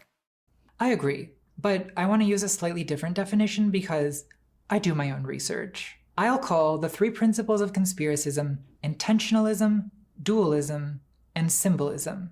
Now pay attention, because this will be on the test. I did not pay attention. I would have failed this test. Intentionalism is the idea that everything that happens is the result of a deliberate plan, that there are shadowy agents of evil scheming behind every misfortune. There are no accidents, and no significant event is the result of mere human ignorance or incompetence, or of systemic forces beyond human No, I didn't, and if they were real, I would have. intention. Dualism is the idea that all of human history and politics are best understood as an epic battle between good and evil, the forces of light against the forces of darkness. When bad things happen, when there are wars, disasters, poverty, these are simply the result of evil people doing evil things because they're evil. And finally, symbolism. Now, to be clear, evil people do evil things because they are evil. That part of that is true. It's just more complicated than just that they're evil. Their evil makes them want to do the thing, but you still need to sell them on the idea. Is the idea that everything has meaning and everything is connected. So politics and history are sort of astrological in nature. There are no coincidences. Everything is teeming with signs and symbols that we can decode to discover the truth and define the future. They turn everything into religion. This is spiritualism. This is it's not even just pseudoscience. It is the entire opposite. It is a philosophy of just religious belief that comes out of nothing. It's not based in anything. This is barbarity, obviously, but like the consequence is barbarity. The cause of the barbarity is the indoctrination of an entire society with an inability to believe anything, ever, at any point in time. Patterns of thinking that most of us slip into sometimes. And not everyone who flirts with conspiracy theories is a full-blown conspiracist, but people who believe in all-encompassing super conspiracies like QAnon, the kind of people who think the Deep State Mapping Project is an accurate depiction of reality, those people Well, again, it's an inability to think critically because these people think that they are thinking critically, but they're not thinking. They think they're thinking, but they're not thinking. They're only reacting to input. It's input-output like a machine with them. Blown conspiracists. Now, let's explore the labyrinth of their madness in excruciating detail. It's okay, I've had a spiritual awakening. I've learned to enjoy losing subscribers. Conspiracist Principle 1. Intentionalism. Hello, my pretties. In October 2024, conspiracist Congresswoman Marjorie Taylor Greene. Marjorie, if you're watching this, I've already put a hex on you. It's too late. In October, Marjorie posted a series of tweets arguing that severe hurricanes in the southern United States were deliberately geoengineered by government agencies to suppress Republican voters. Damn, I wish it worked. A year earlier, Me too. Marjorie tweeted that climate change is a scam perpetrated by, quote, very powerful people that are getting rich beyond their wildest dreams, convincing many that carbon is the enemy. How can this woman believe that anthropogenic climate change is a hoax, but the National Oceanic and Atmospheric Administration is planning each specific hurricane? She does. Well, because she's an idiot, but also because she's a conspiracist, and conspiracists believe that nothing happens by accident. So they cannot grasp the concept that carbon emissions might cause climate problems as an unintended byproduct of industrialization. But they have no problem whatsoever believing that big government Satanists are using HARP to create hurricanes, and the Rothschilds are starting forest fires in California with Jewish moon lasers. This is intentionalism, the idea that everything that happens is the result of someone's plan. And if it's not immediately obvious whose plan it is, it's the that Jews. Must be because the plan is secret. Conspiracists see world events as well, a big that and it's the Jews. Every time. Puppet show. For every war, every terrorist attack, every recession, every pandemic, every election, revolution, or so-called natural disaster, there must be a man behind the curtain pulling all the strings. In the most general sense, intentionalism is a way of explaining why things happen. Why does a volcano erupt? Just like the signal chat, secret but not classified. Well, a scientist who cares about facts and data like a cuckold might say that the collision of tectonic plates forces magma through cracks in the Earth's crust, leading to an eruption. What a coincidence. Move along, sheeple. Nothing to see here. An intentionalist explanation would be that volcanoes erupt because someone makes them erupt. Generally God, if you can't find a physical. And who that someone is depends on the specifics of your worldview. An animist or polytheist might say that a volcano erupts because the mountain is angry, or the god of the mountain is angry. A monotheist might just say, because God is angry. Not all monotheists. I prefer the Pompeii method of the mountain is angry. But you know the type. Go to the spawn, you just yeah, mountain big mad. Hell where you will forever burn. And a conspiracist might say that volcanoes erupt because the globalists are using volcanic smoke signals to numerologically communicate the dates of upcoming wars, recessions, and terrorist attacks. Real people have said this before, just so you know. Like, she's not making this up as a joke. This is a thing that people have said. Well, actually, the magma is already there. The continental shelves change the chemistry inside the chamber, which then makes them erupt. Makes sense, but, like, it's not that NATO is using, NATO is using smoke signals to communicate with Ukraine on when to strike Russia. I predicted You can't in take 2022, religious people globalists seriously when would they're use like Mount this, Etna yeah. smoke rings to signal war. They have done it before. 8 June 2000 equals 1 year, 3 months, 3 days before the 9/11 attacks, where buildings collapsed. Collapse equals 133. 8 June 2000. Mount Etna smoke ring stunt occurred on Kanye West's birthday. What a coincidence. Kanye West and Mount Etna have the exact same numerology. Can we put Kanye West in Mount Etna then? Checkmate. Geologists? At this point, I don't even know who we're checkmating. Conspiracism is pre-modern thought applied to postmodern politics. Karl Popper said, the conspiracy theory of society comes from abandoning God and then asking, who is in his place? Well, apparently the globalists, or the deep state, Fucking or wish. the Illuminati, Give the me. Freemasons, the Vatican, the World Economic Forum, the Bilderberg Group, the Satanic Cabal, the, you know. The New York, Hollywood, international banking, Rothschild, Soros, communist Zionists. You know the ones. So there is disagreement among conspiracists about who they are, about who controls the world, who is the puppet master. But they all agree that someone is. It's a kind of intelligent design Which, by the theory way, of world events. is why you start seeing them disagreeing more now that they're in power. Because now they have less things to point to blame, and now they actually have power and have to make decisions. And because of that, their conflicting worldviews cause issues between themselves. You should visit Pompeii nevertheless. I wish I had already. I would love to one day. I've been to Europe and Asia, but I've never been to Italy.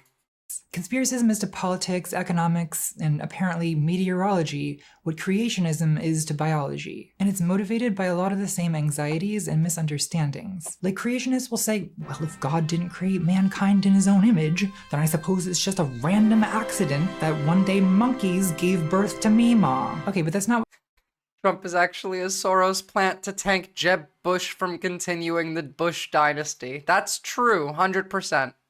what the theory of evolution says. Science Cuck Chuck's book is not titled On the Origin of Species by Random Accident. Oopsie doopsie, new species originated. No, it's On the Origin of Species by Natural Selection. Natural selection is not random accident, it's a long-term process where heritable characteristics better suited to a particular— why am I bothering to explain this? Yeah. Why am I even making this video? Why do anything at all?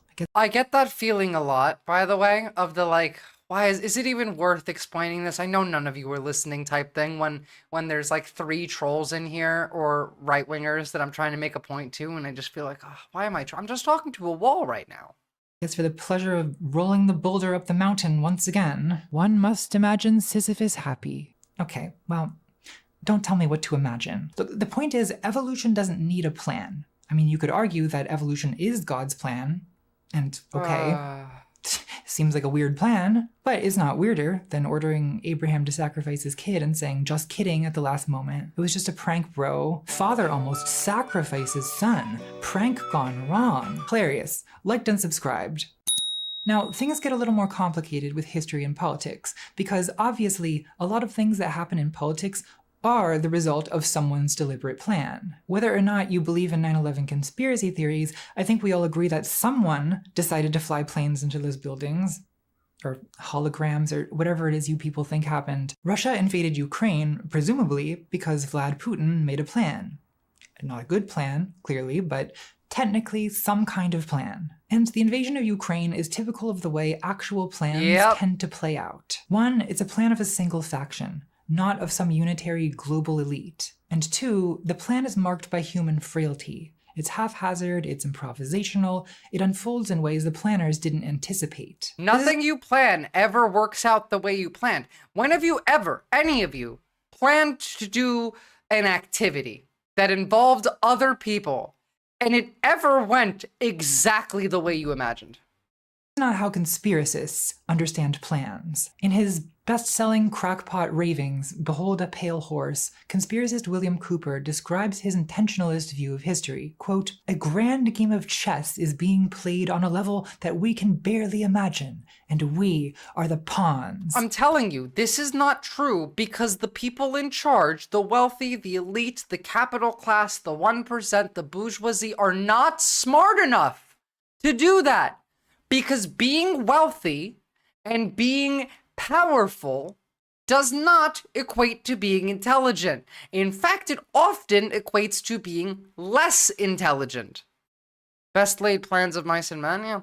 Have you watched Boy's older video on the Ukrainian invasion? He brings up some interesting stuff that probably hasn't aged well. No, I haven't. He then absurdly suggests that before being wealthy does make you stupid. If they're gonna leak fucking signal chats that they ain't covering up some mass worldwide conspiracy. Yeah, literally. They don't have the ability to manufacture and maintain a global conspiracy, let alone one for this length of time. Continuing the book, the reader should play, quote, "at least 2 complete games of chess. You must learn the rules they play by." And yes, they is in all caps. Conspiracists are incapable of any other typographical style. Conspiracists think— At least when I say they, I have like, it's the Nazis and the fascists. That's it. Government is too incompetent to pull this shit off. Yeah. That if political power seems divided and incompetent, that's just because we're stuck in the dream world at the bottom of the pyramid, unaware of the evil chess demons secretly controlling everything. Listen to how 18th century conspiracist Augustin Barruel described the secret causes of the revolution. Quote, "Even the most horrid deeds perpetrated during the French Revolution, everything was foreseen and resolved on, was combined and premeditated. They were the offspring of deep-thought villainy, since they had been prepared." The French Revolution was proletarian chaos that led to a different kind of fascism. Even before the signal shit dropped yesterday, I thought the one that might save us the most is the fucking morons that actually hardcore right-wing people in power actually are. Yeah, no, they are. They are very stupid. It didn't always work like this. Prior to this administration, the people in power were evil and in charge, but they weren't stupid. They fired all the smart people and put in only stupid people in their place. But they are all still evil. Like, they're just a different kind of evil. And were produced by men who alone held the clue of those plots and conspiracies, lurking in the secret meetings where they had been conceived. This is not how things actually happen, though, Augustin. An event like the French Revolution is too complicated to be the result of a perfectly executed master plan. But just like creationists, conspiracists often fail to even understand the alternative to intelligent design. Conspiracist Gary Allen writes, "There are really only 2 theories of history. Either things happen by accident, and neither planned nor caused by anybody, or they happen because they are planned, and somebody causes them to happen." This is a false dichotomy. We don't have to choose between the conspiracist view of history as a masterful game of chess and the straw man alternative that everything happens by accident for no reason. That's not what mainstream historians are saying. They don't think the French Revolution was an accident. They just think the causes are complex. From the it's a lack of nuance for all of them. It's a lack of an ability to do nuance or a desire to. But I mean, that is critical thinking. And again, they're built on a foundation mentally of thinking that they're doing critical thinking when they're not. Administration is a mix of the dumbest bullies, ass kissers, and complete dorks. I mean, that's true. Yeah, the losers. To harvest failures in the 1780s. And yes, obviously various people involved in the revolution made plans, but none of those people were masterminds secretly controlling every twist and turn. Which, if you put on your Sherlock Holmes hat, you should— What image was it? Now I'm confused. Probably be able to deduce from the fact that there most never of was, them were Maddie. guillotined. Not with them. Masterful gambit, citizens.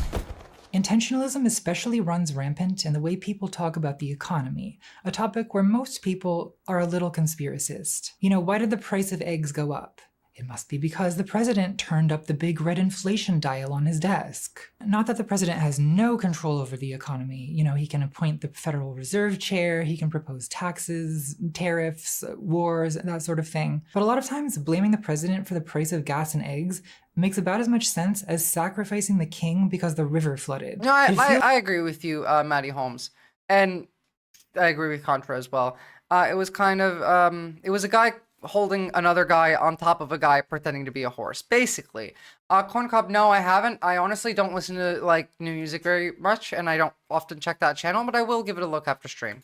Feels good to blame someone. Yeah, that's a whole different thing. There's not a single person on this earth who can precisely predict, much less control, the economy. Those were the Friedmanite demons. These are the Hitler demons. She's wrong there, sacrificing the king because the river flooded is 100% justified. Well, I mean, like, yes, but she's talking about from their perspective. And that's sort of creepy, right? Like, the whole world revolves around money, but money is this weird abstraction you have to do math to understand. Most people aren't up for that, so we talk about the economy yeah, like but it's not an everyone angry else volcano does. god. Conspiracists really love to literalize the invisible hand. William Cooper claims that for the secret elites, it is as easy to predict and control the trend of an economy as to predict and control the trajectory of a projectile. The economy has been transformed into a guided missile on target. So who is launching this missile? Whose hand is the invisible hand? Honestly, like the comparison of the economy to a missile launched directly at the proletariat is an apt description.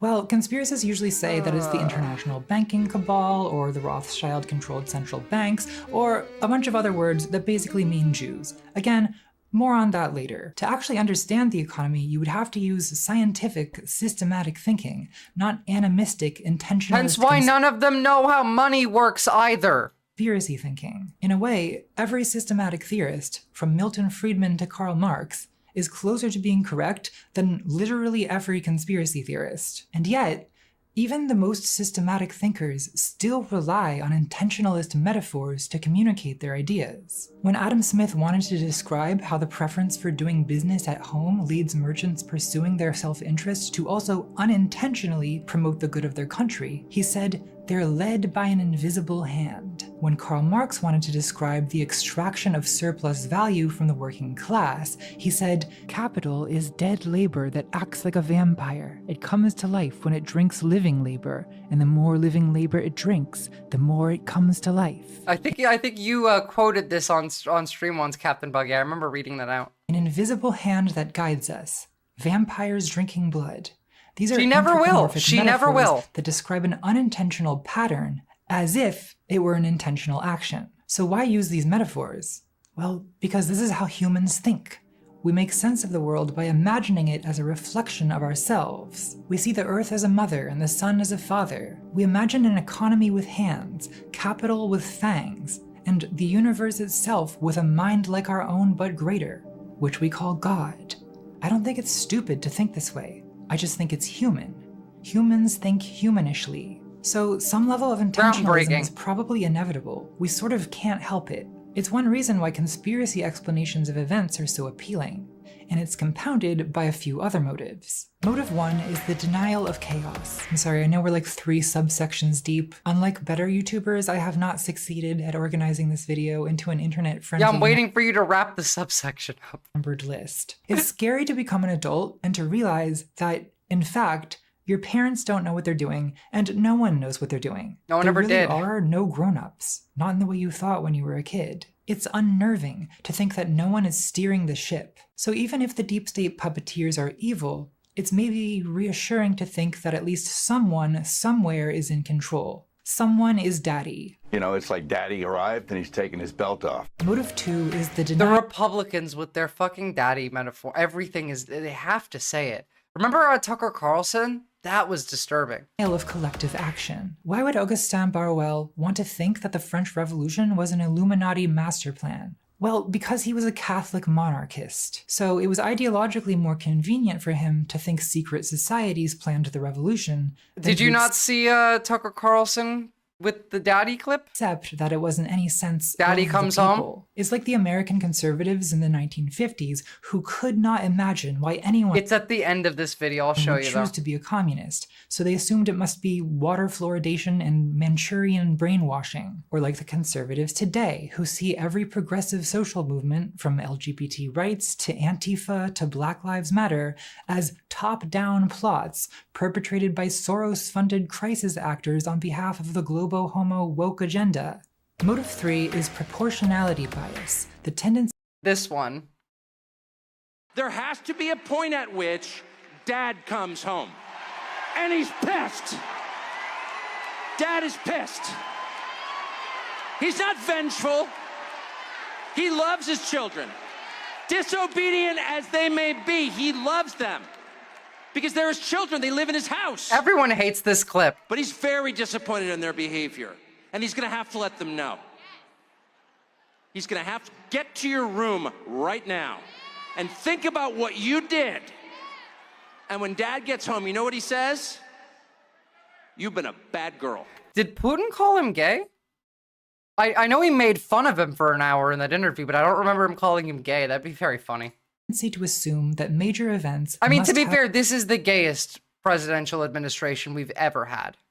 Have major causes. The idea that a world historic disaster like the COVID-19 pandemic could be caused by something so trivial and accidental as a bat virus being transmitted to humans via pangolins or whatever, it feels narratively imbalanced. It's more satisfying. Putin made fun of him for failing to join the CIA. Putin said, "Oh yeah, you tried to be the CIA, right? It's okay, don't feel bad, you weren't good enough, that's fine." Something like that. Imagine that it all unfolded according to a master plan of a secret global conspiracy to control the human race with face masks and arrows on the floor of the grocery store. No way, we had a president who was a bachelor with his live-in secretary Twink. Yeah, but that president didn't campaign while imagining the muscly body in the wet shower room and the penis of a man named Arnold Palmer constantly jerk off the microphones and say that he was going to kiss every man and woman in the audience at his rallies. Store. Wake up, sheeple. Motive 4 is the need for someone to blame. This, I think, is Wet Camera Inc. Sorry again. When they talk to each other like that, and they're like Trump's age range, that's different. Just people of that era used to just be more okay with showing affection to each other, men to other men. That makes sense. He also kissed Rudy when he was in drag. All right, that one I don't understand. I didn't see, I don't get it. But like someone the age of Rudy Giuliani and the age of Donald Trump, they would be more affectionate to each other than you would expect the average man today to be, because that's a cultural difference. But Donald Trump is bisexual as fuck. One. Whose fault is it? Is a very important human question. The elites are the reason I get no women. I know this may sound crazy, but retaliation is an instinctive reaction to injury. I know this may sound crazy. My God. Something goes wrong, we look for someone to punish, even if it's not really so anyone's sad. fault. When a storm destroyed his bridge, the Persian king Xerxes supposedly ordered his men to whip the sea as punishment, according to Herodotus. So probably that didn't happen. You can't trust what a Greek says about Persians. I'm always saying that. But there's also real examples. During the Black Death, Jews were falsely blamed for poisoning wells and were massacred in pogroms across Europe. In 2020, Trump called COVID the China virus, using a similar kind of scapegoat logic to direct populist rage at foreigners, which is the entire thing he does. It's all he does. At the height of the pandemic, millions of people viewed the Plandemic trilogy of conspiracy documentaries, which falsely claimed the virus was deliberately engineered. And every one of them say that word now. Plandemic. As part of a global conspiracy to take our freedoms. Plandemic provided scapegoats. Again, in the beginning of this video, someone said that Fauci gave everybody AIDS with the COVID vaccine. Don't forget that. By making cartoonish villains out of everyone from Anthony Fauci to Bill Gates to the WHO, WEF, CDC, CCP, John D. Rockefeller, Big Pharma, Global Communist issue being, agenda. again, all of these the listed institutions, they're not good. It's just these people are mad about the wrong thing. And it's not that no one deserves any blame for the way the pandemic was handled. The 10 richest men in the world doubled their wealth in the same 2 years that millions of people slid into poverty. I think that's worth being angry about. But the conspiracist tendency is not to blame opportunists taking advantage of unjust systems and perverse incentives. Ever. And it's certainly not to blame the systems and incentives themselves. No, conspiracists demand blood. We now have 6-year-olds dying from measles and the parents saying, oh no, the vaccine would have been worse. They seek out secret covens of witches and reptiles and Satanists whom they imagine are motivated by pure ontological evil. Speaking of which, Conspiracist Principle 2, Dualism. Okay, now we can stop here. We'll continue on this one next time. Dualism is going to be what I imagine my constant repetition of every accusation is a confession of their inability to break through their cognitive dissonance and see that they're doing the same things that they say that other people are doing, and you know how it goes. You know how it goes. You know how it goes. Yeah, shit's fucked. If you guys actually do want to finish that, we can. If you don't think we need to finish that, we can drop it. But you can let me know in the stream discussion on Discord, and I will check that after I come back from the doctors, and then I will see you guys tomorrow. Make every stream a different ContraPoints video. It's going to be another year until she uploads one. We gotta finish one before we start another one. It's not like there's so many videos I'd love to watch if we had a lack of news for like a day or two, just like a little bit of a lack of news, you know, one slow day maybe. Anyway, yeah, a day, please. I will see you all tomorrow. I hope you all have a lovely night or a lovely morning, and